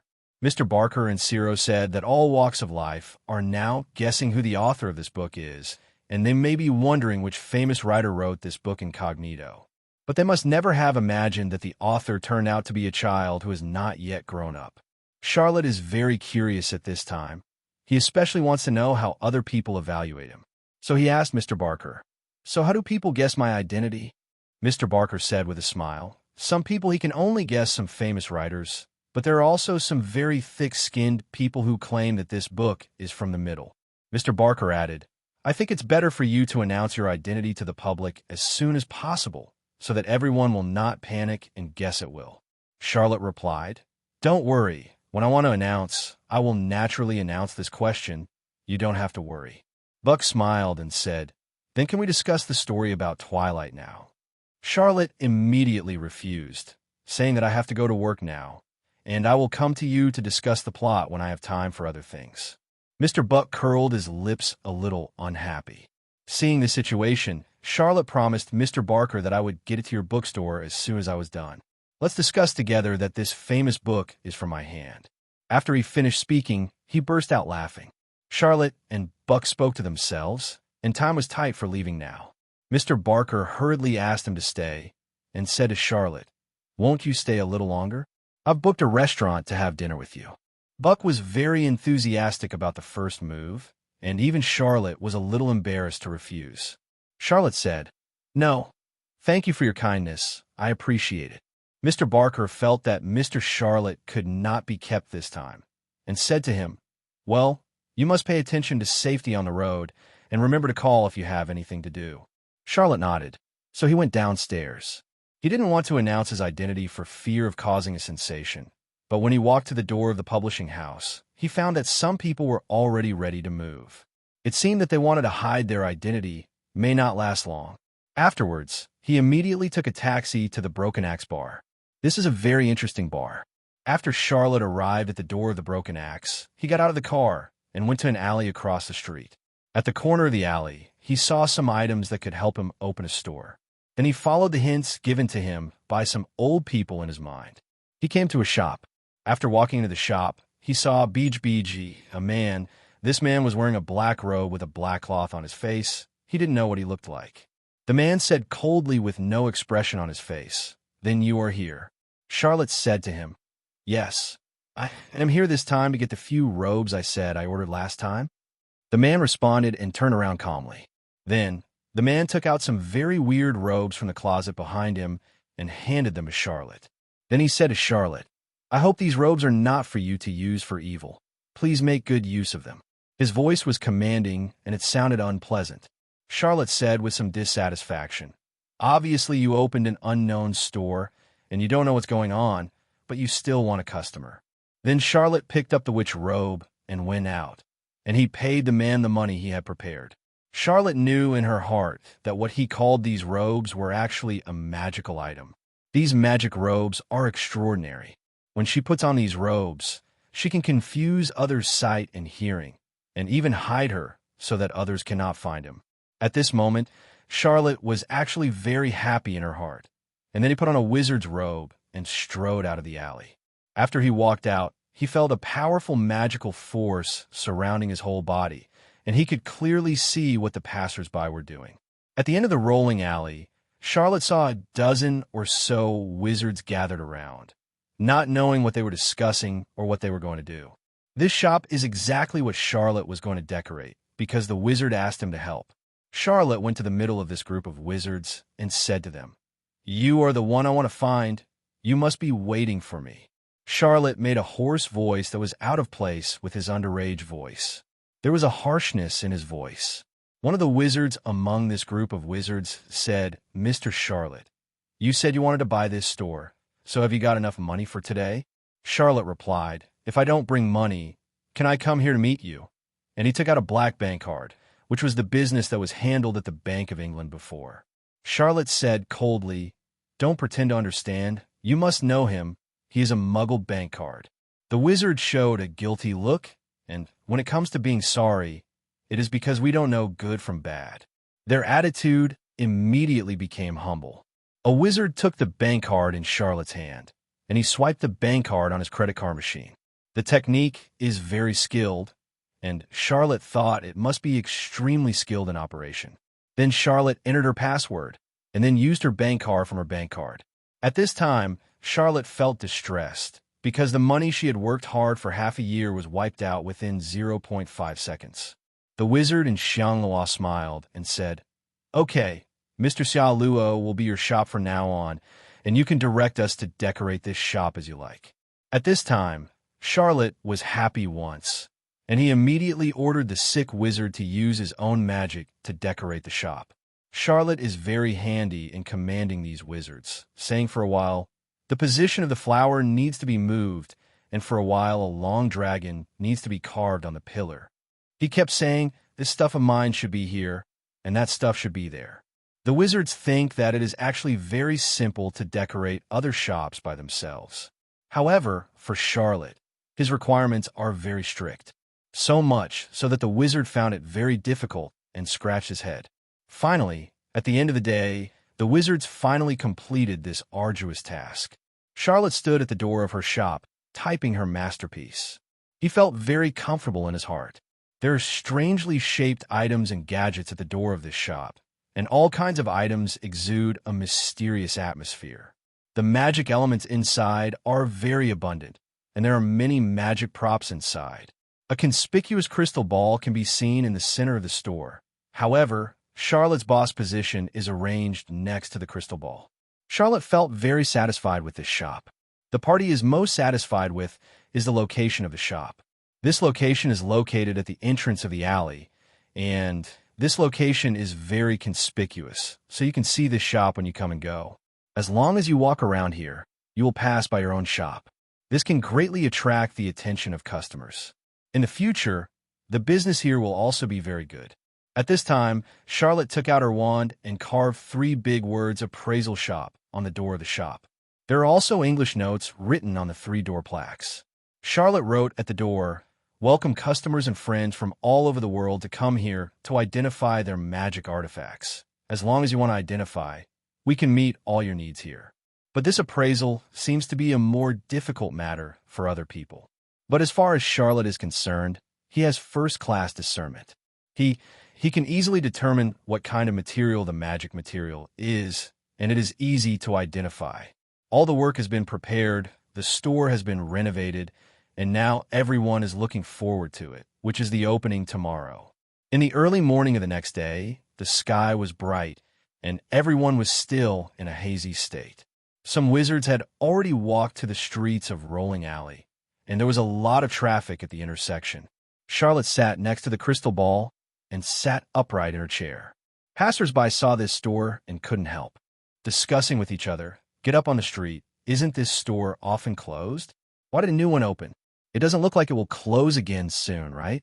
Some passers-by even said, "Look at the cuteness in that store. How cute is Meng's change of tone." And he actually wrote that kind of handwriting. "Come on, let's go in together and take a look."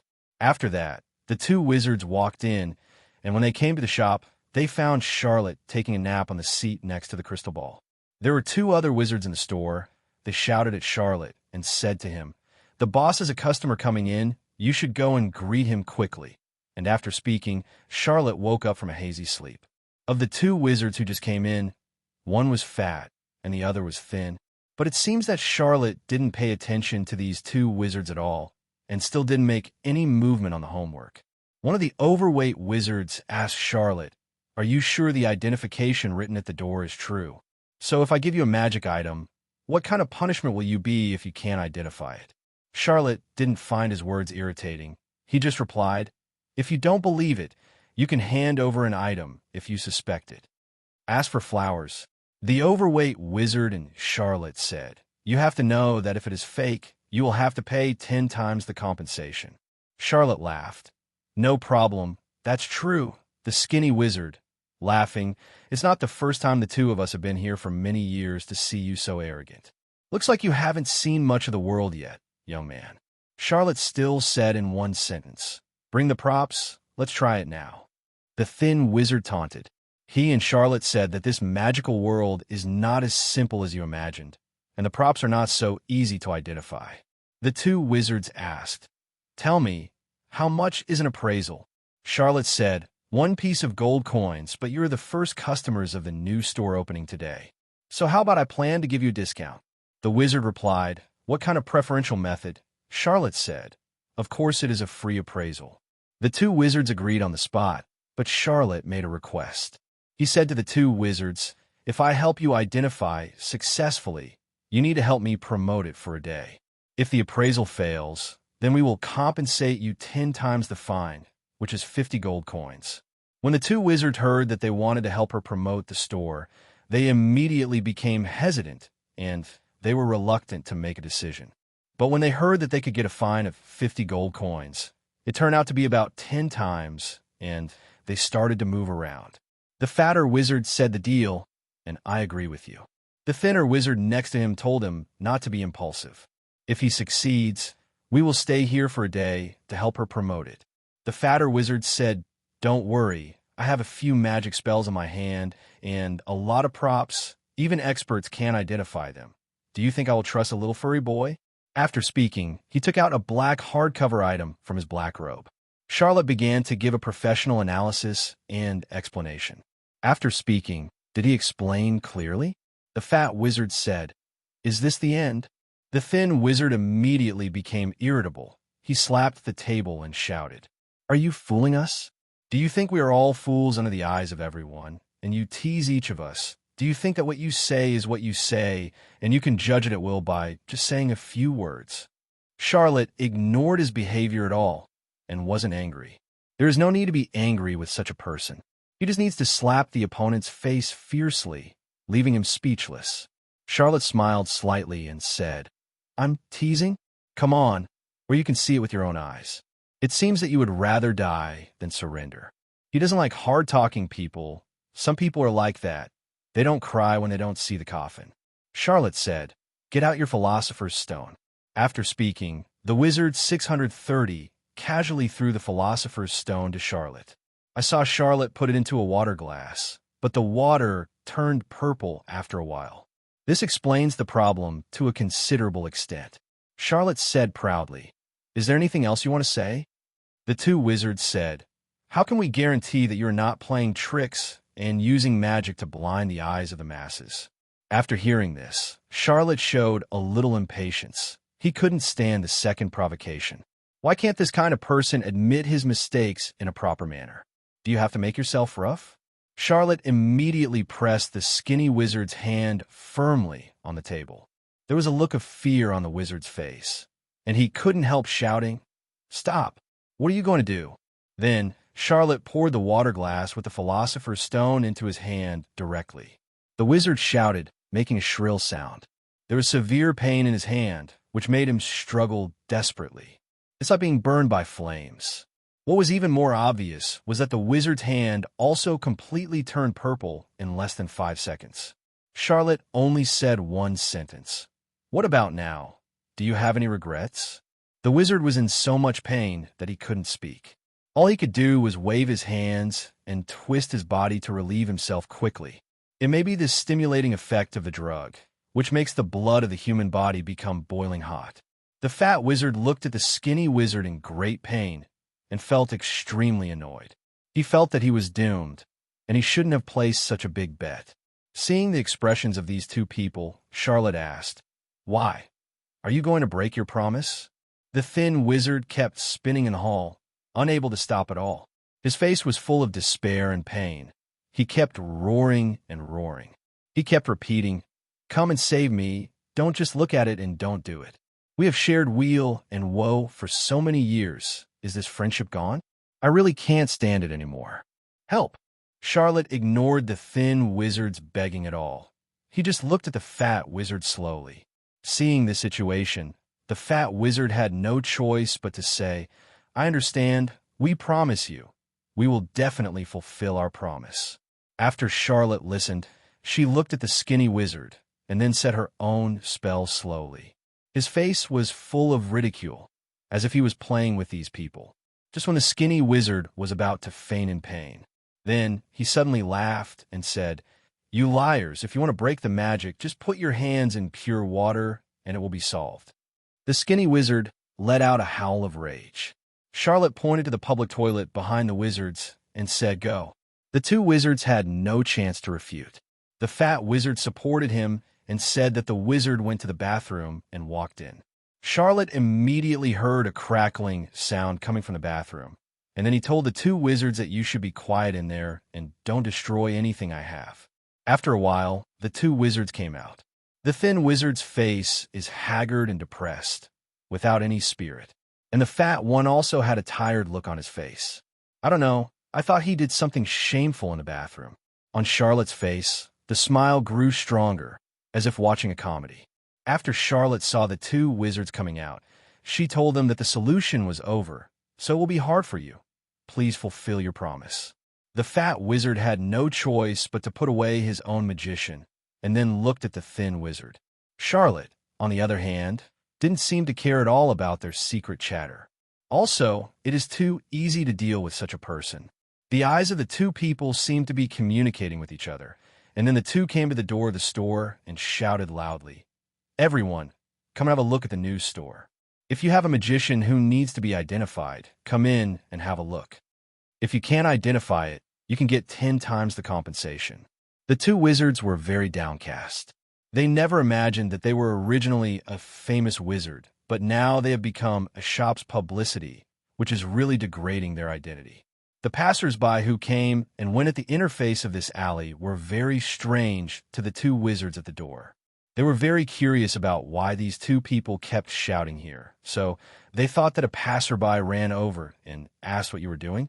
The fat wizard said impatiently, "Can't you see what we are doing? You didn't hear me just now. What am I shouting?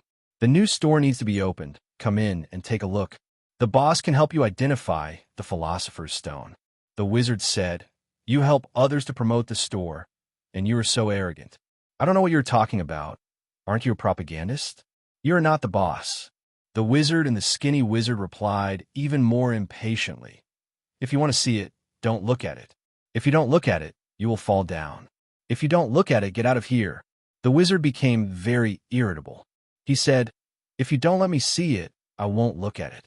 The more you don't let me see it, the more I will go in and have a look." As soon as the wizard finished speaking, he walked into the shop and asked the two wizards who were watching his back and became very angry, but they didn't know what to do.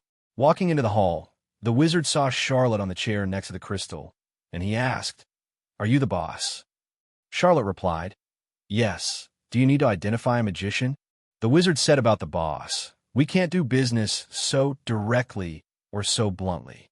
Charlotte said, "If we don't ask directly, do we want to talk about major events in life, talk about our ideals, our future, and our own revenge? Then we might as well sit down and have a cup of tea and chat slowly." This new wizard named Lion sat at a table with Xiang Luo and chatted. He asked Charlotte, "At the door, are those two wizards your employees? How could they be so blatant, rude, and yelling at passers-by? I'm really not afraid that other wizards will see it." Charlotte smiled and said, "No, they're not my employees. They just lost in my store and then helped me promote it." Lion said, "I can't see it. Are you quite capable? You can subdue the two of them." Charlotte said after a while, "Of course, if you don't have any skills, how can you survive as a wizard?" After finishing speaking, Lion and Charlotte said, "Now, I have a Philosopher's Stone that I need you to identify. If you succeed in the identification, I will go back and report to my boss and let the magician come over to identify other magic materials." After hearing what he said, Charlotte was very puzzled. He asked him, "What is your background, and where are you from?" The wizard replied, "I am from the Potions Investigation Department of the London Ministry of Magic." The wizard randomly took out a red and green feather from his pocket, handed it to Charlotte, and asked, "Please help me identify it. What is the use of this?" Charlotte holds the feather and observes 16. Then he said with a smile that this kind of feather grows on the body of a bird, and this kind of bird is generally born in South America, which is extremely rare. But feathers are not very useful to them at all, and they don't even have any magical effect, but the bird's crown is very useful. Lion clapped his hands and said, "You are really amazing. Our Ministry of Magic has asked top and famous masters to help identify it before, and we don't know where such feathers come from. Come here to let you have a look, and you will have the answer in minutes." Charlotte smiled slightly and said, "So, I'm right. As long as there are things related to magic in the world, I can identify them." After finishing speaking, Lion asked, "Tell me, how much is it?"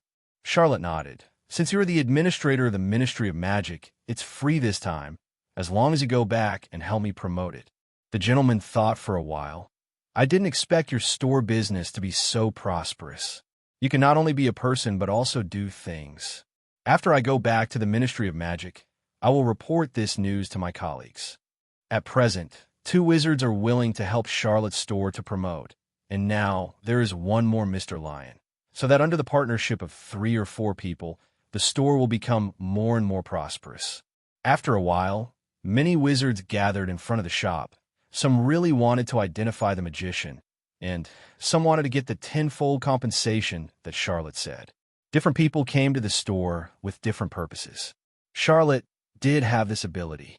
He identified the materials brought by everyone one by one, and the results were all correct without any mistakes. His speed was very fast. After people heard about it, they came to him one after another. Charlotte saw a lot of medicinal materials, some of which he had seen before, but he thought he had never seen them before. This also allowed him to learn more about medicinal materials, broaden his horizons, and improve his abilities.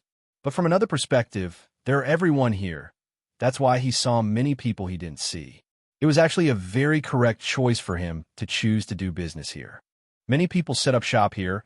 Most of them are related to their backgrounds, and there are some things that have never been seen in the market, and some are even shipped from abroad. In fact, these are obtained illegally, and there are illegal transactions. After a long time, everyone knows that there's a shop here that can identify any material, and they all come to visit, especially what the shop looks like. But the owner of this store doesn't show up easily.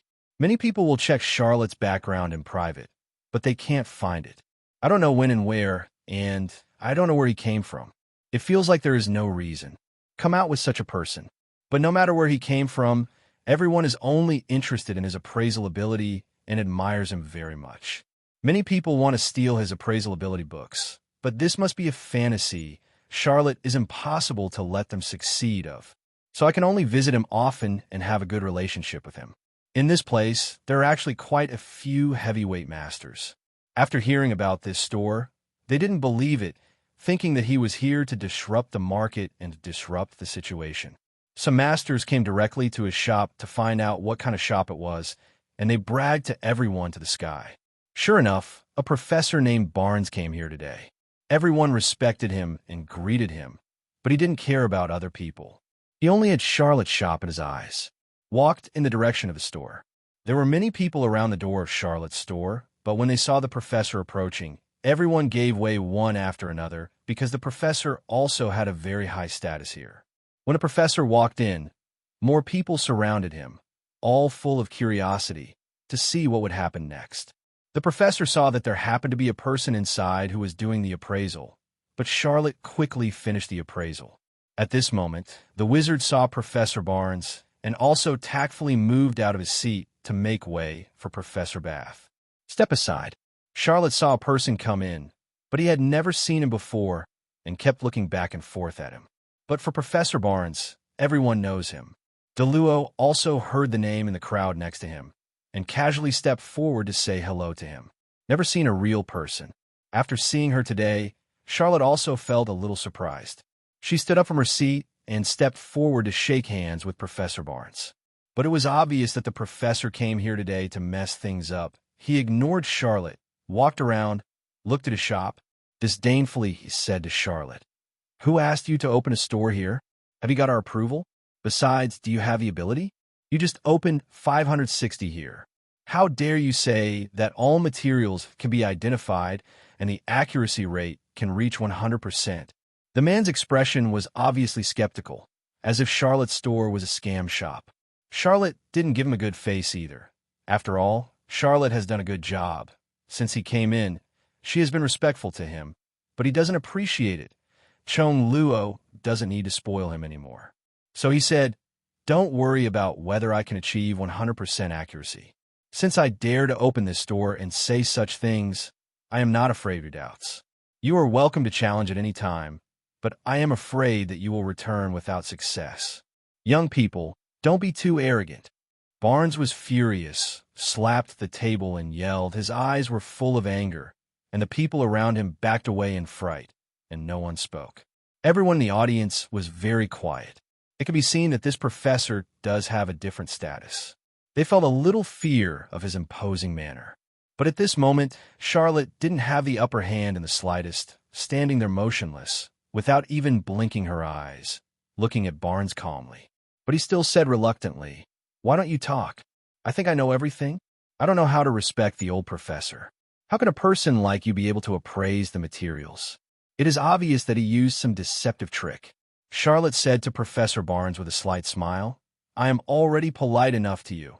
If you come to congratulate me, I welcome it, and if you come to mess with me, I will accompany you.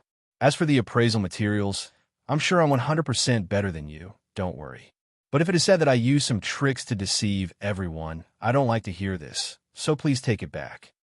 Barnes was so angry that he didn't know what to say. His eyes were full of anger.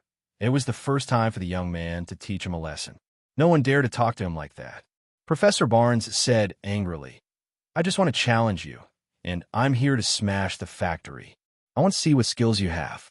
Today, in front of so many people, I will give you a young man." As he said that, he took out 3 pieces of materials from his pocket. They looked different, and none of them were available in the market.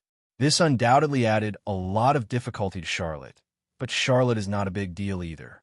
He hadn't seen it before, and he didn't panic at all. Professor Barnes said, "It's these 3 things. If you can identify them today, I will believe you. I will not talk nonsense when I go out in the future. Just say that you really have this ability and let everyone come to you. Shop to identify." He sneered in his heart. "These 3 things don't talk about your small appraisal shop. Looking at the entire magic world, I'm afraid few people can identify them." Charlotte said, "I know my identification ability myself, and I don't need you to help me identify it. But if you want me to identify these 3 things, I will definitely not give you an identification in vain. If you let me appraise these 3 things, then you have to pay me according to the price of our store. If you can accept it, then I will start the appraisal for you." Charlotte thought to herself, "Don't think that I won't be able to identify a few big objects because I took them. It's just so naive." Barnes said, don't worry about the appraisal. As long as you can identify it, I won't lose any money from you. Besides, at your price, are you afraid that I won't be able to pay it?"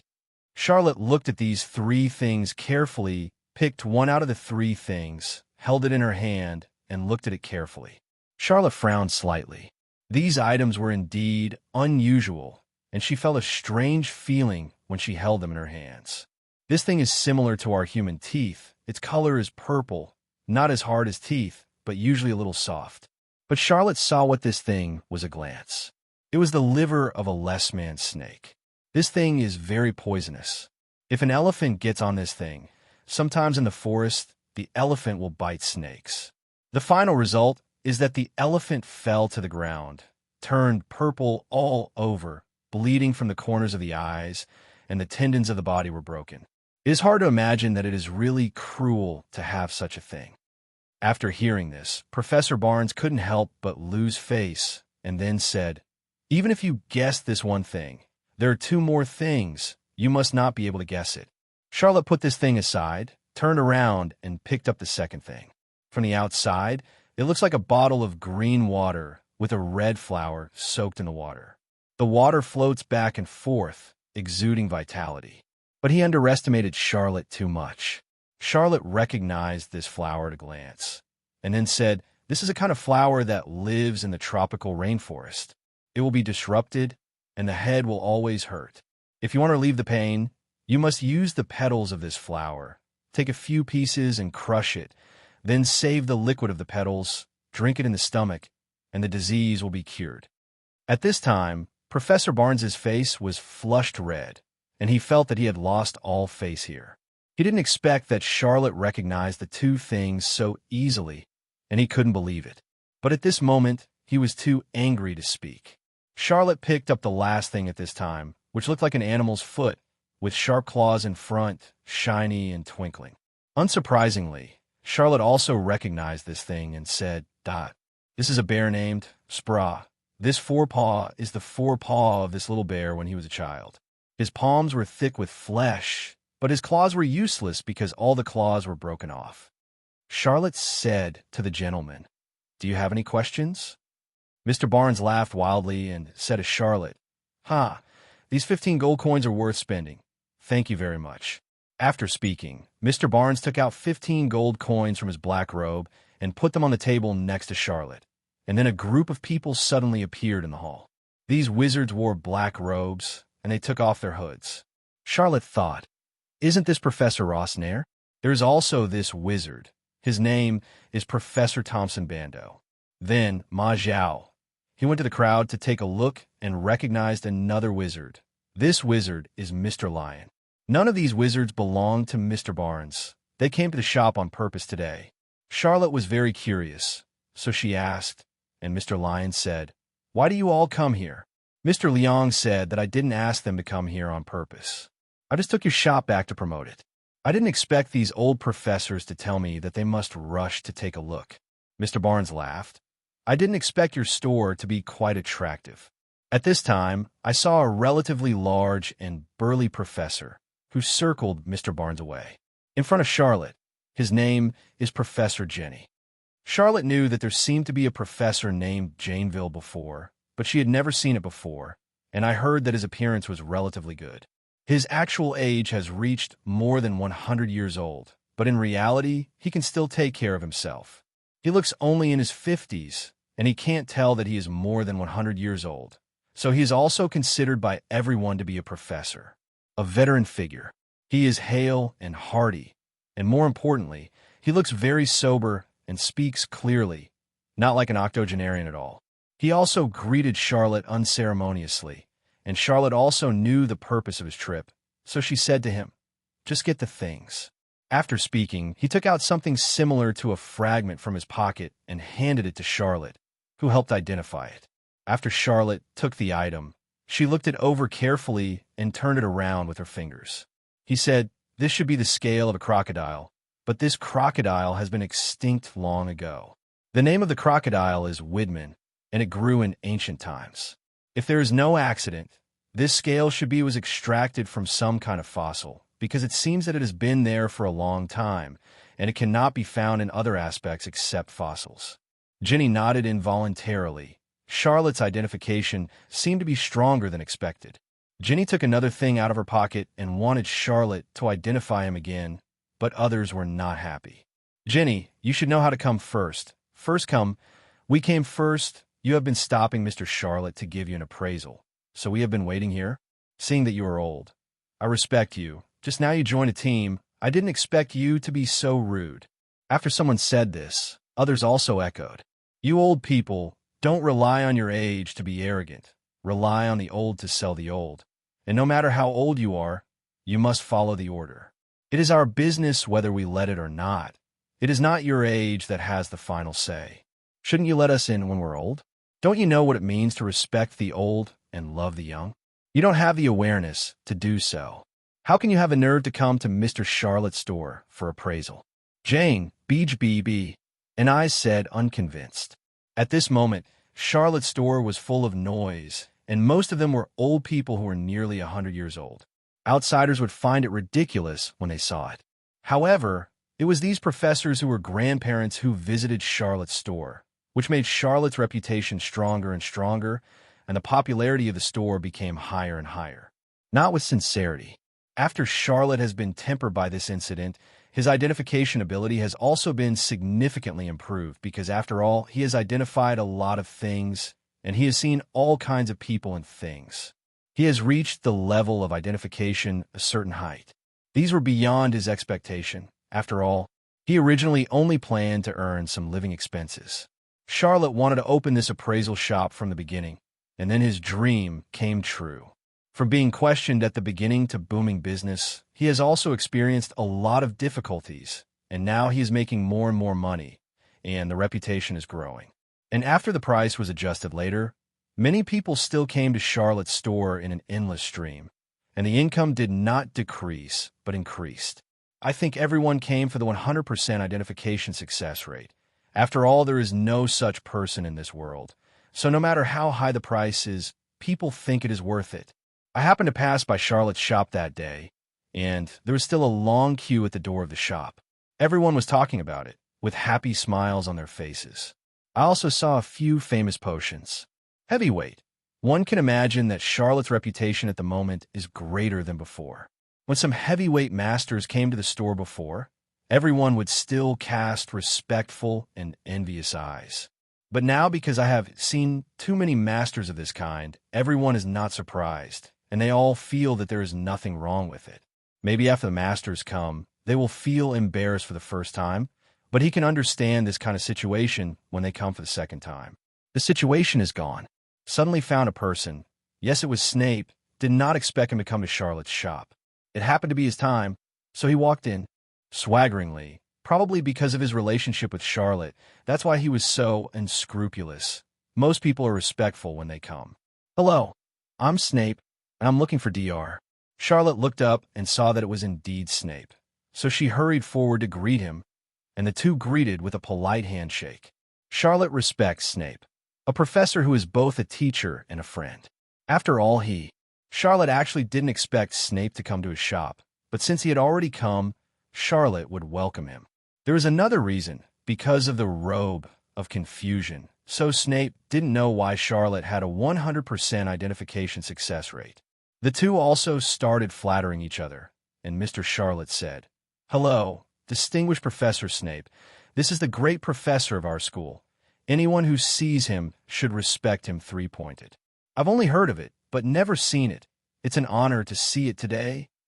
Snape changed the subject directly and said, "You probably guessed the purpose of my visit." After speaking, he took out 2 things from his pocket. Charlotte also said unceremoniously, "You know the price, 50 galleons." Snape said, "Don't worry, you are indispensable. But I want to ask, wasn't it 15 yesterday? Why is it 50 today? Could it be that the price was increased because of me?" Charlotte said calmly at the moment, "There are really too many people. If I don't raise the price, I'm afraid I won't be able to eat lunch. Besides, for a professor like you, 50 galleons is too much for you. It's just Lin Mao Fingjiao. Professor, you didn't bring enough money when you didn't come." On the surface, Charlotte was talking to the professor seriously, but in fact, she felt like laughing now. To put it bluntly, he was deliberately teasing Snape. At this moment, Snape didn't say anything more, but just glanced at Charlotte with disdain, feeling that he was being teased. What's more, he feels that Charlotte's price adjustment is obviously aimed at him. He is also very angry, but there's nothing he can do. Snape pondered for a while, then said, "Come on, start the appraisal. If you succeed in the appraisal, everything else will be fine." After speaking, Snape arrogantly took out 50 galleons from his back pocket and threw them on Charlotte's desk. Without further ado, Charlotte collected the money first and said, "I have already collected the money. Bring your things, and I will appraise them for you." Then Snape didn't call his entourage and took out 2 bottles from a box he had brought. These 2 bottles looked particularly delicate, and Han exuded a hint of luster. Charlotte didn't think too much. After he took the bottle, he looked back and forth first, and, after confirming that there was nothing wrong with it, he started the appraisal. But it was precisely this action that made Snape seem to sense something, and felt that his action looked like someone Snape knew. But he couldn't remember who it was for a while, and he frowned and tried to remember who it was. Charlotte didn't notice either. She was just concentrating on identifying it. The 2 bottles are actually filled with other things. It turns out that the bottles are not authentic. One bottle contains something similar to meat, and another thing like plastic wrap. Charlotte glanced at it, and actually understood what these 2 things were in her heart. So she handed them to his entourage, but he was not in a hurry to say what it was. But at this moment, Professor Snape couldn't wait any longer and asked Charlotte, "Quickly, what is this? Can you guess it? Don't you know what it is? I'm trying to see if I can make up a reason to get away with it." Charlotte also just smiled slightly and then began to talk. "There are 2 objects inside. One is called ginseng, and the other is something called Manla de Long's wings. The former is in the shape of meat. It is a kind of Huxia herbal medicine. It needs to be mixed with spricassus, and the juice is squeezed out of the 2. Their juice can be used to resist external Korean poisons, and has the functions of detoxification, removing cold effect. The latter film looks very thin, but in fact it is very tough, has a certain hardness, and is resistant to high temperature and severe cold. Unfortunately, the number and area are too small, and there is no real use." Professor Snape kept his eyes on the drop, and he found Charlotte's affectionate demeanor very strange, and it was very similar to the way he was appraising the Philosopher's Stone in the office. It took Charlotte a while to realize that Professor Snape was staring at her, and she yelled. Professor Snape became even more suspicious. He suspected that the Charlotte in front of him was the same person as the previous one. At this moment, Snape and Charlotte said, "I also want to consult you about potions. What are you looking at?" But Charlotte was far from discovering Professor Snape's suspicions about her. He still wants to blackmail Professor Snape for a sum of money. He told Professor Snape, "Let me take a look, but you need to give me +10 gold coins." Professor Snape chatted and asked a lot of questions, and suddenly he said, "If you continue to ask, you will have to pay 20 gold coins."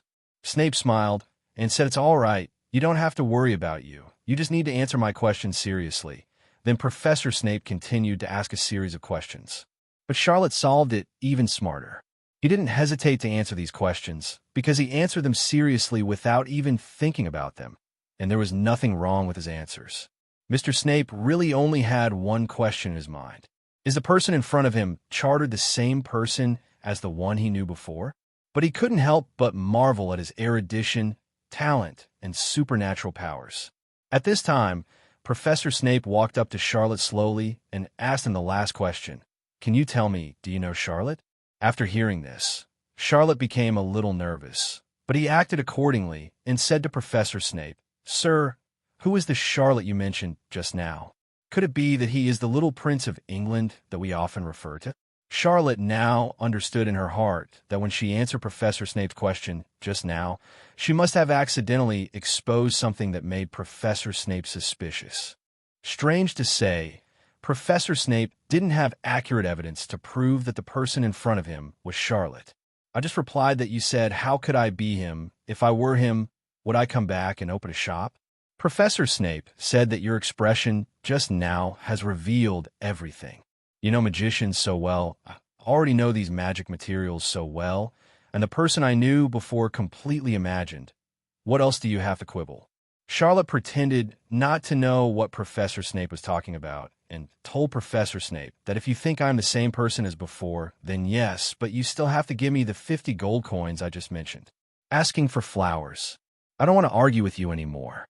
At this time, Professor Snape found that Charlotte was not nervous at all, but acted more casually, and suddenly his vigilance also slowly dropped. Charlotte patted the table. It was Professor Snape who came to his senses. He still didn't want to believe it, but he thought about Charlotte's identity again. He couldn't come out to open a shop to earn such a small amount of money. His family property is so huge. How come possible? So Charlotte continued to pat the table and said, "Well, Professor Snape, you can give me gold coins now." Professor Snape thought for a while and said that although the previous Charlotte had some abilities, his abilities were far inferior to the Charlotte in front of him. After thinking about it, Mr. Snape took out 50 gold coins from his body and put them on the table in front of Charlotte, and then slowly walked out of the shop hall with 2 bottles. Seeing that Professor Snape was getting farther and farther away from his shop, he finally calmed down. He just gave himself a shock. He didn't expect Professor Snape to come back to his shop at all. But he understood that this matter was neither good nor bad, because Professor Snape's arrival could bring some business and publicity to his shop. Because Professor Snape is a great master of the entire house, his presence in the shop today is enough to prove his trust in this shop. He believes that the boss can identify what he wants to identify. When Professor Snape was away for a few days, Charlotte was going to close her shop and let her staff rest for a day of study. At this time, he suddenly found that his eyes became very blurred. He began to look like his own eyes, but the more he rubbed, the more he found that his eyes became clearer and clearer. He suddenly discovered that the world in front of him had undergone earth-shaking changes. This feeling is as if he had been wearing a pair of high-degree glasses that were suddenly taken off, but became brighter. Charlotte realized that her discerning eyes were about to be upgraded. For him now, not only can he gradually change some simple magic materials, he can identify all the magic materials that appear in front of his eyes, and he can clearly know the detailed information about them. He is very happy now. He knows that the ability of his eyes has reached the 2nd level. He now understands that his current abilities are able to identify all raw magic materials and can identify all related functions. Charlotte couldn't help feeling secretly happy in his heart. He knew that he had gained a lot this summer vacation, especially the ability of 2nd-level eyes. But he also knows one of the flaws. That is, the 2nd-level eyes he can't construct alchemy things like the Philosopher's Stone. From this point of view, after summer vacation, Charlotte can only identify some simple magic materials, but it is still a bit difficult for things like the Philosopher's Stone. For many masters, they can't identify it, let alone themselves. 890. But Charlotte thought that it is impossible to become a big fat man by eating everything in one bite, and he is very happy and satisfied to be able to use this level now. Then he sat on a chair in his shop and thought that he couldn't keep thinking about identifying eyes like this. He must think about the start of school. After all, this is the top priority after the summer vacation. For Charlotte, he has already made a lot of money this summer vacation. At least he can afford enough food and clothing for himself. And then he prepared wooden boards to put at the door and informed everyone that he was going to close down. When the next day was still dark, many wizards crowded together again. They found that the shop was about to close, and they were very surprised. They were very curious and discussed with each other. What kind of shop was going to be closed? Pass it on quickly. But it's big news and we can cash in on it. Some wizards said, how could he close the door properly? Could it be that he was threatened by something? Some wizards said that he had made enough money, so he closed the door, and some wizards said that it was because he won the lottery. Different people are making different guesses, and no one knows what happened. Sure enough, before dark, the shop was really silent, as if it had disappeared. He has also become the focus of discussion among people. Many wizards still don't want to believe it, and some wizards even want to come to the shop to gradually change some magic materials. They don't want to believe that a good store's business is so prosperous, and it will be delivered as soon as it is delivered. Many wizards will also feel very disappointed and sad. They can't figure out what the reason is. 3 days, 5 days, 7 days have passed, and there is still no change. After the store closed, many people were still discussing the reason for the store closing. Some people said that it was robbed. Now everyone is more certain that this shop has been wasted by the supernatural shop owner, who has now completely disappeared into their world. But they didn't expect that Charlotte has returned to her home, spending a few days of happy summer vacation with her parents in the manor. Yin Fan and his wife are completely indifferent to what Charlotte did during the summer vacation. They just had a few moments of concern about where he was going, but not many. Now Charlotte is ready to register for the semester with her book and her registration card. Charlotte waits on the train station platform for the train to school. On the platform of the station, there is a huge crowd. People coming and going are crowded to take the train they want to take. Mr. Charlotte. At this time, Charlotte heard voices from behind, and they were calling their names. He turned his head and saw that it was his classmates Harry and Hermione. Charlotte saw that Harry and Hermione looked very happy, and he walked over to Harry and said, "It's nice to see you again, Harry, and you are too, student Hermione." Hermione's face was flushed, and he told Charlotte that it's nice to see you get along with each other at the beginning of school. Charlotte told them to go, and the train to Hogwarts College was about to leave. Just as Charlotte was leading them to the train, Harry grabbed hold of it, as if he had something to say to him. But classmate Harry hesitated to speak, as if he couldn't speak out in this situation. After seeing it, Charlotte told him that there was something let's talk about in the car. The three of them crossed platform 9 3/4 and boarded the train bound for Hogwarts College. The black train is the most quaint steam train style. The environment inside the train is clean and tidy, making people feel very comfortable. They hurriedly carried their luggage and got into the car. The train is steaming and preparing to leave. Charlotte and Harry said what you wanted to say to me just now. There are a few people here. Harry said, "Let's go to the prefect's compartment to talk. It's still not convenient, because there are too many people here." Charlotte was very surprised. "Can our identities go there too?" Harry said that we can be regarded as leaders no matter what. "Of course we can. Come on, classmate Hermione. You can also come together. After all, the space in the carriage is quite large." Classmate Hermione said yes sweetly. Charlotte originally wanted to invite Ron to come with her. But when Ron heard that it was Harry who helped her apply for this opportunity, she showed a face of indifference and said, "You go. You want me to go. I don't care about it." Children's tempers are sometimes so funny. Harry said, "Then forget it. If you come, the space in the car may be too small to accommodate you." Ron pointed at them angrily and said, "You guys, don't be ignorant of good and evil."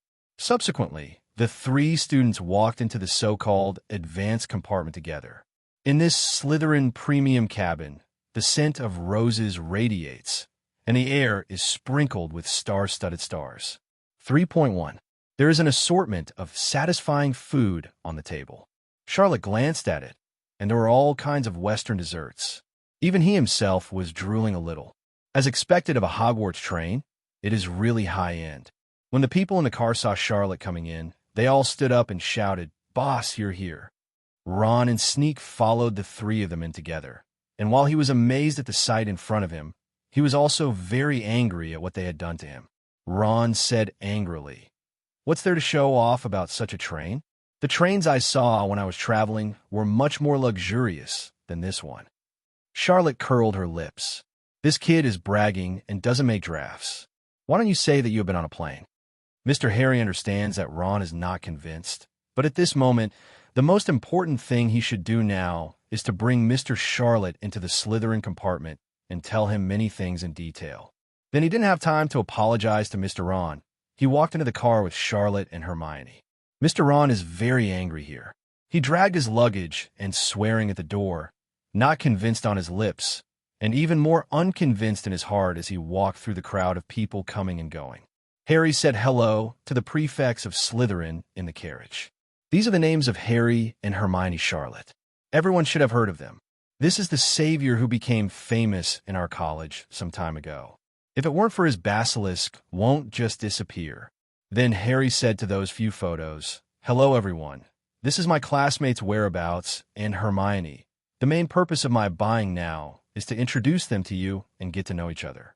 In this way, in a burst of harmony, the two parties greeted each other where they knew each other, and then sat quietly in their seats, ready to start tasting red wine and tasting a variety of delicacies. Here, Joseph, a student, suddenly came to Charlotte and told him about the information about the boss's recent school. You don't know it yet. Charlotte indifferently drank red wine and ate beef for a while, and slowly talked to Joseph about the situation. Professor Bunnier fell down with a glass of red wine. He, classmate Gingio, of course Hermione and Ronaldinho also responded very politely. Joseph smiled and said that it was the information. Haven't you heard? Hey, the professor of the School of Magic left. Charlotte was surprised and said to leave. You actually said that Professor Hart is gone? And why he left? I don't know the news at all. Classmate Hermione said beside me that it was also my first time. I heard that you have always known. Classmate Hermione, with a very reluctant look on her face, was also very sad and disappointed. Hermione said, as far as I know, the professor of Black Magic Inquiry is very good, and he has no reason to leave or resign from the role. Student Joseph said that he didn't know that the professors of the Black Arts Academy had been changing for so many years and never stopped. The expressions of Charlotte and Hermione were more curious and even more sad. Joseph said something at this moment. He said that Professor Lockhart may be cursed, and all the previous professors of the Dark Magic Academy may be cursed. In fact, Charlotte just pretended to be surprised, but he knew in his heart that he already knew that Professor Hart would not be able to work for long. For a long time, Charlotte found that I, Professor Hart, have no real talents, and I like to pretend. I always like to play some tricks, but I don't have to be down to earth and don't have to treat others sincerely. How can I continue to teach at the Magic Academy? So Charlotte may have already thought about Professor Lockhart's departure. Hermione was also very skeptical.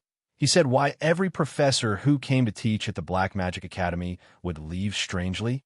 All the people present have changed one after another, discussing with each other curiously, guessing that they don't know who will come to me. Who will it be in the second year? Let's look forward to a new lecturer. At this time, Charlotte suddenly said something. Maybe the new professor coming this year is a puppy, because the family can make preparations in advance. He said, but I'm not sure whether this puppy can be selected, but if he becomes a professor, everyone will like it. After all, he is a capable puppy.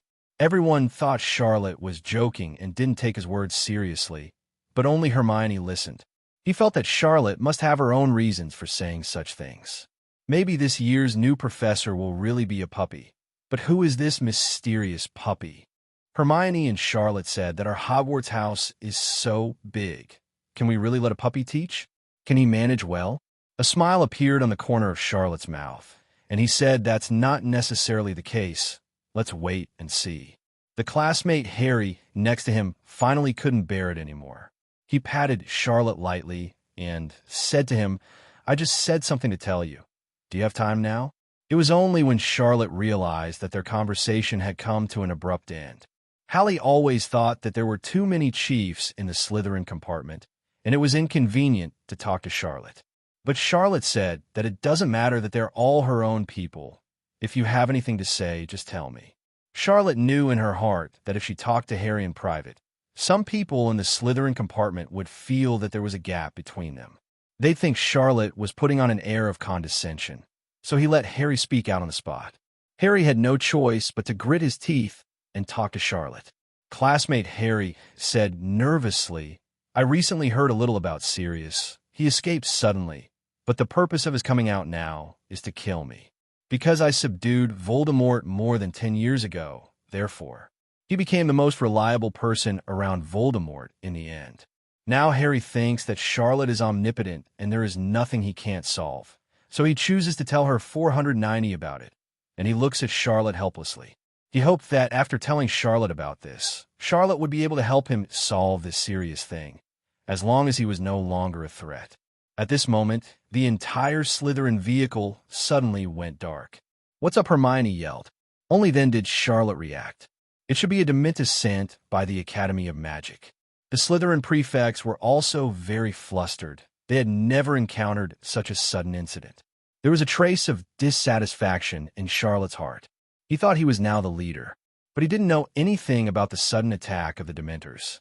The prefects in the Slytherin carriage were also vigilant, ready for battle at any time. After seeing all kinds of situations, Charlotte speculated that he felt that the arrival of the Dementors might not be Dementors. It's the Sirius Black that Harry's classmate mentioned just now. His purpose of coming here is to catch Harry and kill him. Boom boom, the Slytherin car came to a violent stop on the tracks. The professors and students in the Slytherin car panicked. Joseph showed a very frightened look. He yelled and said, Look out the window. There seems to be something floating past the window." Charlotte immediately shouted to be quiet and not to cause unnecessary panic. Joseph closed his mouth when he heard Charlotte's roar. The professors on the Slytherin car were also very frightened. This was the first time they had encountered such a situation, and they were even more frightened by the fear of the unknown. At this time, classmate Hermione suddenly shouted, "Everyone, look at the car windows are frozen, and all the cars are covered with a thick layer of ice." In order not to frighten people, Charlotte told everyone not to worry and keep calm. "No matter what happens, I will protect you all." Then Charlotte pulled out her wand and stood in front of everyone. At this time, all the people in the car became quiet, and with Charlotte's appearance, they seemed to have taken a reassurance. At this time, Harry next to him suddenly behaved very strangely. He held his head tightly and twitched nonstop. After a while, he was lying on the ground, and he could only hear his constant groaning. Charlotte and Hermione hurried over to check and asked each other, "What's going on? It was fine just now. Why did it suddenly become like this?" Harry couldn't control himself at this moment. His whole body was shaking like crazy. He didn't know what he was going to do. Hermione hurried over at this time, supported Harry, and looked at him carefully to see if he could see what was going on, but there was no gain. At this moment, a door was suddenly opened, and an invisible black thing came in from the door. After a closer look, I found that it was a person with only a forehead and was covered by a cloak. It looked terrifying, and I couldn't help but shudder. In fact, at this time, Charlotte had already discovered that he was a Dementor and said silently in her heart, "It must be a Dementor." Charlotte has seen a Dementor before. It has a strange shape, and its whole body is in a withered shape, as if dried up. The most important thing is the cloak on his head. It's their signature look. At this moment, everyone became frightened and shouted, "The Dementors are coming! The Dementors are coming!" Everyone retreated one after another, but at this time, Lamure did not retreat, but encouraged everyone to say, "Use the Patronus charm. The Dementors are afraid of this." Everyone hurriedly used their skills, formed a magic wand formation, and prepared to launch the skill of Patronus charm. But before they had time to form their formation, suddenly there were more Dementors in the carriage, and on the windows of the carriage, 2 Dementors were slamming on the windows, intending to smash the carriage. The car window comes in from there. Everyone reacted more intensely. Each one became more frightened and squeezed into a corner. Charlotte didn't understand why there were so many Dementors coming in. He thought about it carefully, and it must be because the prefect's carriage was too long to give the Dementors room to take advantage of. Many Dementors to break in. We saw only 3 of them, and the ones we didn't see were still outside the carriage, and we tried to break in various ways. But I didn't have time to think about it so much. There were already 3 Dementors in the carriage at this moment. They looked at Harry, staring at him like a tiger, as if they saw their own real thing, ready to move, and planned to go up and have a feast. Charlotte thought, it has been a while. Haven't the formations of the prefects been set up yet? He turned his head and saw that everyone was in a daze, not moving. They should have been bluffed by the Dementors who suddenly barged in. I don't know what to do. My hands and feet are weak, and I can't use my strength. Another possibility is that the Dementors are taller, but the formation of the prefects needs a lot of space, and the Dementors have taken over the space. The prefects will definitely not be able to use this skill, and they see the Dementor look terrified and couldn't think calmly, and it was normal that he couldn't cast the Patronus charm. The Dementor looked at Harry, but at this moment Harry was powerless. He had lost his senses, and everyone backed away. The Dementor approached again. Charlotte also felt everyone's fear at this moment, especially Hermione. He was in a panic all over. Trembling, leaning against Charlotte, Charlotte could feel it. At this moment, Charlotte is also trying her best to think of a way. He is frowning. The only thing that can deal with Dementors is definitely the Patronus charm, but I haven't learned it yet. How can this be good? But if there is no Patronus charm, Charlotte should not be able to defeat the Dementor, so he must do everything possible to learn the Patronus Curse Servant. But suddenly, he himself thought of a way to defeat the Dementors. That is the power from the wizard's spirit. The power of the wizard can make the power of magic stronger, and it can accelerate the space and speed of casting to a certain extent, which can make the power of magic to the extreme. Thinking of this, Charlotte feels at ease. The Patronus charm is also transmitted through spiritual power, so that the power of the spell can be maximized. A long time ago, Harry used the Patronus charm to gather powerful spiritual power and drive away the Dementors. The power should be exactly the same as this one. Therefore, if you want to defeat the Dementors, you don't necessarily have to use the Patronus charm. As long as you can gather your spiritual power, you can defeat the Dementors and make them invisible. But this also takes time. At this time, the Dementors are already red-eyed. Looking at Harry, they're about to go up and have a full meal, but everyone and the prefects are helpless, and there is no way to save Harry. What should we do at this time? At this moment, Hermione, was standing behind Charlotte, not daring to move. She could only stand there blankly, not even daring to breathe, not daring to blink her eyes. Charlotte quickly grabbed Hermione, hugged her into her arms, passed the power from Hermione to herself, and suddenly he felt that he was full of power and fresh spirit was constantly gushing out from his whole body. Looking at the Dementor again, that this kind of power became stronger and stronger, and the feeling was about to gush out, and the Dementor was scared back a few steps. Charlotte yelled, "Psychic attack!" 3 shock waves hit the 3 Dementors one by one, and they fell to the ground one by one, but their mouths were still breathing, but their willpower was relatively weak already. I also felt Charlotte's strength. The 3 Dementors didn't know what kind of code language they used. They activated the escape skill and used a trick of blindness. The 3 Dementors quickly escaped from the door and window together. Just a few minutes after the Dementor escaped, the people in the carriage became lively, and the lights in the train gradually brightened. The ice layer brought by the Dementor also gradually cracked at this time, and the carriage slowly warmed up. Hermione was so frightened that she panicked and turned pale and fell beside her. Charlotte hurried over to help Hermione up, got up, and asked if you were okay, because I scared you just now.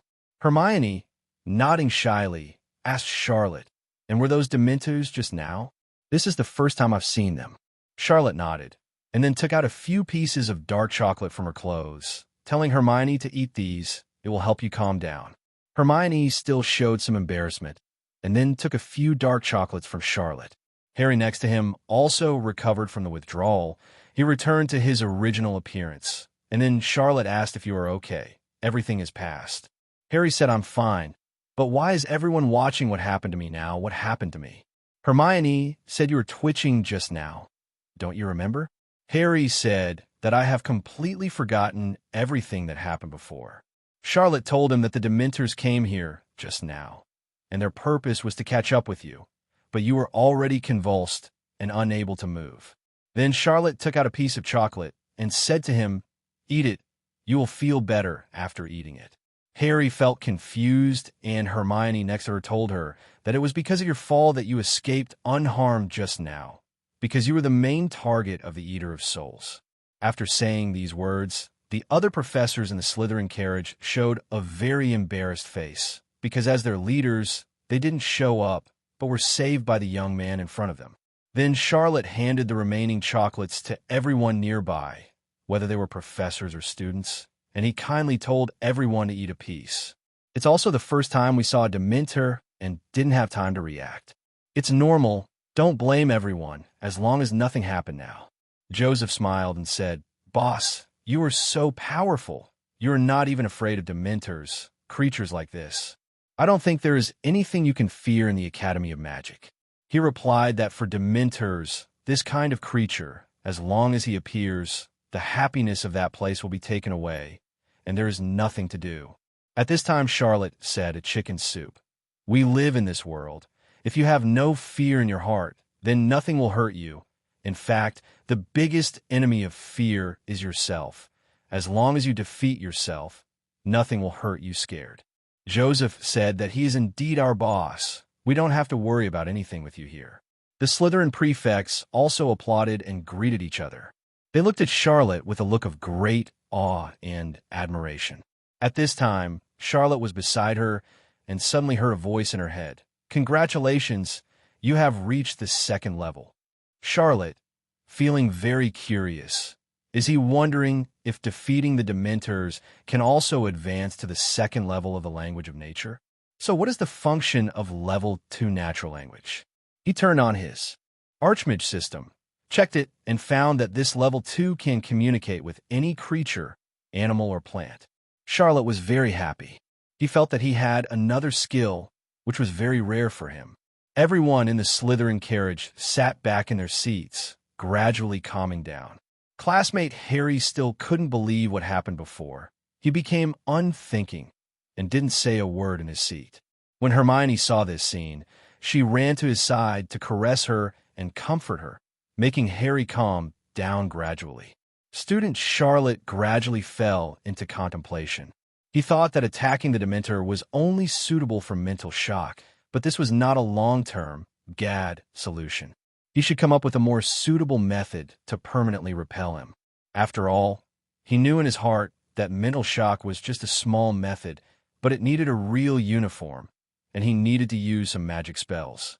Thinking about it, he decided that in the next time, he needed to go to the newly appointed professor of Hogwarts School of Dark Arts to learn some methods about spells. Still in a state of panic, Harry has been reviewing his health, but has completely forgotten that Charlotte saved his life. But classmate Hermione has been taking care of her next to classmate Harry. So classmate Harry has temporarily forgotten some scary things and gradually became ordinary and can live peacefully. Be able to communicate with classmate Hermione. The Palms on the Slytherin carriage at this time? It had been quiet for a while, though. But when they recalled what they did at that time, they felt very embarrassed and guilty. This is not what they should do as a chief. At this moment, everyone fell into extreme silence. The auditorium became completely silent. At this time, the scene turned to Hogwarts College, where students and professors were sitting at the dining table eating the famous assortment of food, including beef and lamb chops and exquisite red wine. Professor Dumbledore stood on the stage and shouted loudly to welcome everyone to come to a new semester again, and hope that everyone will continue to work hard this semester to create the brilliance of our college. Next, let's enjoy your delicious food to the fullest, and you can watch the exquisite performance, by the way. After finishing speaking, the students of the chorus are on the stage, and they will bring a song. After the choir students finished their performance, they walked onto the stage, and then Professor Dumbledore took the stage again. At this time, he asked everyone to be quiet. He made a gesture and said to everyone that the next moment is a very important moment. We are about to announce the Professor Hart of the Black Academy of Magic. He is our Professor Lupin. Everyone applause. Welcome. At this time, everyone's eyes turned from the choir to the professor next to him. I saw that the professor was petite, bearded, and a little sloppy. He walked onto the stage in a smooth manner. The sissy seemed to have some inconvenience in his legs and feet in the eyes of others. Charlotte looked in front of her in the auditorium. This Professor Lupin, he didn't have any trace of ridicule, but was quiet. Looking at Hermione next to him, he suddenly remembered something. He recalled the previous whereabouts and said to himself that the new professor might be a puppy, and he couldn't help but suspect that this professor might have been transformed from a puppy. Hermione always thinks that Charlotte is not that kind of person who likes to make jokes. How could he use the professor as a joke? At this time, Hermione also expressed her conviction. At this moment, the prefects in the Slytherin car, they were all in the hall, and they also showed puzzled expressions. After the previous events, they think that Charlotte is not a person who likes to joke, and he will definitely not use a puppy to joke as a professor. After Professor Lupin was introduced by Professor Dumbledore, he sat down. Then Professor Dumbledore started yelling again. So let's meet a new professor. As our Fantastic Beasts class is coming to an end, we will have a new professor, and his name is Rubeus Hagrid. Immediately, there was deafening applause in the entire auditorium, and they warmly welcomed them. This Professor Hagrid is relatively burly, huge, with very full ears, and there is always a smile on the corner of his mouth, which makes others feel very amiable. I saw Mr. Hagrid walking slowly onto the stage, as if something blocked his feet, making his movements very slow. Charlotte in the audience also applauded with other students, but he was very calm and did not show too much joy. In the applause and cheers of everyone, Professor Dumbledore hinted that everyone should be quiet, and he gave a gesture to tell everyone that there is always very important news. That is, the Black Academy of Magic will send a Dementor to our academy, and his main task is to capture Sirius Blake. Dementors are actually quite scary to the students of Hogwarts College. After all, after the last incident, they saw this kind of creature for the first time. Professor Dumbledore stood on the stage and emphasized one point to everyone. He told the students that everyone must pay attention to it. When it comes, you must pay attention to him, because he can't tell who he wants. The captured prey can't tell who is their enemy and who is their helper. In order not to let the students get hurt, the students must pay attention to beware and increase their vigilance in normal times. After Professor Dumbledore finished speaking, the students and professors who were lying down became more nervous. Everyone's face is covered, and the sense of fear is full of awe. However, at this moment, classmate Harry screamed miserably, and he didn't know why his face turned pale. After shouting, he fainted. All the students around him called his name, but he didn't respond. Hermione rushed to Harry's side and kept calling his name, but it was useless. Harry seemed to have lost any intuition, and Hermione became very anxious. After 3 minutes, Harry suddenly woke up from a faint. He looked at the students around him with surprised eyes and asked them what's wrong. What happened to me just now? Student Charlotte next to him was filled with a lot of distress, because he knew that Professor Dumbledore's words were actually telling him. In his future study in life, Dementors will often come to the academy to hunt. So what he is more anxious about now is to learn the method of the Patronus charm as soon as possible. Only those who have learned this magic skillfully can deal with Dementors skillfully. Afterwards, Professor Dumbledore announced that the opening ceremony was over, and Charlotte came to a hall with a divination book. He was about to start the first class, which was the end of the get out of class. The teacher was a woman, and he was a fat woman. He looks like he is in his 30s, and he is a bit crazy. In fact, he has no education. He was able to become a professor because he used to be able to predict many things, but his skills are all inherited from his ancestors and his own knowledge. It doesn't really matter. So, in this class, Charlotte didn't listen more carefully and was absent-minded and not very attentive. He took out a book written by Professor Lockhart. Charlotte thought that this class would be just for me to appreciate Professor Lockhart's writing. For Professor Lockhart, He did not become crazy because he left Hogwarts College, but after leaving Hogwarts College, he became more famous. After he left, he not only became famous, but also became more chic day by day. He doesn't care about other people's eyes at all. Professor Dumbledore announced to everyone that the Chamber of Secrets incident in the college was actually solved by Professor Lockhart. To a certain extent, this has accumulated a certain popularity for Professor Lockhart. Asking for flowers. Now, everyone should understand why Professor Lockhart wrote a book called My Hogwarts Me. Of course, Professor Lockhart also attaches great importance to Charlotte. If it weren't for him, they wouldn't have achieved what they are today. After all, it was because of Charlotte's help that they were able to defeat the basilisk. Charlotte founded a Shaokong on campus, which often publishes books about Professor Lockhart, and Professor Lockhart often pays Ronaldinho to help him publicize. 0. Over time, there are more and more fans of Professor Lockhart in the school, and many college students buy his books more, whether they're seniors, juniors, or younger sisters. They all become fans of Professor Lockhart. After all, this is a good opportunity to kill two birds with one stone, which not only makes Professor Lockhart more and more famous, but also helps the school magazine founded by Charlotte, until his school magazine becomes prosperous. Charlotte often took the time to carefully read the book My Hogwarts Me, written by Professor Lockhart. He found that the book was full of how he dealt with the basilisk and how to defeat him in the Chamber of Secrets. And there is no mention of Charlotte's behavior, and Charlotte's figure is rarely represented in the book. Charlotte, feeling very chilled in his heart, he didn't think too much about Professor Lockhart being so ungrateful. He only remembered his heroic feats, but not the people who helped him at that time. So it can be seen that he has no skills, but his imagination is still quite rich of. Suddenly, there was a bang, Charlotte, and a loud noise was heard.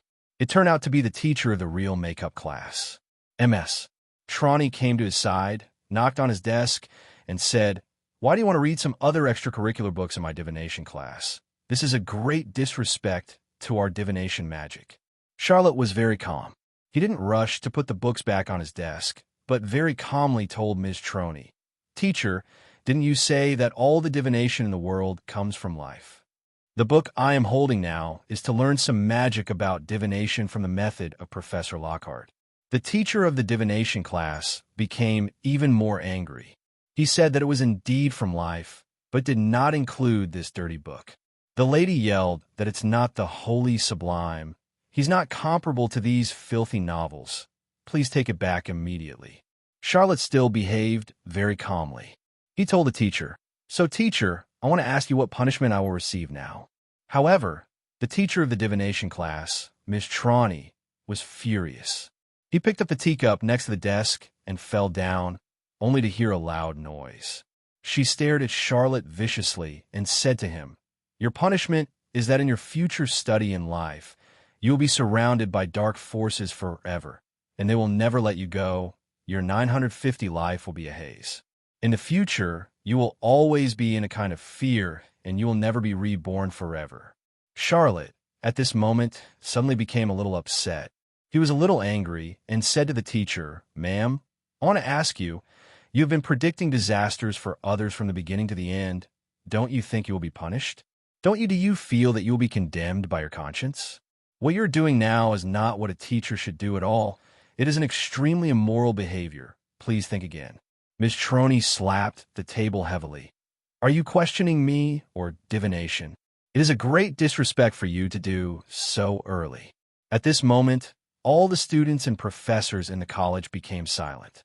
They held their breath and watched all this happen quietly. Charlotte had endured the humiliation of Miss Trelawney to the limit, and he finally had a little outburst. Charlotte wanted to say something coldly, but held back again. He just stared at Miss Trelawney with his coldest eyes. Miss Trelawney was also kind, with her hands on her hips, a red cloth on her head, and a pair of slippers on her feet. Her eyes were as big as copper bells, and she looked at Charlotte viciously. It seems that the mode that is ready to open the frame at this moment. In the eyes of everyone, Miss Trelawney seemed to be a different person, not at all like the female teacher who taught divination in the college before. Charlotte thought that although Miss Trelawney had poor morals, she had to say that she did have the ability to predict the future. She had this ability in Hogwarts College before. The reason why she became crazy now may also be because Charlotte provoked her and touched her bottom line. Ms. Trelawney can correctly predict the future under normal circumstances, but when she is insane, she can only predict the disaster of others. Charlotte watched Ms. Trelawney gradually going crazy, and he couldn't help but think that what Ms. Trelawney just predicted would really come true. Suddenly, Ms. Trelawney's eyes became hollow. The pupils of her eyes became darker and darker, and her voice gradually became hoarse. She said to Charlotte in a hoarse voice, "The world is changing, the dust is opened, and the dark forces are gradually coming." Miss Trelawney stood motionless, and all the students and professors in the college didn't know what to do. At this moment, Charlotte was also a little confused, not knowing what to do, and looked straight at Trelawney. In fact, Charlotte understands in her heart that it is only Trelawney's special state, which is the state when he exerts his self-healing skills and is truly prophesied. As long as this state is triggered, what he predicted will be 100% correct, and everything and events will become reality. But he didn't seem to know what just happened. After waiting for a long time, he suddenly got a little impression. He suddenly became emotional, stroked Charlotte back and forth, and pointed at him. After Charlotte heard what he said, she didn't say anything more, and she didn't want to say anything more to him. He wasn't in a good mood either, probably because he was blind and thought about it carefully after listening to what he said. I felt that what he said was not unreasonable, and I kept repeating what he said in my mind. But Charlotte couldn't figure out what he meant because what he said was so nonsensical that people couldn't figure it out for a while. The students were a little happy when they saw this scene, because they had never seen such a scene, and they were all discussing what Trelawney meant by this sentence. And it was predicted by Charlotte, who is also a star figure in the school, so everyone has high expectations for this prediction. After a while, the bell rang for the end of class, and the students ran out of the classroom one after another. In fact, they seemed to have heard about Charlotte's prophecy during class. Everyone spread rumors, and more people came to their prophecy. After all, I don't know how long it takes to meet this scene. Not only the students who ran out, but also those famous professors, after hearing the news, they all came to the venue of the prophecy to watch. The change between heaven and earth is unpredictable. The time of 10 days and 10 days is coming soon. Everyone is guessing what this sentence means, but only Charlotte, who is present, can probably guess it, which means that the entire prophesied event will undergo a major change. However, if there are specific matters to be changed, it is indeed difficult to predict, because after all, there are really too many unpredictable things. After a while, someone has to turn the pages of history. This sentence is actually full of meaning, because I don't know who the specific person is. It may be Charlotte, or it may be the legendary Harry. As for the era that opened history, it depends on who is the one who will truly open the dusty history. People. Everyone was talking about it. And some people might think it was Dumbledore, because after all, they all had similar abilities, but it was hard to tell who was the real one. In the darkness, there is such a shadow. They often come and go freely in the darkness. That's right, it is the legendary Walker 3.1. He has a certain connection with the Walker. After everyone heard this sentence, their discussion became more intense, and they were all guessing who this is. Could it be Charlotte? After all, Charlotte has been known to everyone before, and he is the only descendant of Slytherin. If the Dark Walker is connected, Charlotte is also possible. At this time, someone came up with another idea, thinking that he might also be referring to Voldemort, which might be a bad implication, and it might be that Voldemort's forces intend to rule the wizarding world. He carefully recalled the last sentence. The leader of the wizarding world will succumb to other worlds, and this day is coming soon. After hearing this sentence, everyone present could not help but feel terrified. Everyone is thinking again, who is the leader in this sentence? And who is he going to submit to? Could this person be Charlotte? No one knows, and they're still talking about it. Charlotte already has an extraordinary status in everyone's hearts. Because he has achieved quite a lot and has this ability, he is also called the leader by everyone. However, Charlotte is only a young student after all. Even though he is very strong and has achieved very good results, he is still a child and cannot fully convince the public. Others said that the leader is Dumbledore because he also has a pivotal position in his field, but this does not mean that any good things will happen, because that prophecy means that some leaders will fall. Dumbledore's prestige among the students was naturally extraordinary. Not even Charlotte can match that. Speaking of this, everyone has expressed their thoughts one after another, and at the same time, they're also a little bit worried about these possible leaders. In addition to Charlotte and Dumbledore, some other people also entered everyone's field of vision. 16 first is Trelawney. Because of Trelawney's status, after his prediction came out, everyone paid close attention to this event, and many people had different ideas. This prophecy disturbed many people. The information it contains is too large, and it reveals weirdness everywhere. But it doesn't rule out that some of their own people collude with Voldemort to fight to the point of ruling the world, but such people usually have no good end. Speaking of this, they forgot the important role of Professor Harry. He might also have been sent by Voldemort. He and Voldemort teamed up to occupy the entire region and defeat Charlotte together. There is also an even more absurd saying that Dumbledore wants to dominate, and he will eradicate all wizards who disobey him one by one. He wants to become the leader and overlord of my world, and he may use any means to become the overlord. All in all, there are really too many kinds of opinions, and everyone's rumors continue. Charlotte is also very dissatisfied when he sees this phenomenon, so he uses all his power of public opinion to curb everyone's public opinion. Through his friends, He-Man, Harry, and others, he let them start to speak in favor of him in school. And at the same time, he also asked Snape and other school teachers to control the rumors that were not good for him. In this way, the storm of public opinion suffered by Charlotte was immediately reduced a lot. At the same time, the wind direction of public opinion seems to be deflecting. Not only people outside said so, but even some people inside the school were talking about it, and they all felt that the predictions made by Trelawney were unrealistic and no longer existed. Most of the internal personnel of the student union believe that this conclusion is false. Later, more and more people would say this, and for older students, everyone would agree with this statement, because after all, they're still convincing, and many students also echoed what others said. In fact, not only students, but also some professors who have their own thoughts. After careful consideration, he will feel that the prophecy said by that professor really no longer exists. Because this kind of situation is actually spread on real events. Even students who have just entered the school have more trust in this. Then again, at this time, the school magazine is playing a role again. It is reported in the newspaper that Professor Trelawney said that the congressmen are all fake, and they are all to deceive the lower grade students. But in fact, one of the members in the exploration is no longer exists. Professor Trelawney is definitely not happy at this time. He found the school newspaper, but there is no real evidence because the reports in the school newspaper are all indirect, and there is no direct proof that what he predicted is false, so he struggled.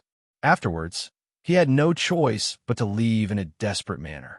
After a while, the power of Charlotte's fishing boat came into play, and everyone gradually forgot about Professor Trelawney's prophecy, and no one even mentioned it anymore. It was only by chance that someone said it. In fact, Trelawney himself does not know whether he should believe in his prophecy. After so long, he may have lost some confidence in his prophecy. His rumors. At the beginning, after he heard it, he might retort a few words and argue with that person, but after hearing these words later, he stopped arguing with others and just ignored them and didn't bother to explain them. Some of the professors actually didn't like Trelawney very much because they felt that his predictions were not auspicious and threatened their lives. Well, these professors must also talk about Trelawney when they are in class. Do many professors tell his students? Don't believe that person's words. The predictions he said are groundless. Everyone can stay away after seeing him. What's more, don't talk about discussing with him, or others will think that you are on the same line with him. After another few months, the rumors of him were no longer heard, and almost everyone met. It was no longer a casual chat.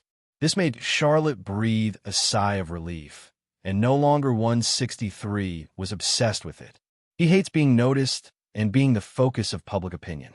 Compared with this, he prefers to study magic and, at the same time, uses appraisal shop to earn more wealth.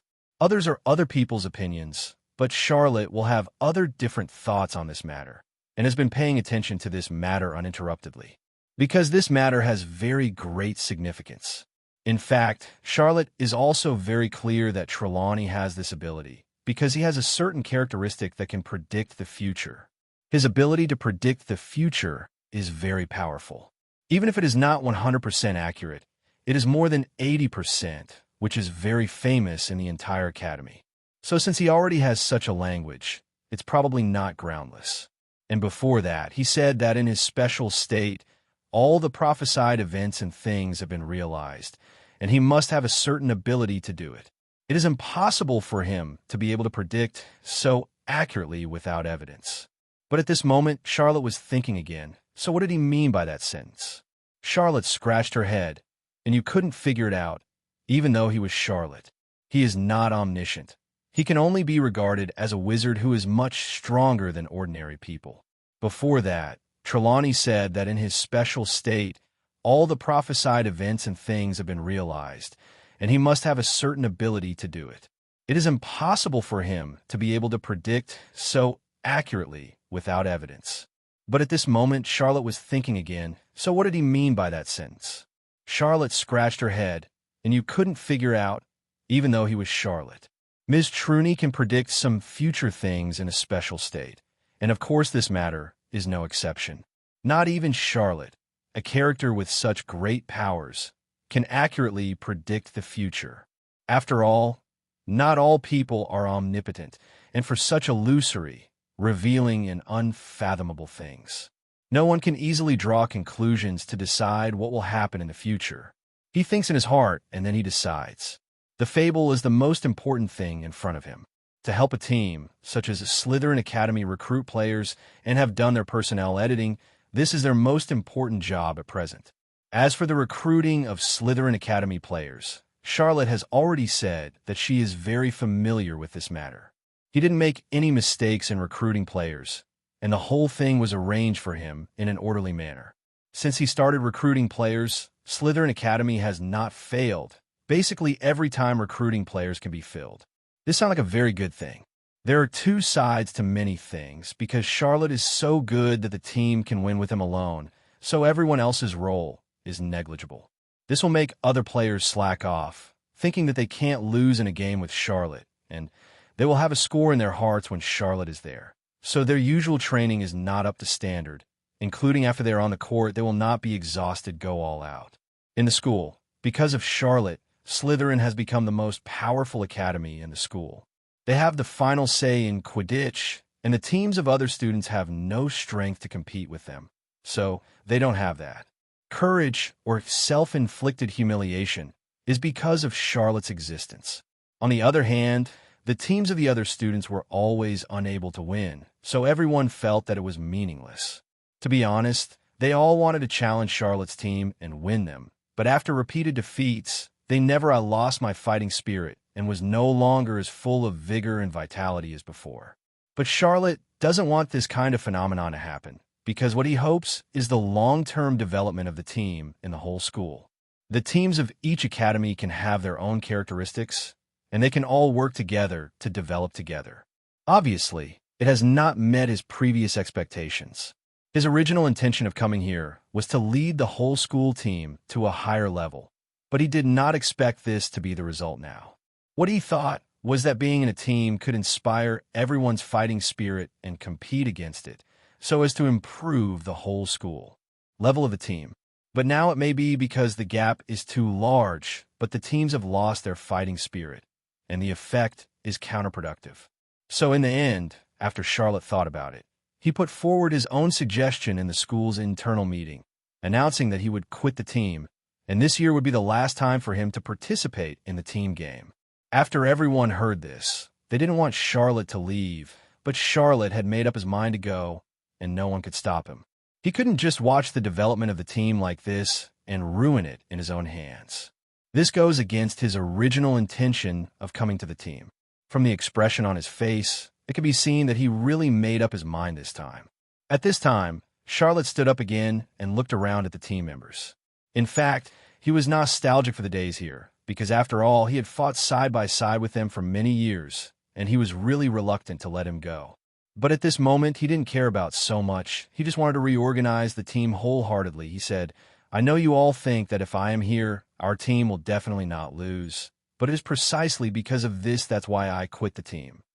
After Charlotte finished speaking, there was a complete silence, and everyone lowered their heads one after another, not knowing what to say. Some looked at each other, and some were thinking quietly by themselves. That should mean that some people already knew what Charlotte meant, but they didn't say it out loud, and some people still didn't know what Charlotte meant. So he looked at other people dully. Then Charlotte spoke again. "I know that we are champions every year. We have won many battles and have never lost a record. Everyone on the field recognizes me and regards me as the backbone of the team. But have you ever thought about it? In the past few years of competition, have you improved? To be honest, I don't think so, but it has declined. Every year is not as good as every year," Charlotte said solemnly. Everyone fell silent after hearing what Charlotte said, and it was obvious that Charlotte was really angry. They thought about it carefully, and they were sure that they had problems too, but everyone didn't say it. Maybe they were used to this kind of training and competition because Charlotte didn't say it either, but now Charlotte has said it. So this problem is just something has to change. Their recent training is really not as good as before. After coming here every day, they are thinking about being lazy, taking time to do their own things, and never putting the team training in the first place. Because no matter how much you train, as long as there is Charlotte, you will not lose. The team plays games for Lili Zhao, to win or lose. Now that the result has been determined, training is also a win, and no training is also a win. So why should we do it? What about training? The players of the team think so. Charlotte then said, "You train every day. To put it bluntly, you watch me train every day. You all feel that your role in this team is really dispensable." After everyone heard this sentence, they also felt guilty and lowered their heads silently, because they must have such feelings in their hearts more or less. It is true that during this period of time, when Charlotte was in the team, she was sure to win. In the most difficult times of the game, when scoring was most needed, Charlotte would always stand up to break the deadlock and win for everyone in the team. It is precisely because of his ability that everyone feels that all he needs to do is drop. We just need to give him a hand, and he can control the entire game. Xiao Luo was also in a complicated mood at this time. He suddenly saw the trophies they had won in the past few years and said very coldly, "Look at those trophies. They were not brought by me alone. Your hard work is indispensable. So don't underestimate yourself. Show your truest level, train hard. Even without me, you still want to win the championship every year." At this time, Steve seemed to be moved and wanted to say something, but Charlotte also saw it and interrupted his thoughts as soon as he looked back, and then said, "You are too dependent on me. Every game they're not serious. They just pass the ball to me. If Hanlai alone is better than me. What to do? Have you ever thought about it? The problem of our current team is that we rely too much on me." Steve Han wanted to argue, but was interrupted by Charlotte, saying, "I know what you want to say. Don't say any more." At this time, Charlotte looked at Steve's eyes, and Shindu was wrong, and Steve understood it, and quickly sat back in his seat, not daring to say another word. "All of you, don't say another useless word. Now that I have made up my mind, I won't change it. I think what you need to think about now is what you should do without me. What should you do? Only by training and competing in the same way can we defend the honor of our championship, and we cannot give up the championship trophy we have won so hard to 520. After Charlotte finished speaking, she left without looking back, with a very serious expression on her face. The moment he walked out of the lounge, Charlotte also let out a long sigh of relief. To be honest, he has his own reasons for the team's current status. After the problem was discovered, adjustments were not made in time, which eventually led to the team becoming what it is now. Because he was conditional on this matter from the very beginning, so it is not pure to say that Charlotte joined the team. Professor Snape reached an agreement with Charlotte, allowing Charlotte to join the Slytherin team, and told Charlotte to help the team win the championship and achieve excellent results. Charlotte also lived up to Professor Snape's expectations. After he joined the team, he brought many honors to the team. The most important thing is GAD he has achieved in the past 2 years. To be honest, Charlotte didn't really like the Quidditch team. He just came to this team to fight with his teammates because he didn't want to disappoint Professor Snape. But the achievements he has made in the past 2 years and the championships he has won are enough to prove his ability, which is indeed quite powerful. Charlotte herself actually understands in her heart that a person cannot stand dead on one road, and he still has many other roads to go. So now is the time for him to change the road. Besides, what he should have accomplished has already been completed. Afterwards, the news that Charlotte was going to quit the team spread in the school, and everyone was talking about it. The whole Hogwarts seemed to be blown up, saying why Charlotte quit the team, and there were all kinds of rumors. For Charlotte, this path is neither the only solution nor the only way out. Therefore, when the news of Charlotte's withdrawal from the team this year came out, it immediately caused a sensation in the entire Hogwarts school. The students in the college are discussing one by one. Student Charlotte, why did you quit the team? His level can completely win this year's team championship. What secret does he have? Some people said that they heard that the classmate's level has reached the top, and no one can match him, let alone compete with him.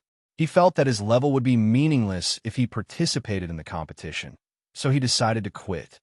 For him, the current game is like playing house with a child. This should be the loneliest and most troublesome thing for each academy, because in the entire or his academy, no one can compare with his team. It is conceivable how sad it is for a team to lose a competitor. Some people guessed that it was not necessarily true.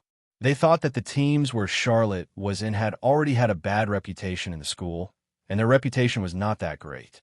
Even your own players on the team don't want to play anymore, let alone someone as good as Charlotte. Some students even said that they didn't expect Charlotte to be so smart. He must have his own way to enjoy this trick, and it really can't compare. Some people retort that you are nothing just because you want to be compared with Mr. Charlotte. Don't you want to see how much you are? People who are not at the same level should not speak at the same level. During this period of time, the entire Hogwarts school has been guessing why Charlotte quit this famous team. Some people speculated that it was because he was too powerful and had no competitors. He was really boring and nothing at all. Fun, so quit the game. There's also a personal guess that it is because Charlotte is well aware of his ability and strength. He just wants to quit first to give the team a chance. After all, how can everyone put in their own efforts to belittle the ability of others so easily? In short, there's only one thought in everyone's mind, and that is because Charlotte is too strong. He was able to quit the team decisively because he was very enlightened, he had no worries, and he was very chic. Of course, the only person who can make such a move is Charlotte. Only he can be worthy of the word aloof, and this word is not derogatory or commendatory to him at all. But for Charlotte, quitting the team was nothing special and nothing to discuss. At this moment, the most important thing for him is to conduct serious research and discussion on immortals and demons in Professor Snape's office. Since Charlotte has gained a few levels of discerning eyes ability, now for him, as long as he sees a lot of potions, no matter what kind, he can basically achieve instant memory, and he can tell his name within 3 seconds. The name of the potion can even basically tell where the potion came from and what purpose it has. Now, for Charlotte, his discerning eye ability has reached level 2, so driven by this skill, he doesn't need to spend more time and energy memorizing information about potions. Oh no! To be more precise, Charlotte currently has a second-level discerning eye, which can give more solutions and solutions about potions. And these things are all outside of books. Knowledge completely outside of textbooks. Students of Hogwarts College cannot learn from textbooks at all. Even Professor Snape should be relatively familiar with the research and identification of potions for him, and it should be relatively simple. But he had never heard of the many new ideas that Charlotte had come up with before him. So he was obviously very surprised, because from all the above behaviors, Charlotte can absorb it without any effort when learning potions. For the professors at Hogwarts, learning the knowledge of potions is a long-term and arduous task. Even if they are professors, they will inevitably pay a certain amount of sweat and effort. But for Charlotte, it's a completely different world. All his current levels can reach a high level. And so far Charlotte's discerning eye has been upgraded, it is easier for him to learn all about what I want in a short period of time.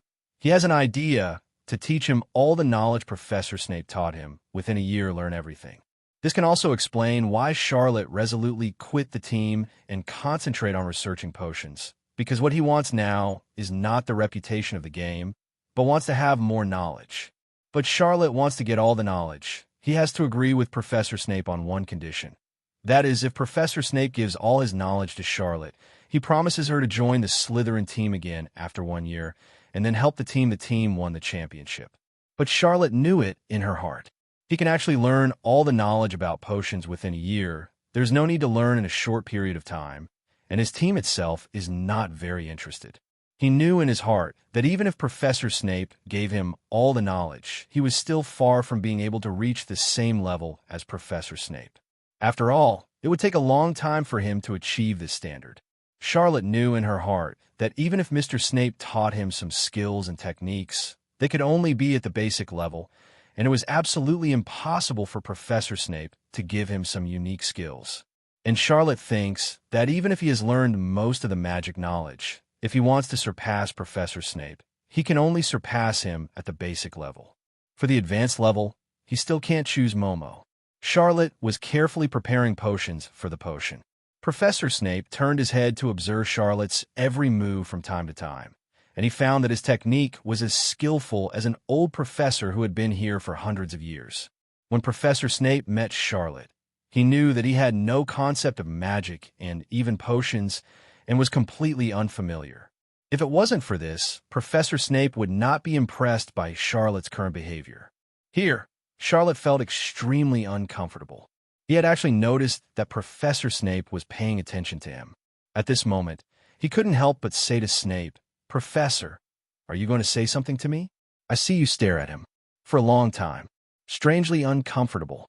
Professor Snape said with a smile, "You kid, the technique of operation seems to be quite skilled, but I don't know how much medicine effect your kid has wasted, so be careful not to be careless."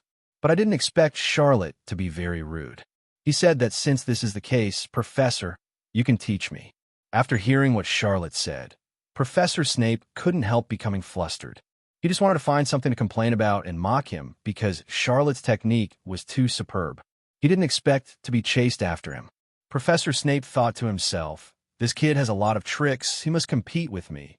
Hee, I won't give him good fruit in the future."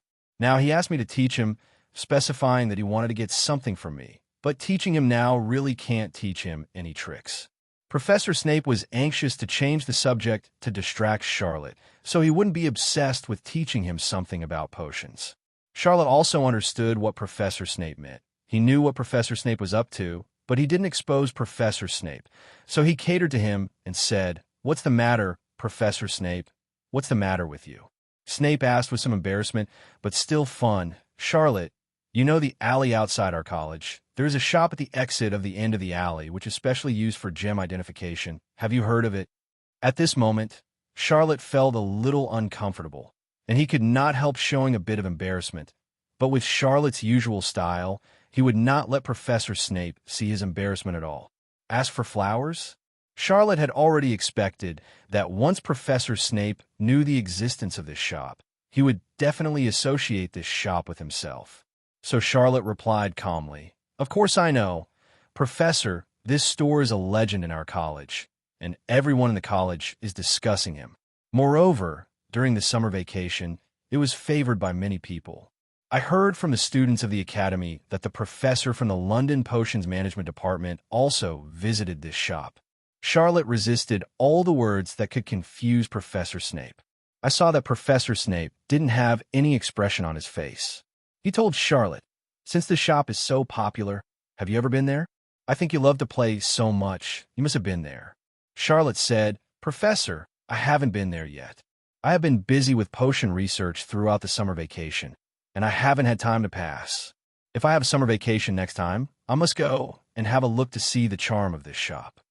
Professor Snape and Charlotte said, "Unfortunately, that shop has closed down, and they don't know when it will open, which is really disappointing. After hearing Professor Snape's words, Charlotte became very anxious. He said that the store has closed down. I don't know what happened. How could such a popular store close down? Isn't he worried that it will affect his own business? Business?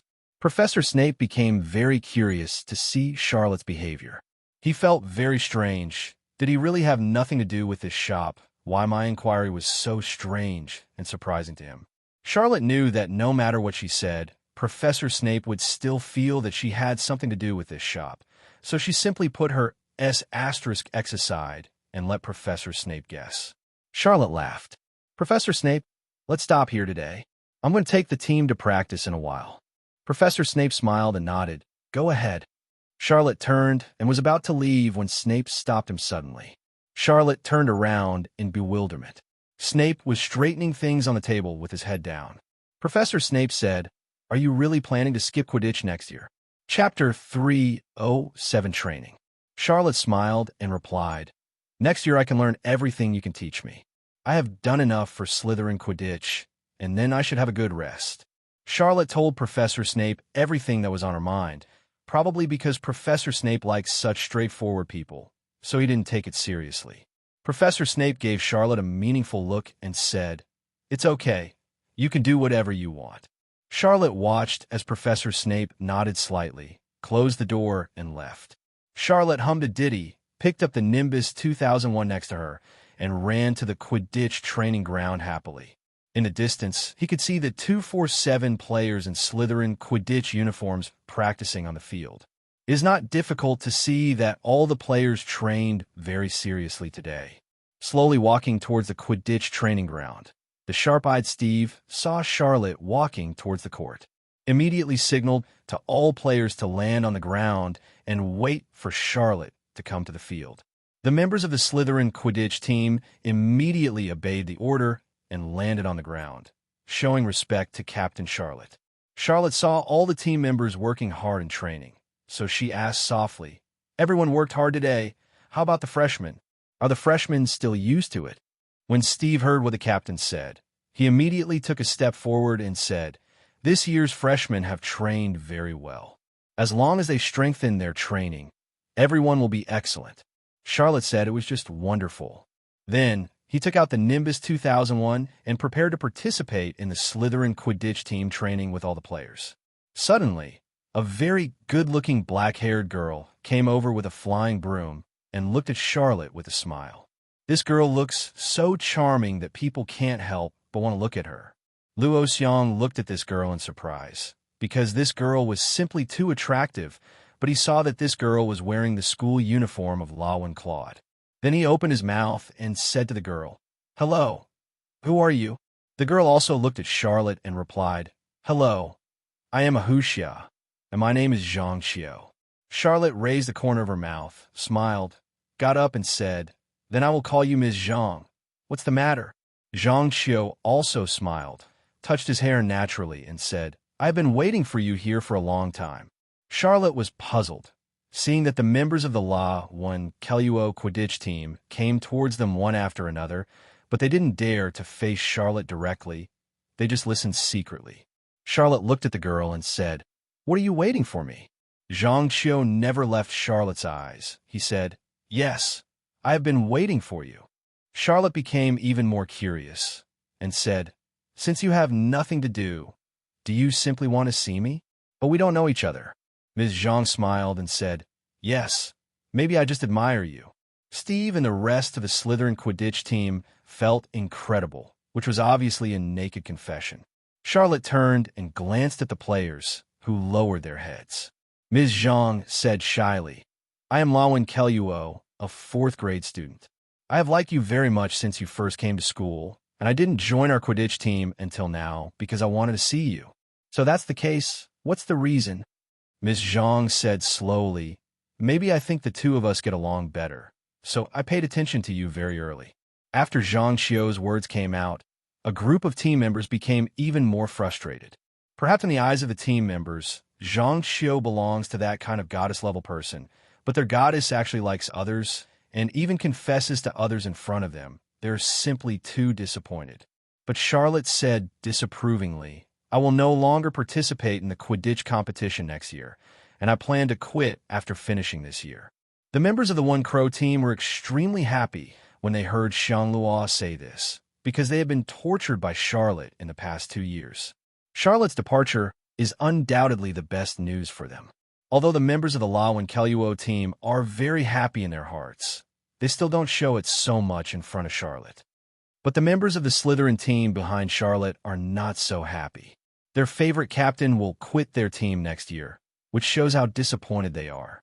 One team is happy, but the other team is very disappointed. Charlotte didn't even think of this scene.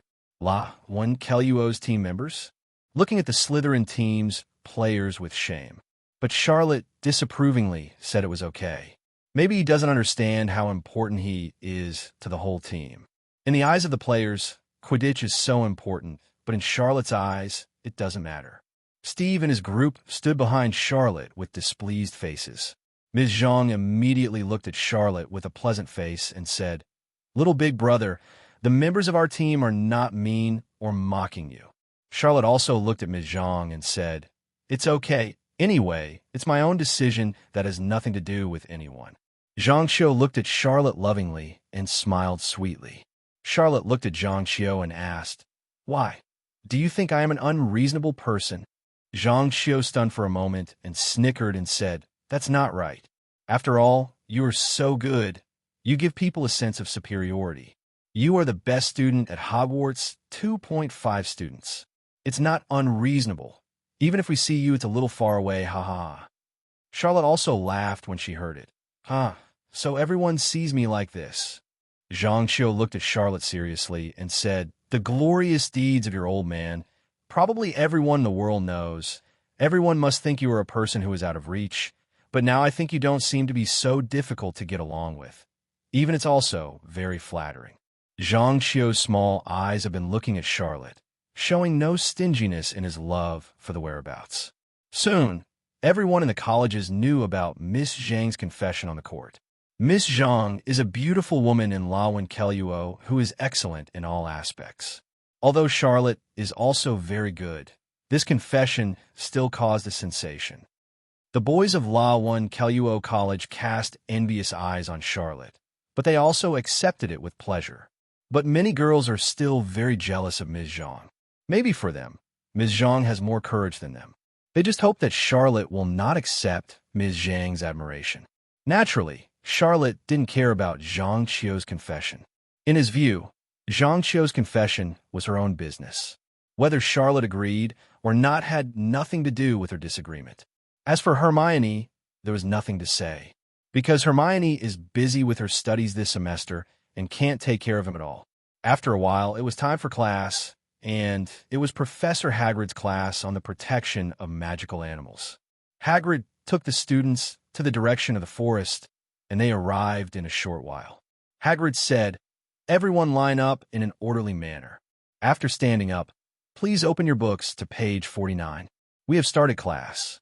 The students were all talking about why the book couldn't be opened. Everyone said something to each other. Hagrid said, "Of course you need a pad at 16, and then it can be opened." Everyone is studying this strange book like an elf jumping around in his hand. Neville pondered over the book.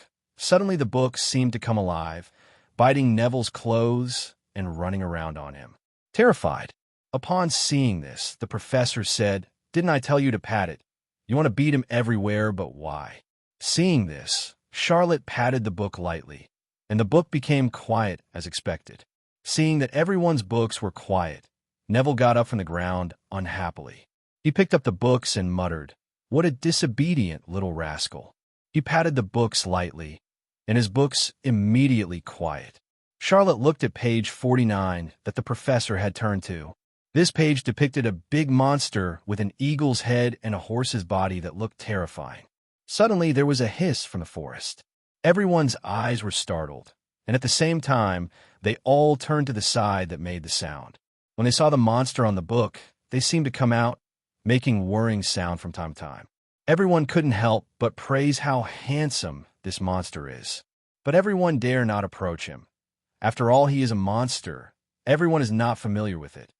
What if he hurts himself? And here, after all, it is a forbidden forest, so it is still very dangerous. At this moment, Hagrid took out a dead snow leopard from his pocket, turned around, and threw it to the big monster. This monster didn't admit it at all, jumped up and took a bite, and the snow leopard ate it with relish. Everyone was stunned by the behavior of this winged beast and envied it. Charlotte is not that interested in this winged beast. In his opinion, this winged beast was raised by Professor Hagrid. It is not as ferocious as the wild ones. He just raised it in captivity and then trained it. However, Professor Hagrid is particularly fond of this hippogriff, and he happily introduced it to the students. He said, "This winged beast is called Buckbeak, and I raised him from childhood. He is very proud, but you must not humiliate him. You must respect him. This Buckbeak has been watching the Hogwarts students jumping and dancing with great joy. But the students are still quite afraid of Buckbeak's winged beast. In the eyes of the students, they have never been in contact with it, and he is so big and fierce." The students all hid away. Hagrid suddenly said, "Why are you hiding so far away? Don't you want to get in touch with him? He is very gentle, and he likes you very much." When everyone heard the teacher say hello to the big monster, the students were terrified and kept backing away, leaving Charlotte feeling even more bored. Harry didn't know whether he was stunned or something, but he just stood there in a daze. When Hagrid saw Harry standing in front of him, he laughed loudly and said, "It seems that we, Harry Potter, are the only real warriors. Then, Harry, why don't you come and say hello to Buckbeak first?" Harry came to his senses and saw that the students had all stepped back a few steps, and he was the only one standing there. He thought to himself, "This is broken, his mind is distracted, so he can only bite the bullet and get on with it." Harry hesitated for a moment, still a little scared in his heart. Hagrid said, "Go, Harry, he's gentle." Hagrid walked towards Harry and said to him, "Don't look at Buckbeak as fierce. He is a very docile pet. You have to treat him gently, and he will respond to you gently. Go ahead, pet him first. We're getting acquainted soon." Although Harry was a little scared in his heart, he was not too scared to approach this big thing. So Harry walked towards Buckbeak with strides. He also walked quickly, and when he was close to Buckbeak, he bowed to Buckbeak. Harry was also a very polite person, but Buckbeak had never seen anyone else except Hagrid. Looked at Harry vigilantly. Harry was startled by the sudden ferocious look in his eyes. Harry staggered and took a step back, making the students who were watching behind him sweat for Harry. But Hagrid laughed ha-ha and said, "Harry, don't be afraid. You can touch it a little closer. Nakashi Bibe won't hurt you." After hearing what Hagrid said, Harry turned his head to look at Buckbeak and continued to bow. Buckbeak seemed to have relaxed his vigilance when he saw Harry continue to walk this way. After all, his master was also here, and they didn't will hurt yourself. Buckbeak's eyes became gentle all of a sudden, and he even bowed towards Harry. Charlotte saw this, but didn't take it seriously. In his opinion, this bowing action was just a subconscious action of Buckbeak, and it didn't mean to relax his vigilance at all. Besides, as a monster, it was still aggressive. He still felt that Harry dangerous. Hagrid, who was standing behind, laughed loudly and said, "You are already great, Harry. You see that Buckbeak is already friendly to you. Try to get closer and touch it." Harry heard what Hagrid said, and also saw Buckbeak's attitude towards him. So he became more daring and walked forward with courage. Walking to Buckbeak's side, he stretched out his hand to touch it. Buckbeak also cooperated very well, and the two looked very harmonious. Everyone has an incredible expression. Hagrid encouraged Harry to sit on Buckbeak's back and feel it. Charlotte and Buckbeak confronted each other. Their eyes were full of murderous intent, and neither of them accepted the other. But it was obvious that Buckbeak was at a disadvantage at this moment, and at the same time, his eagle beak was always ready and in a fighting posture. Charlotte didn't move at all, just looking at Buckbeak. At this moment, Charlotte's natural second-level language ability burst out in her heart, as if she was talking to Buckbeak. But it seems that Charlotte's own language system is a little lacking, so it seems that he didn't say much, just communicated with him in simple language, and no one knew what he said. But at this moment, Buckbeak couldn't sit still and became even more restless. Maybe he was expressing his thoughts and defending his sovereignty. In fact, he didn't intend to launch an attack, and he might be protecting himself. Suddenly, Buckbeak yelled, "Boom!" Hagrid next to him also saw the clue, and he himself was taken aback. Seeing that Buckbeak was going to threaten Charlotte, he also worried about Charlotte. He and Charlotte are classmates. Although he doesn't like to see him usually, but at this critical moment, he can still distinguish between right and wrong. At this time, he must find a way to help Charlotte, so that he cannot be hurt in school at this time. Another reason is that Dumbledore selected Hagrid through layers of selection. He is also very grateful to Dumbledore. Dumbledore and Charlotte also have a very good relationship, so at this time he has to protect Mr. Charlotte even more. Hagrid suddenly shouted at this time, "What are you going to do if you dare to touch Mr. Charlotte? I will make you unable to leave the classroom." Brother High's expression was also very serious when he spoke, and he was about to fight Buckbeak. At the moment, other students in the classroom, seeing this situation, also took out their weapons one after another, and they were all ready to fight Buckbeak. Buckbeak fought to the end. They would not allow Charlotte to be hurt.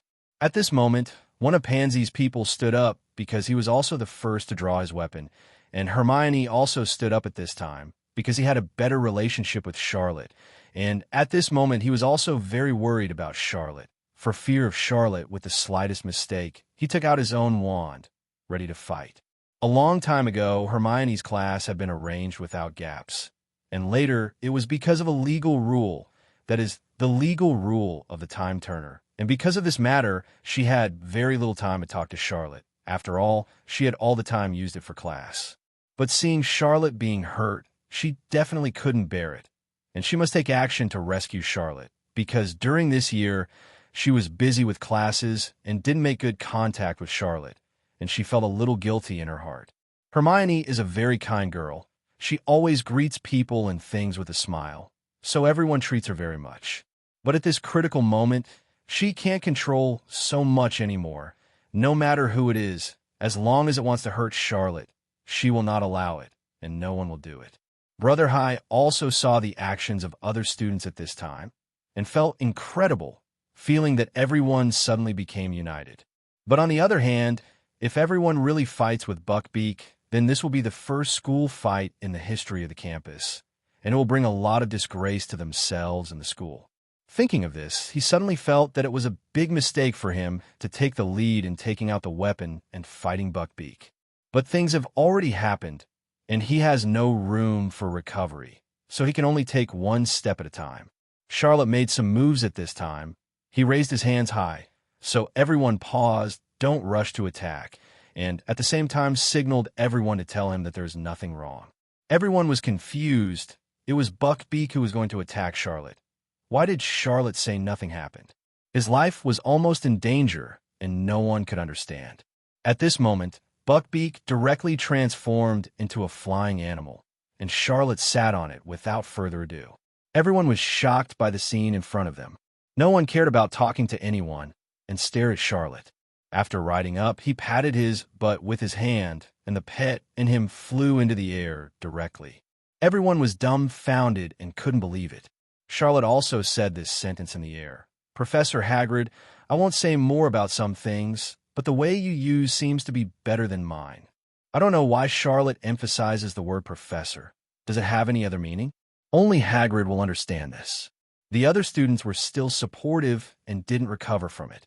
They couldn't believe what happened just now, and they didn't even know what to say next. After a while, the students suddenly regained their senses. They all looked at each other, and then jumped up together, dancing happily. Happy for Charlotte, cheers for him. Everyone believed in Charlotte's ability, because he conquered Buckbeak, which no one else could conquer, and everyone admired him even more, and he did not use the method taught by his teacher, but through his own efforts and some personal efforts. Through experience, I figured out some tricks of riding on Buckbeak, which is really amazing. Everyone can't help but sigh. At that moment, I suddenly thought of Harry, because Harry also had a relationship with Buckbeak.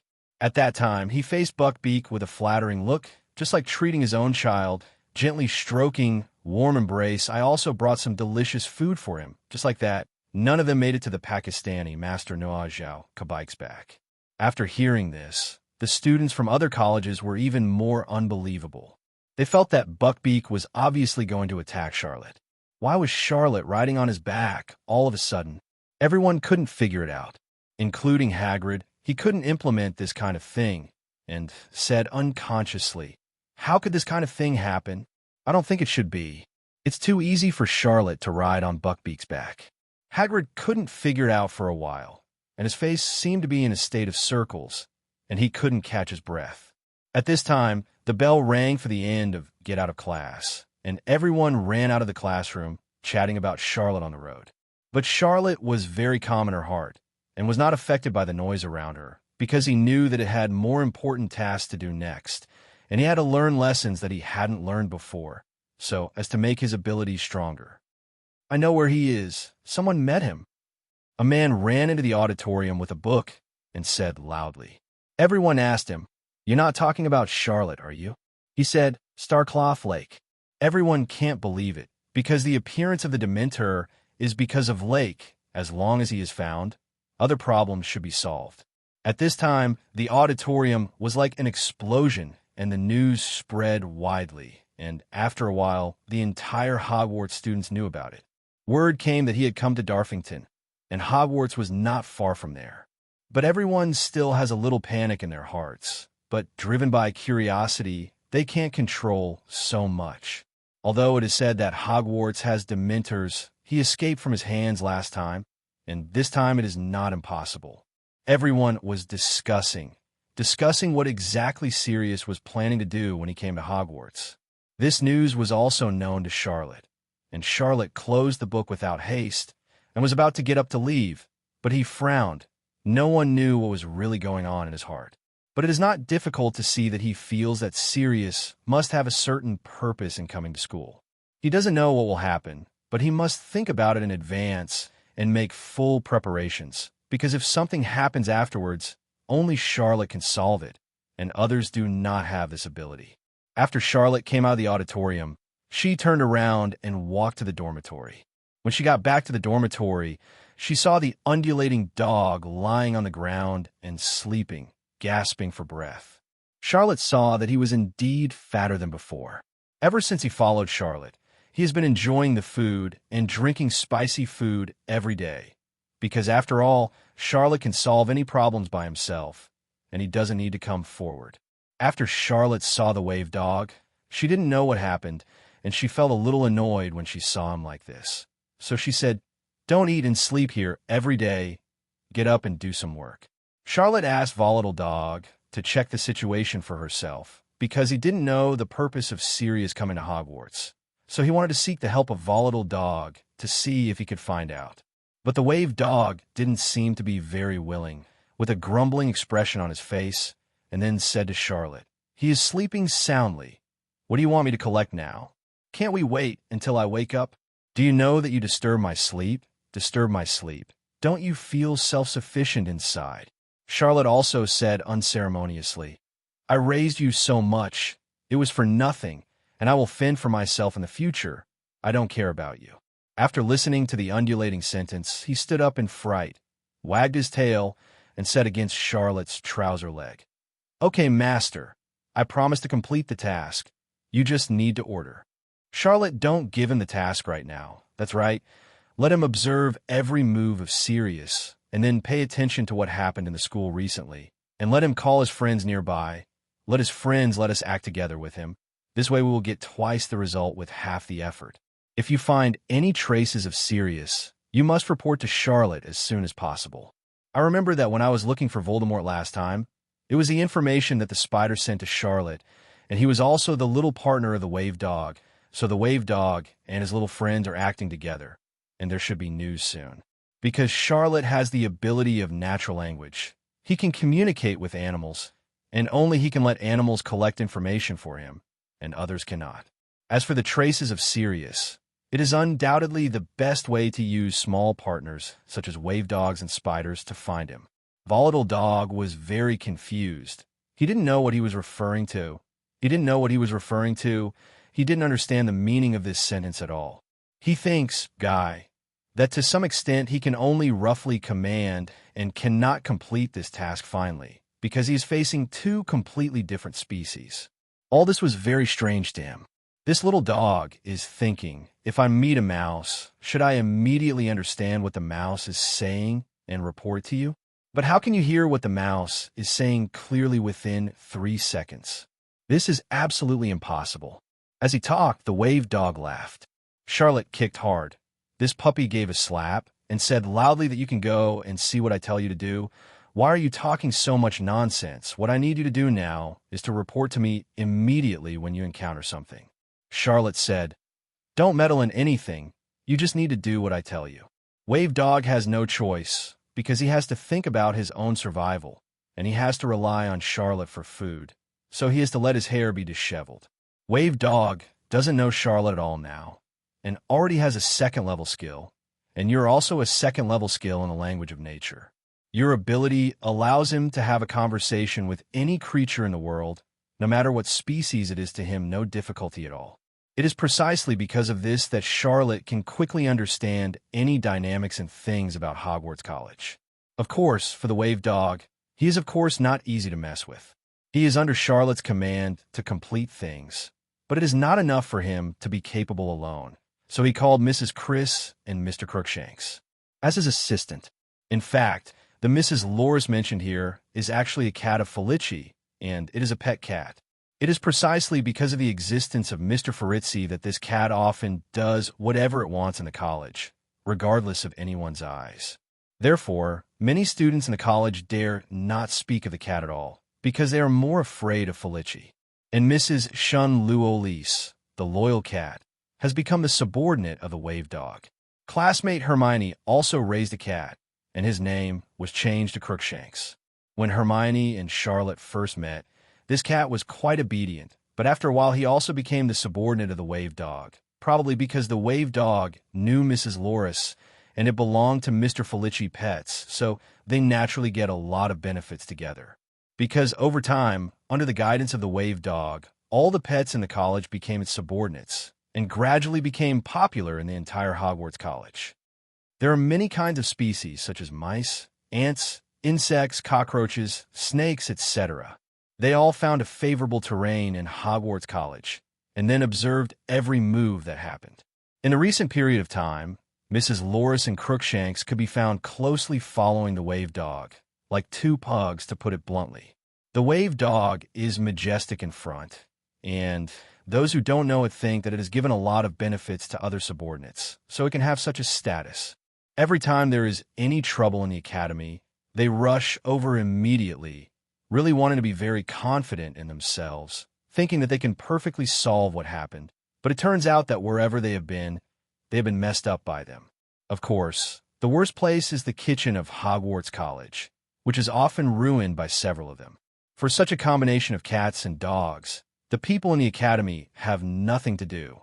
They can only watch such a low-level combination of cats and dogs doing evil, but they only say a few words. The first reason was that Mrs. Loris was so loved by Felici, no one dared to provoke him, because everyone knew how much Felici loved the cat, and if he provoked it, he would be killed instead. The second biggest reason is that the volatile dog is Charlotte's pet. If everyone starts to target the volatile dog, it means that Charlotte will not be taken seriously. And Charlotte, as a man of the school, how could she be belittled by others casually? Moreover, the Wave Dog always puts on a high-ranking look from time to time, as if no one looks down on it, for fear that other people will make fun of it. Therefore, naturally no one in the academy would want to provoke him, and it would be better to have one thing more than one thing less. They can only swallow in their hearts when they have suffering, so let's endure it by themselves. It didn't take long for the undulating dog to become a popular figure in the school. The undulating dog, Loris and Crookshanks, are very rampant in the school every day, and they don't look down on anyone. Over time, the college has become the world of the three of them. Wherever they went, the place was full of horrible sounds and scenes. Of course, Charlotte is not that stupid. He doesn't know how to do it all.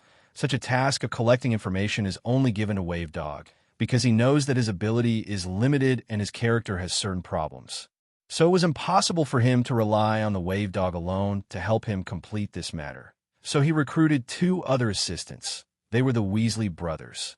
because Charlotte was planning to create a school magazine last year. When he created the school magazine, he approached the Weasley brothers and asked the two brothers to help collect information.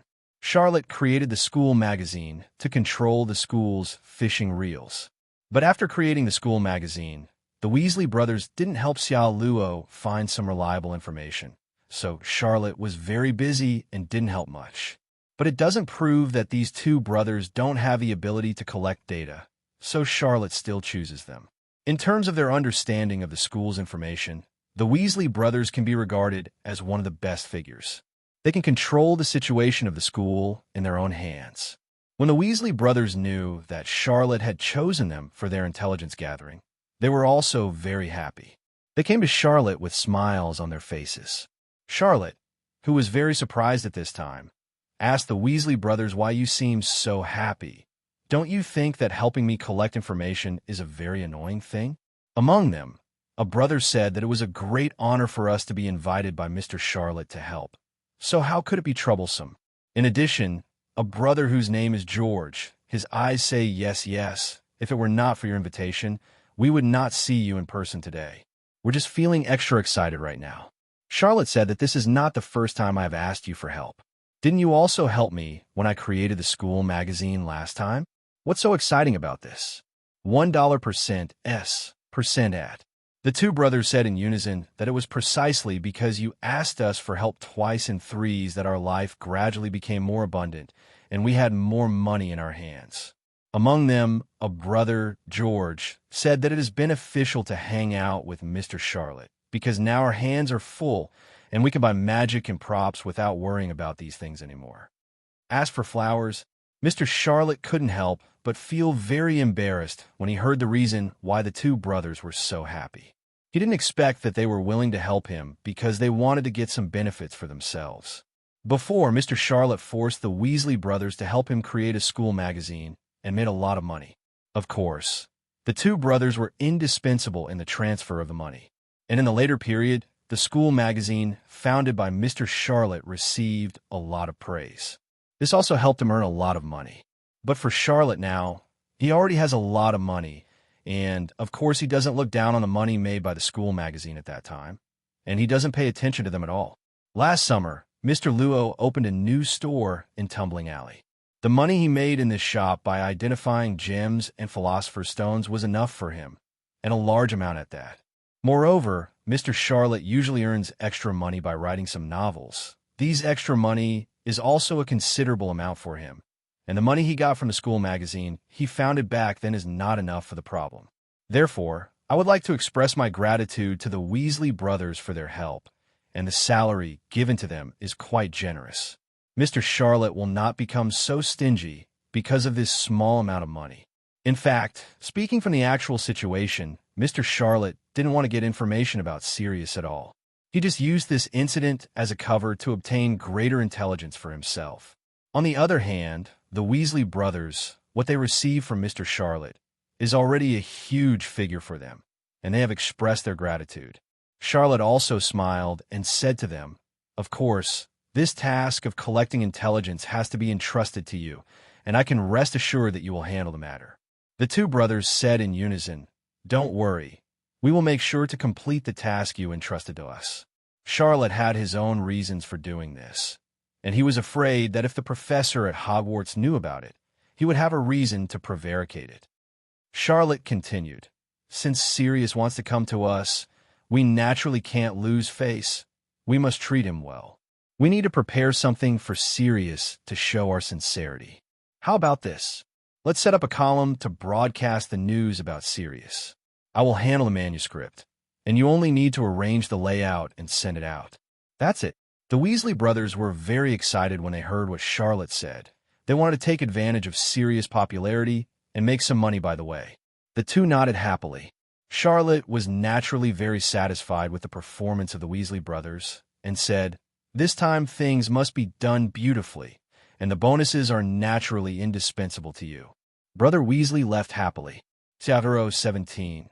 Luo was also thinking that Lockhart should do more, otherwise giving him so much manuscript fee would be considered a huge expenditure. Sure enough, As soon as this topic came out, the Hogwarts newspapers immediately became popular. This report is really very detailed, and all the information about Sirius has been written out, all of which are exclusive information. Not only that, but some people's evaluations of him were clearly written in the newspapers. Everyone has very different views on Sirius. Some express sympathy, some appreciate it. It is a mess. All kinds of information are all clear, although there is no valuable information, but people still read it with gusto. Otherwise, how could it be so explosive? Everyone thought that this time, because it could attract people's attention, 1,000 or 2,000 copies had already been printed when it was printed, but unexpectedly, 1,000 or 2,000 copies were sold out in a short period of time. It's really a fad among Hogwarts students for the news, but there's a belief at Hogwarts that the newspapers have big news, and if you don't know about it or buy a newspaper, it means you don't care about the wizarding world at all. Don't care about Hogwarts. The price of newspapers is acceptable to everyone. So many people have a copy. In the auditorium, many people held a newspaper in their hands. Those who did not buy the newspaper hurriedly found the Weasley brothers to print it out urgently. Although the Weasley brothers were annoyed by being urged to death, they were so happy when they thought of the bonus that Charlotte gave. At this time, Charlotte should sleep, go to class, and don't care about what happened in the school. Anyway, she has already explained these things, and the rest is taken care of. He only needs to see the final result and send them a message. Bonus. Charlotte came to the classroom and found that it was Lupin's class, and Lupin was already waiting for them in the classroom. There's a strange thing in the classroom that attracts the attention of the students. It turns out to be a moving wardrobe. The students stare at the wardrobe and point to him. Professor Lupin asked students, "Take a closer look. Do you know what is in the closet?" Hermione, who was not far away, immediately stood up, but she didn't know when Ron was beside her, which shocked her, and sat down again. Lupin looked at everyone with puzzled faces, saw Granger next to him, and gestured for her to answer with his hand. Granger naturally didn't know what it was, and shook his head helplessly. Hermione came to her senses, stood up, and said, "That's a magical thing. It should be called a boggart." Lupin smiled with satisfaction and said, "Then you should have seen it. Can you tell everyone what he looks like?"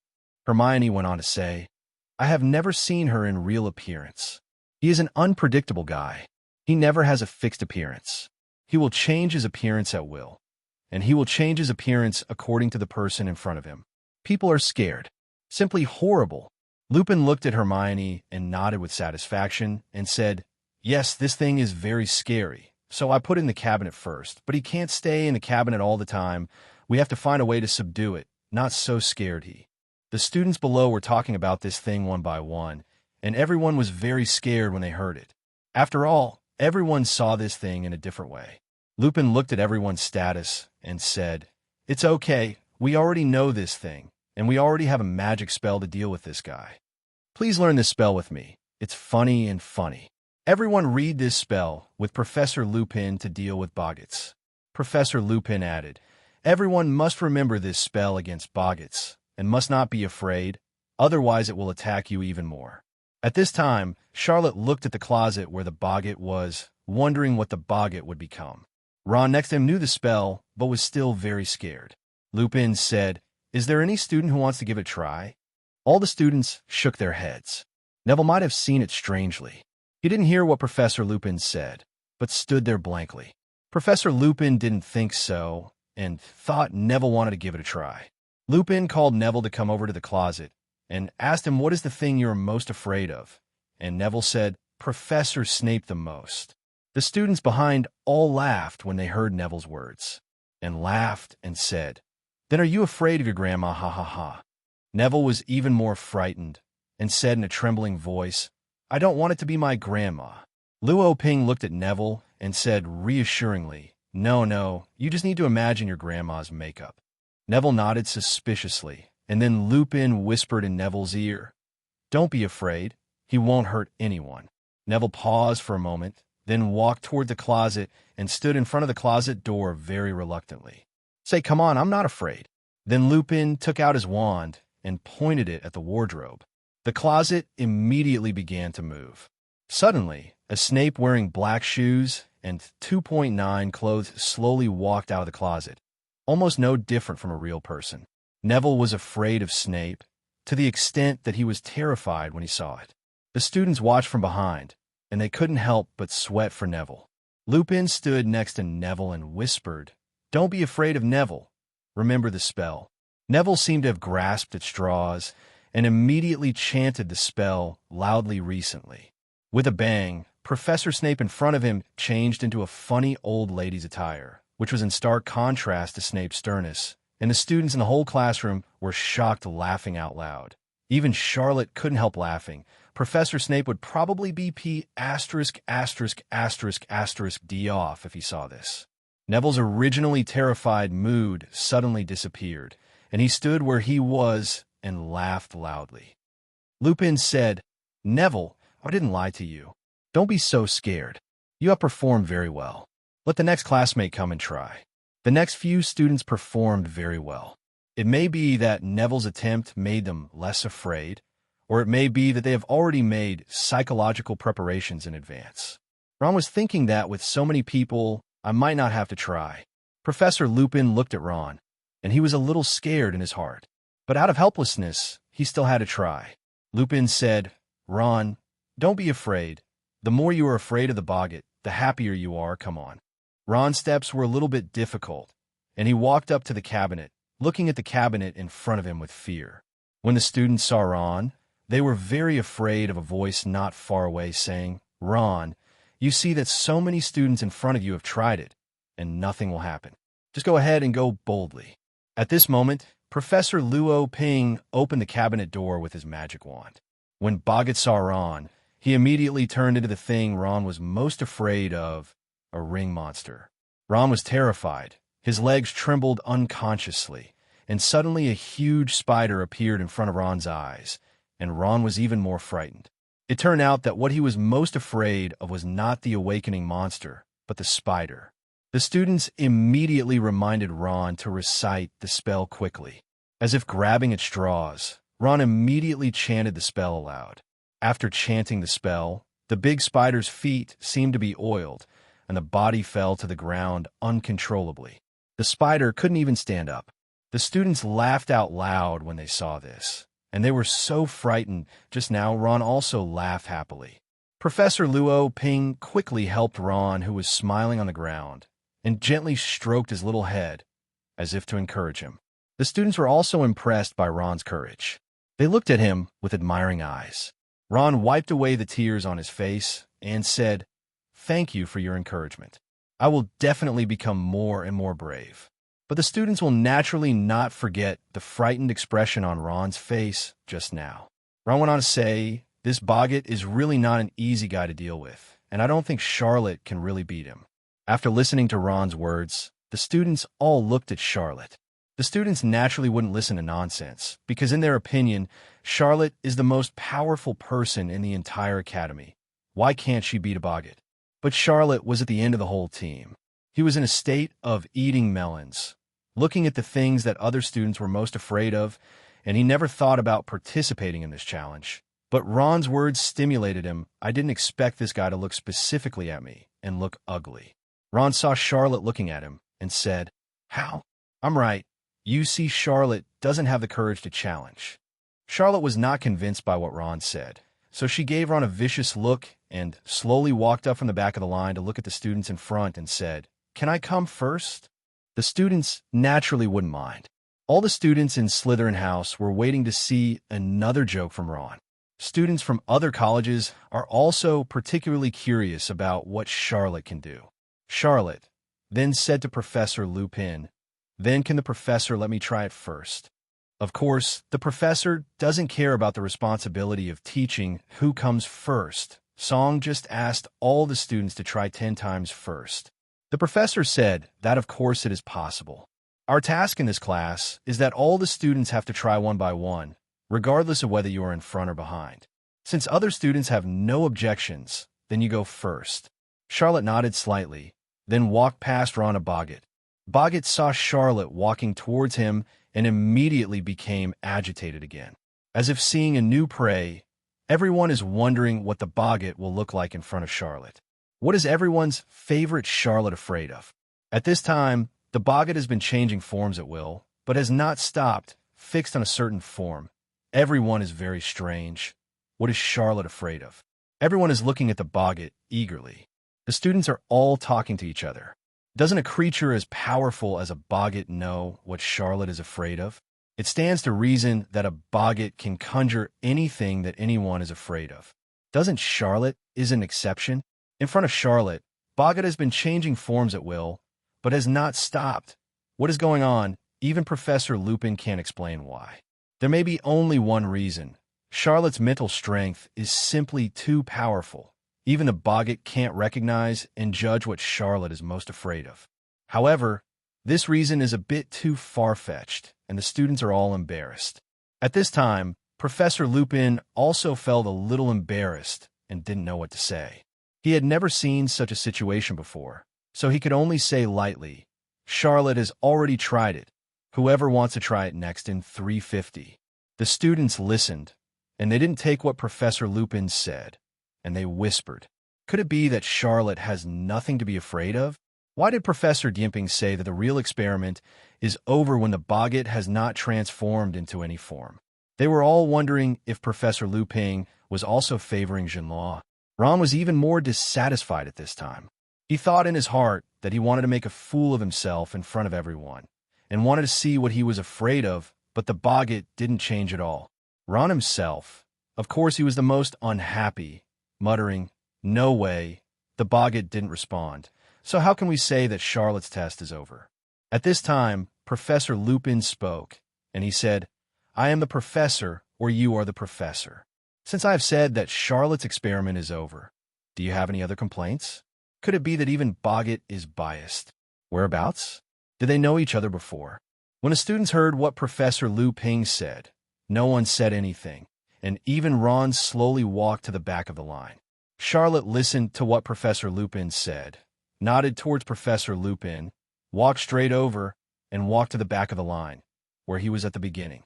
Lupin said very calmly, "I think Charlotte's test has come to an end here. What I said is that it is true that I plan not to start again. Do you still want to use your own understanding?"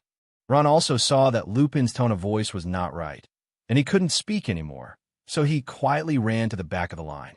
Charlotte didn't speak anymore at this time, and took the initiative to shake hands with Lupin, expressing her gratitude, and at the same time went back to her place to stand. After Charlotte took the test, everyone came to the test one after another, and the results were all smooth sailing and passed everything. In fact, everyone has something in his heart that he really fears. This thing has been revealed by the boggart. Fortunately, everyone can control themselves, not be disturbed, and read out the words that the boggart drives away in an orderly manner. Curse, it's time for Harry to play next. Harry seemed to be a little nervous, but he couldn't back down any longer. He walked up to the boggart slowly, not knowing what to say, but tightly clutching his own weapon. At this time, Harry himself was actually nervous, and he probably didn't want others to see what his real fear was, but this time was unavoidable, and the boggart began to operate, turning back and forth around him, only heard a stop sound. It should be the end of the identification.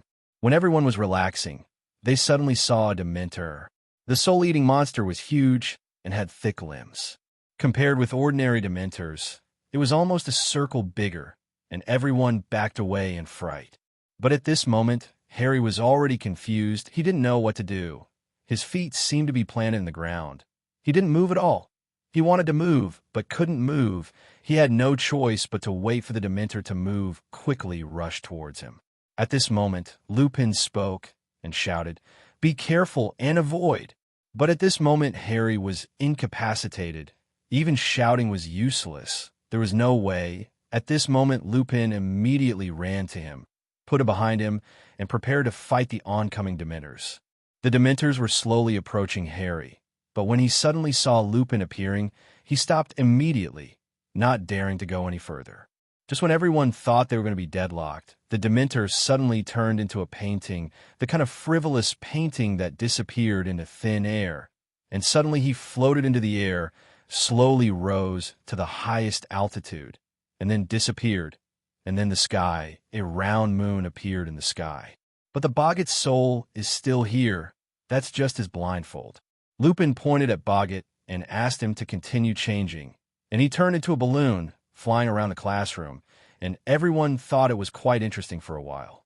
Lupin didn't speak either, and pointed to a wardrobe in the classroom. Boggett didn't say anything, and immediately turned into a wisp of green smoke, drifting in through the door of the wardrobe, and then there was no more sound. Just when everyone wanted to watch it again, Lupin said, "We'll stop here for this class, and see you in the next class." "I'm really sorry." Everyone didn't understand what was going on, why the class was going well, and suddenly stopped. Could it be that the Boggett was out of control? Besides, the students haven't finished the test yet, and there are still many students who haven't taken the test. Is this the end of the class? There is also a confused expression on everyone's face. Lupin then said, "As for the students who haven't finished the test, please take the test again in the next class. I really can't continue this class. I'm really sorry." Lupin immediately opened the door of the classroom, and he walked out of the classroom. After reaching the door, he didn't move anymore. He told everyone that we were going to go. After a while, everyone had no choice but to leave the classroom one after another. At this time, Charlotte was actually very eager to learn his heart. He looked at Professor Lupin with longing eyes and took the initiative to greet him and wanted to ask Professor Lupin for advice. At this time, Lupin also thought of Charlotte's brave performance before, so he readily agreed and told him to come to him at 3 o'clock in the afternoon. Charlotte was also very happy at this time, with a happy expression on her face, and she looked a little complacent, as if he knew something inadvertently, and Lupin couldn't guess what he was thinking, and even a little surprised, Charlotte didn't say anything more, and slowly walked out of the classroom door. After the students left, Lupin cleaned up the classroom by himself. He put all the tables and chairs away, and then put the rubbish left by the students into the trash can. When he was about to clean up the door, he looked up. A figure appeared at the door of the classroom. Immediately, he was startled and backed away, because not all the students had finished walking, but suddenly there was a figure who would be shocked. He quickly raised his head and saw that it was Harry. Professor Lupin covered his chest and said, "Why don't you talk when you're here? You scare me to death." Harry hurried forward to support him and said, "Professor, are you okay? I really didn't mean it. I just wanted to ask you a few questions." Professor Lupin was also in a calm mood at this time and said, "Actually, you don't need to say it. I know what you want to ask. This place is not suitable for talking. Let's go outside." After the two walked out of the classroom, they talked and came to the long bridge of the school. Because it was winter, a thick layer of ice formed on the long bridge, and the water in the river was also frozen. The cold wind was blowing bitterly, good for money, and it did hurt a bit when it was blown on the face. At this time, Professor Lupin made the point. "The reason why I ended get out of class early was because I was afraid that Boggett would slowly accept all the influences Voldemort had on him, and that he might even become Voldemort after a long time. If there were no such if so, I will definitely continue to study. When you face a Boggett alone, you actually have no fighting ability because your ability is far inferior to him, and I'm also afraid that you'll be hurt and other students will be injured. So I terminated the fight, class." Harry was also a little stunned at the moment and said, "Professor, I've actually thought of it, but I can't say it in class. Actually, on the train before, on that dark night, I actually saw something, the Boggett. Until the end, he literally turned into a Dementor." Lupin also confirmed and agreed with his thoughts, saying, "To be honest, I think you are really timid. You act in fear in the face of fear. In fact, this is normal, and any ordinary person will." Harry said it again at this time, and revealed a rather shocking secret, saying, "When I saw him turning into a Dementor, there was still a woman's cry echoing in the space.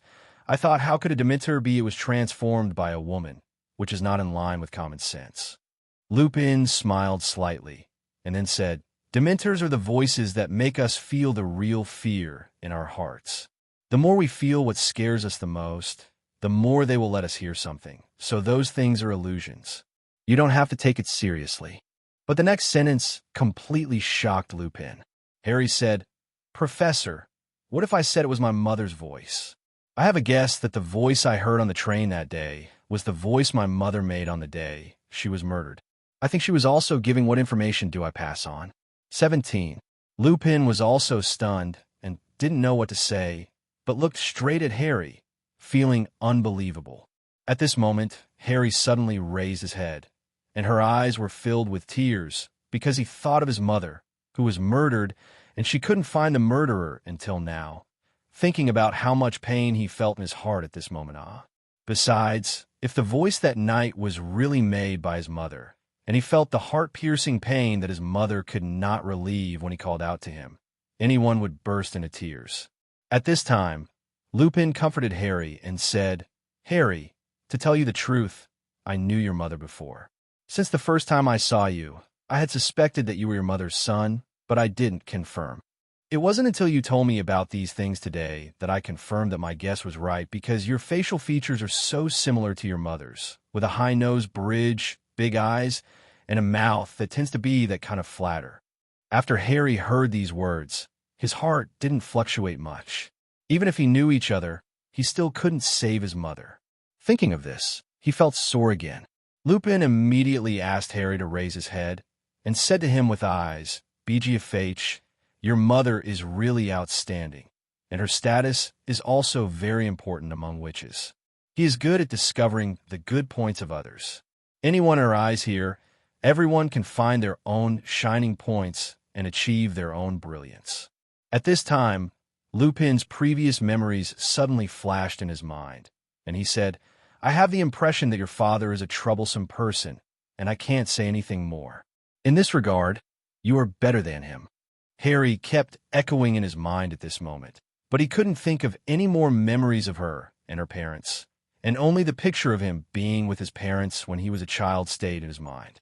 Seeing that Harry didn't speak at this time, Lupin felt that he had talked too much, which reminded Harry of the sad things. So he changed the subject and said, "Before you, Charlotte said he would come see me. What do you think of Charlotte? Anyway, I think that Charlotte has her own ideas, and most people can't figure out who she is."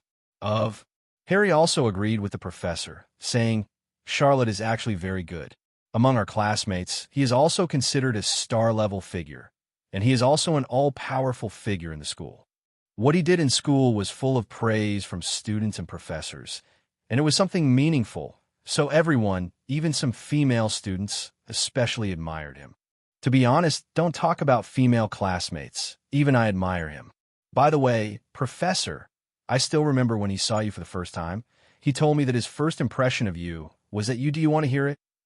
Lupin smiled and said, "Come on, tell me what he told you about me." Harry said, "Actually, he hadn't seen you before.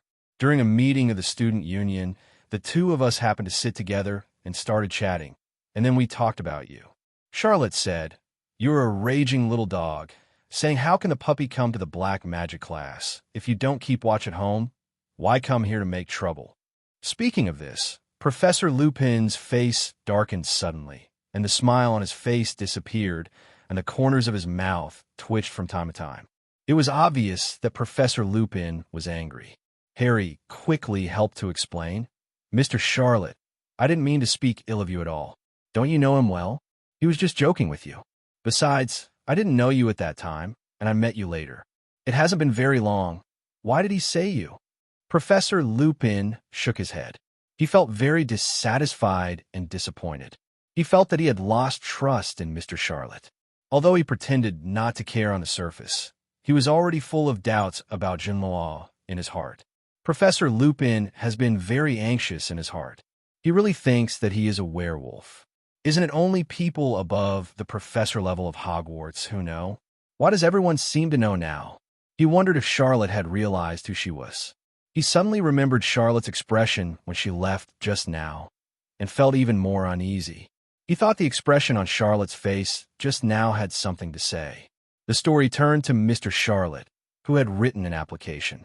He was going to hand over the application to Professor Snape, because if he was applying for the small village of Hogsmeade, he had to get Professor Snape's approval before going. There is a small village next to Hogwarts College. Its name is Hogsmeade, but there are purebred wizards living in this small village, and only those who are in the 3rd grade or above can drive here. And when they come here to play, they must get the signature of their guardians. At this time, Charlotte had finished the application. He had handed over the application to Professor Snape, and now all he had to do was to find Professor Lupin. Here, Professor Lupin just had a conversation with Harry. Charlotte, who classmate Harry wanted to explain to him, the classmate didn't mean to target you and didn't do it intentionally. He was joking. After they chatted in the classroom for a while, Professor Lupin still hadn't left and was still packing things in that classroom.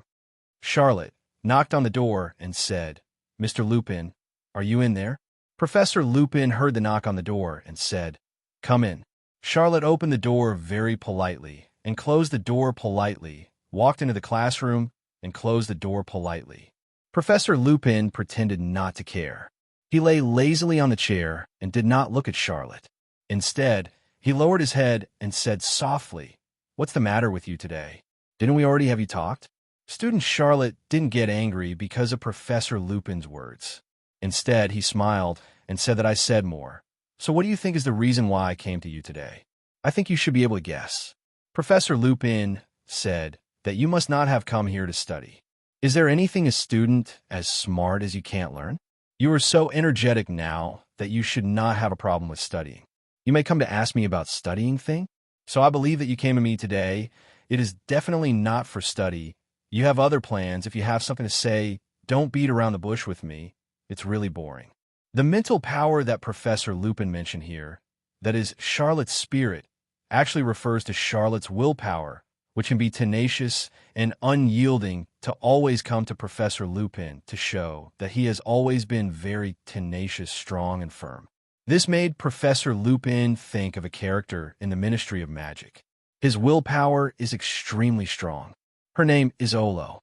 He can use his tenacious willpower to accomplish anything. But Professor Lupin, like Bullet in the Ministry of Magic, is most worried about being found out in his heart, because he now knows best that Charlotte has an incomparably tenacious willpower, which can completely defeat him. Charlotte's willpower is far stronger than that of Professor Lupin. Therefore, he believes that learning is not a problem for Charlotte.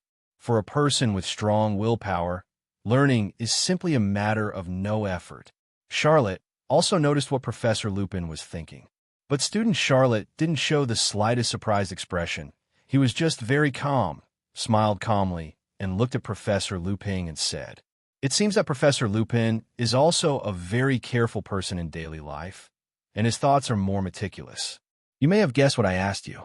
I think I've hidden enough myself, but Professor Lupin is still able to spot what appears to be an unusual character." But Professor Lupin also said sonorously, "It's not that I'm thoughtful. You think too badly about people. Am I such a deep-rooted person? It's impossible not to notice it on the face." Charlotte's colleague nodded and said, "Since this is the case, Mr. Lupin, can you guess why I came to you?" Mr. Lupin said coldly that he didn't know what to say. "Student Charlotte, don't worry if I come to you this time. I just want to make a deal with you. This deal is beneficial to both you and me.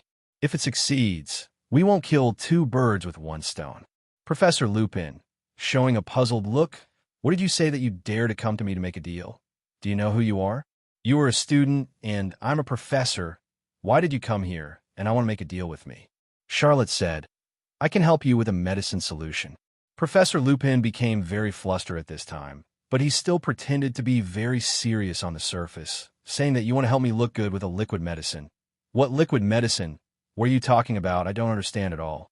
Mr. Charlotte laughed and said, "Professor Lupin, do you want me to tell you clearly? I've already said this. Don't you understand? My dear werewolf Professor Lupin." Professor Lupin withdrew his lazy image and quickly stood up from the chair. He was full of majesty. He now thought that Charlotte knew that he was already a werewolf, and he could justly conclude that he was a werewolf. Professor Lupin very coldly talked to Charlotte about who told you, what enmity you have with me, why you must pursue my identity, and what good does it do you. Ask for flowers. Mr. Charlotte shook. He said, "Professor Lupin, it seems that you don't know me well enough. What else do I want others to do? Since that day when Locke became a full moon, I have concluded that you are a werewolf with my real talents. There is so much to learn about gambling. Do you still need others to tell me? I should have guessed it myself." Professor Lupin was very impatient, and he said to Charlotte, "What do you want?" "What do you want?" Charlotte said. "Didn't I just say that? I don't want anything. I just want to make a deal with you. If you succeed, it will be good for you and me. It will kill two birds with one stone. What do you think? Professor Lupin is very calm. Let's talk about what the deal is. I want to see what new tricks you guys come up with. Charlotte said, it's very simple. I can help you develop a wolf's venom potion, but you must teach me the Patronus charm. What do you think of this? Is it feasible? There are really many wizards in the entire academy who know the Patronus charm, but the Patronus charm is different for each wizard. For Professor Lupin, he is actually good at one point. As far as Professor Snape is concerned, he is good at occlumency, just like he used this trick when he subdued Voldemort back then. Professor Lupin's willpower is relatively weak, so he is better at a kind of spiritual defense. So, for him, spiritual defense is one of his patron saint spells. Professor Lupin waved and said, what's the use of saying what exactly you need the Patronus charm for? Charlotte's request is not particularly difficult to do, and Charlotte has already mastered Lupin's secret. From the screen recording point of view, this request is not too much. Even if Charlotte does not configure him with Wolfbane Potion, he will worry about his whereabouts and tell his secret, so he has to agree to Charlotte's request. Lupin's secret was enough to scare everyone in the academy. He didn't know why Charlotte knew this secret, because very few people knew about him being a werewolf. Charlotte made Lupin feel incredible, but Lupin had no choice but to trust Charlotte. So Lupin chose to trust Charlotte this time, and Charlotte was glad to know that Lupin chose to trust him. Lupin looked at Charlotte and said, the thing you want is not as easy as you think. It is a very difficult spell to learn. Although you are the best person in the academy, I can't guarantee that you can learn it. I promise to teach you, but whether you can learn it or not, that is your own business. Why is Charlotte willing to listen to what Professor Lupin said? Charlotte is still very confident. Before he wanted to get this spell, he had already made full preparations. He looked at Professor Lupin and nodded slightly and said, Professor, don't worry, I still know that. Lupin looked at Charlotte, then walked toward Charlotte. Please extend your hand for 50, Lupin said. Although Charlotte hesitated for a moment, she stretched out her hand and put it in front of Lupin. Lupin originally wanted to feel the magic power in Charlotte's body. He pressed Charlotte's hand with his hand for a moment. He was shocked that the magic power in Charlotte's body was stronger than that of everyone in the academy. Lupin couldn't help but think of this in his heart. No wonder the kid is the most powerful person in the entire academy, and he really admires such a great magic power. Lupin stretched his hand back and looked at Charlotte in surprise, then regained his composure. Don't you want to learn the Patronus charm? Listen clearly. The spell is called God to Guard. This spell can be said to be very powerful. He will adjust and protect himself according to his emotions, but it is very harmful to Dementors. It might even take his life. After hearing Lupin finish speaking, Charlotte nodded cautiously. He had thought about this spell before, and after listening to Lupin finish speaking today, it seemed that it was not much different from what he expected. The soul-calling guard is protection, while the spiritual shock is an attack. Both of them are adjusted according to their own emotions, and they are both very powerful spells. Lupin saw Charlotte nodded in satisfaction, and then Lupin was going to teach Charlotte the function of this spell in detail. After all, he had already agreed to it, and it might be driven by his own secret in Lupin's view. Before this, Charlotte had practiced the control of mental power, and this Patronus charm was similar to the previous ones, so Charlotte didn't have to take too much effort to learn it, and she could understand it very quickly. After Lupin finished speaking, he was afraid that Charlotte wouldn't understand. Maybe in his opinion, Charlotte is not that good. He said, I've finished talking. You should practice more when you go back. This thing is still quite difficult. Try it yourself first. If you don't understand anything, you can ask me again. Charlotte understands almost everything, and in Charlotte's opinion, this is quite easy to learn. Then he took out his wand and began to exert his own emotional and spiritual strength, which suddenly emerged. He said the mantra, call God to guard. Charlotte seemed to suddenly become very powerful. The spiritual power of the whole person spewed out in an instant. The light illuminated the whole surrounding world and completely surrounded Charlotte. And Lupin next to him was stunned. He didn't expect Charlotte to use this spell so powerfully for the first time, and he didn't expect Charlotte to learn it after only saying it once. Lupin was so stunned that he didn't hear what Charlotte was talking to him. Charlotte said several times before he came back to his senses, "What did you say?" Charlotte said, "Don't be so surprised. I may be your most proud student. I have already learned it. Thank you, Professor. I will give it to you as soon as I promise you. It will be about 15 years ago. If there is nothing else, I will go first. Gone."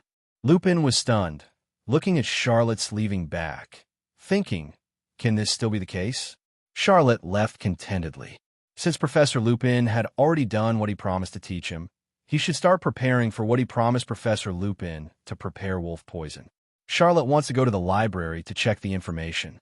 After all, he has never been in contact with the wolfsbane before. Charlotte flips through the books to find out all the materials needed for the wolfsbane. Although it is laborious, Charlotte has already obtained what she wants. Of course, he will try his best to do what he wants, what Professor Lupin does. Nidium, Wabuzi. They are all very expensive herbs. Not to mention expensive. The key is that these herbs are hard to find in the market. But fortunately, Charlotte has the Xia family as a backer. Otherwise, no matter how powerful she is, she would not be able to get these herbs. However, even though the family has provided a lot of convenience, Charlotte still spent more than a week to find all these medicinal materials. After finding all the medicinal materials, she will start preparing to make medicines. Although Charlotte has prepared various medicines before, but this is the first time I've encountered wolfsbane so difficult. Charlotte had to find a place to make the potion, and then he put all the ingredients in a big box and carried him to the door of Snape's office, which was the best place he could think of. Charlotte knocked on the door politely. Snape was probably used to it, and no one else would be in his office at this hour except Charlotte. Snape saw Charlotte coming here with a big box in his arms and wondered what Charlotte was going to do again. Charlotte opened the door unceremoniously and walked in, looked at Professor Snape with a smile, and greeted him. Professor Snape responded, "What are you doing here with a lot of things?" Charlotte put the box she was carrying on Professor Snape's desk and opened it, looked at Professor Snape and said, "Look, what can I do with a bunch of medicinal materials?" "Of course it's medicine." Snape was surprised and thought to himself, "I taught him this knowledge before, but I never taught him how to configure it. This kid really dares to do anything." Professor Snape said, "I don't seem to have taught you how to configure it. Don't come to me for 1.9. I won't help you." Charlotte laughed suddenly. "I didn't ask you to help me, of course I did it myself, but I just borrowed your space." Charlotte seemed to be saying something trivial.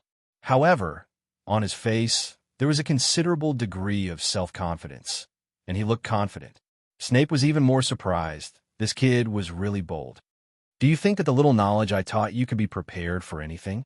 You have to prepare such a large amount of medicinal materials to prepare some special medicine. I want to see what tricks you can come up with. It's amazing.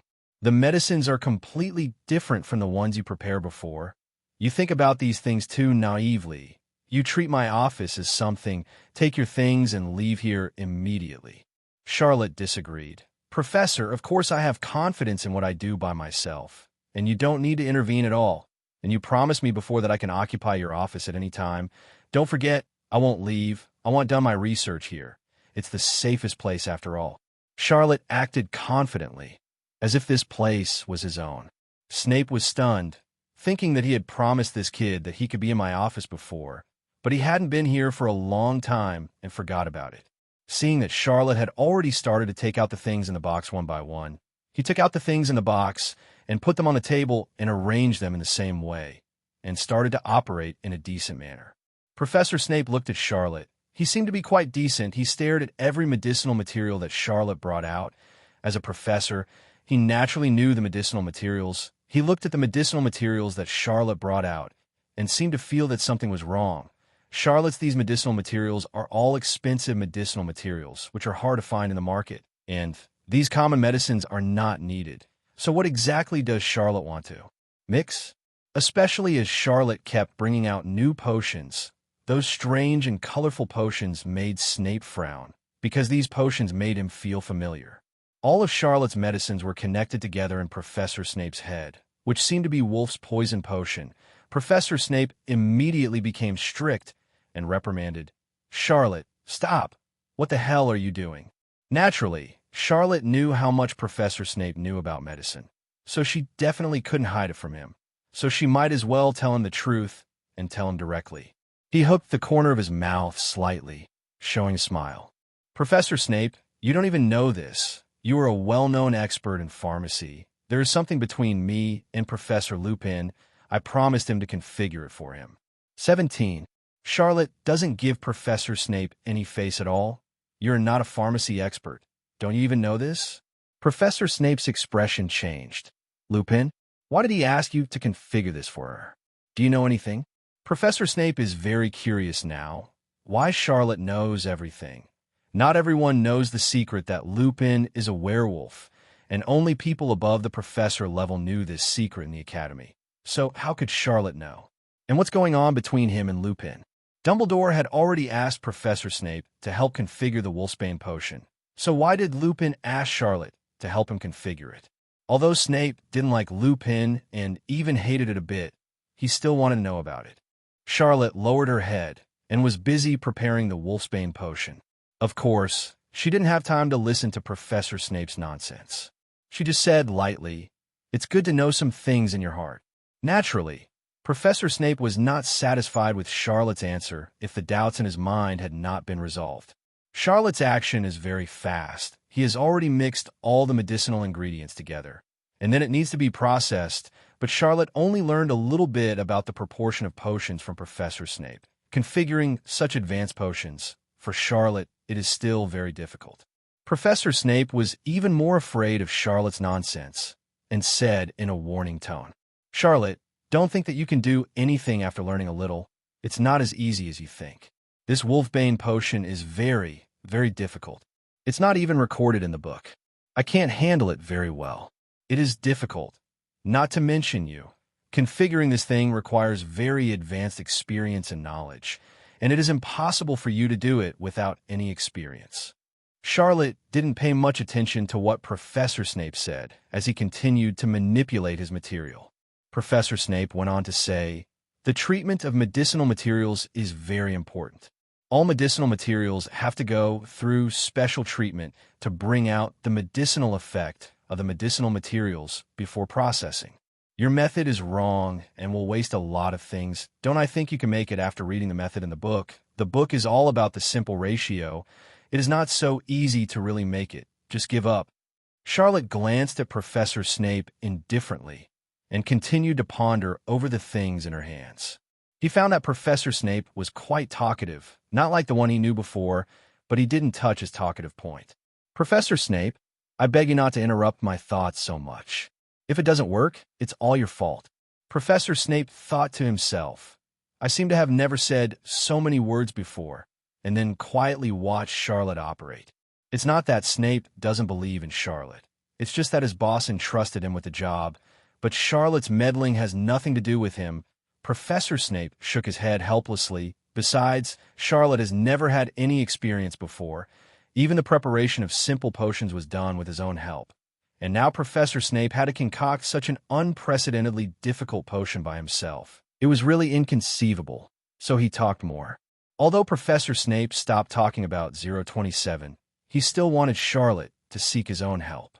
He wanted to see Charlotte make a fool of himself, and then hit him so that he would not be so self-conscious. Charlotte's movements became faster. Without Professor Snape's interruption, the progress was obviously much faster than before. Although Charlotte has never prepared such a difficult potion, he is very careful in every step, and there is not a single mistake in his clumsy technique. He tries his best to make every step in place. Nothing wrong with it. Professor Snape stared blankly at each step of the fall while thinking. Imagining that it would be the same if he was doing the operation, he looked at Charlotte strangely. Although Charlotte's techniques are a bit rusty, every step is perfect. It's great for a novice to do this. Charlotte operates carefully, and every step is almost perfect.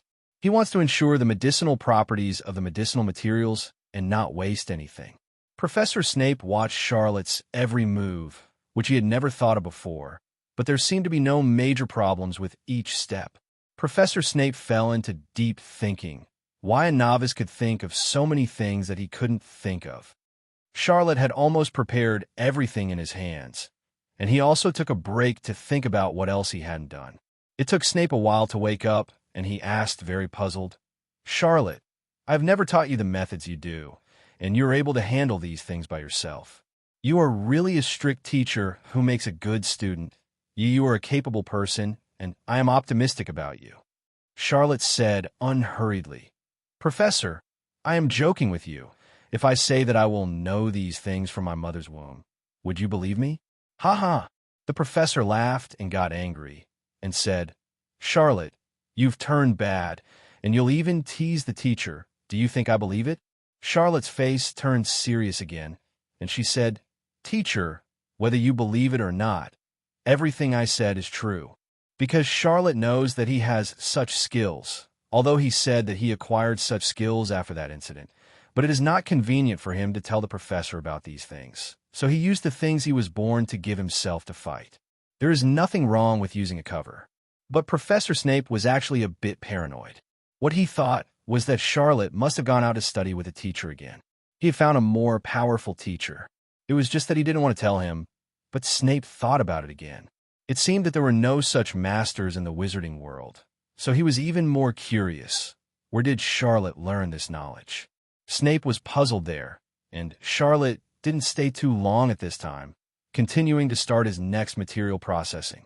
The last time Charlotte successfully processed materials, it was because he was born with the ability of second-level identification, so it was relatively easy for him to do it. But this time the difficulty is even higher. This time, what to do this time is twice as much as the last time. The knowledge he has learned, as well as part of his own talent, if he can complete it, then he really has achieved little. He is a rare talent among wizards and ghosts. Fortunately, before this, Charlotte had actually done enough homework. He found the formula of wolf medicine Duji through his own relationship, and after careful inspection, he confirmed that it was the real formula. What Charlotte needs to do next is to put the ingredients into the pot step by step according to the steps she ordered. The first step is to put the mark bone solution, then put the lute grass, and finally put the red grass dregs, according to this step-by-step sequence. The recipe is ready. But this recipe requires boiled water to cook, so Charlotte turned into a pot to boil water and then followed the above steps, putting the medicinal materials into the pot one by one, and it needs to be boiled for 4 hours. Until the end, it will become a leaf juice that dissolves leaves. After 4 hours, the medicinal materials in the pot have been formed. Now only the last medicinal material needs to be added. Its color is jet black. Charlotte picks it up and pours into the pot. So far, all the ingredients in the recipe have been added. At this moment, Snape walked past the office where Charlotte was and smelled a strange smell, and after smelling it carefully, it turned out to be a herbal smell. Snape was full of curiosity. He suddenly saw a stove with a strong fire burning underneath, and something was boiling in the pot above. His curiosity drove him to go closer and look ahead. Snape took a closer look, and sure enough, he guessed right. It was the medicinal ingredients that were about to come out of the pot. He also felt quite surprised, saw chopsticks next to him. So he picked up the chopsticks and stirred in the pot, because he wanted to see the pot in the end. What is the main thing? But after 4 hours of cooking, the pot basically turned into juice, and the prototype of the material has been lost, and all that can be seen is the boiling and bubbling solution. Although Snape didn't know what Charlotte was brewing, he guessed 9 out of 10 that it should be the Wolfsbane potion that Charlotte mentioned. He was also a little unbelievable that Charlotte actually succeeded in developing this by relying on her own ability. At this moment, Charlotte came in from the door, and seeing Professor Snape was there, she took the initiative to talk to him. "How about it, Professor Snape? Did I make this? Are you convinced?" Professor Snape definitely couldn't admit it at this time. He pretended not to know and said, "Do you think what you made is real?" "Not necessarily. If it were me, I could cook a pot of juice like this. Do you know me? What is it, boiled?" But after hearing what Professor Snape said, Charlotte was even more sure that Snape had already seen what he was suffering from. But Snape didn't admit it out of face. To be honest, although Professor Snape is unlikely to be able to make a potion himself, at his level, he can still tell whether it is a real wolf's poison potion. If there is something wrong with this potion, he will definitely not say that, so Charlotte is more sure at the moment. He said that there should be no big problem with the brewed potion. So Charlotte yelled at Professor Snape and said, "Professor, I know you don't want to admit that I have made medicine out of face, but from your words, I can hear your affirmation of me. Thank you. I have to hurry. Before the Dementors come, I have to boil this potion and send it to Professor Lupin. Because I have something to do right now. Please take care of me for the rest of the time. Thank you." Charlotte was also talking to Professor Snape with a bit of hypocrisy at the moment, and the obtained internal professor also saw Charlotte's complacent expression, although he was reluctant to show Charlotte the medicinal material. But in his office, he didn't reject Charlotte directly, but just hummed softly without saying a word. But Charlotte also knew that this meant that Professor Endocranial Pooh agreed. Although Professor Snape sometimes can't see Charlotte being too arrogant, he actually admires Charlotte in his heart, and there is no denying Charlotte's ability. Another point is that due to Professor Lupin's identity, he was embarrassed to reject Charlotte, because Professor Lupin's qualifications were still older than him in terms of grades, and he still had some respect for Professor Lupin, although he did not like Lupin then. In addition, Dumbledore asked Snape to develop the Wolfsbane potion before this, but it will definitely take time, and is difficult to develop it with his own ability. At this time, Charlotte just developed it, so Professor Snape doesn't need to develop it anymore, and she can even claim credit with Charlotte, because when Charlotte brewed the potion, after all, he was also present on the spot, so it can be regarded as participating in the potion remember boil work. As for this time, everyone will guess whether Snape will do anything to the potion. In fact, he will not, because Dumbledore asked him to brew the potion, and he is worried about what to do. Charlotte just brewed it at this time. It was exactly what he wanted, so how could he tamper with the medicine again? After Charlotte finished speaking, she turned around and left the office door. As soon as Charlotte left, Snape's curiosity drove him to look at the pot again. He suddenly saw some unused potions in the trash can next to him. He just remembered to bring the trash can, put it on the chair in the office by himself, and then took out a few sheets of paper and put the potions on each sheet at a time, because he wanted to know what kind of potion Charlotte used. Potion. He slowly pulled out the materials in the trash can and put them on the papers one by one. After checking for a period of time, he didn't find anything, so he left it there and ignored it. At this time, he saw the medicinal soup again. Before going to 270, he took a bigger spoon and stirred it vigorously. He also wanted to see if he could find any clues about the relevant ingredients. If nothing unexpected happened, he still couldn't find it. Charlotte is different at this time. He has already completed more than half of the potion, and there's only the last step left at this time. It is a matter of time. When the potion is ready, he will wait for a while and read the complete potion, that's it. Now, there are about several hours for the Circle of Resentment, so it is completely enough in terms of time. Now, he only needs to wait for the potion to be successfully brewed, and this does not need to be stirred by himself. It needs the fusion of the potion itself. Thinking of this, Charlotte also found himself a little tired and wanted to go back to the dormitory to have a good sleep, but on the way back to the dormitory, he suddenly found two people in front of him looking back and forth on the ground, as if they were looking for something. But looking at this figure, Charlotte felt that one of them seemed familiar to him. At least he knew him, and suddenly he shouted, "George, Fred!" Charlotte yelled. All he could see in the distance was someone standing there, and he was pretty sure they were the Weasley brothers. The Weasley brothers yelled, "Mr. Charlotte, Mr. Charlotte," and the two ran panting and shouted. When the Weasley brothers saw Charlotte, they immediately started running wildly, eager to rush over, as if they wanted to tell him something very important.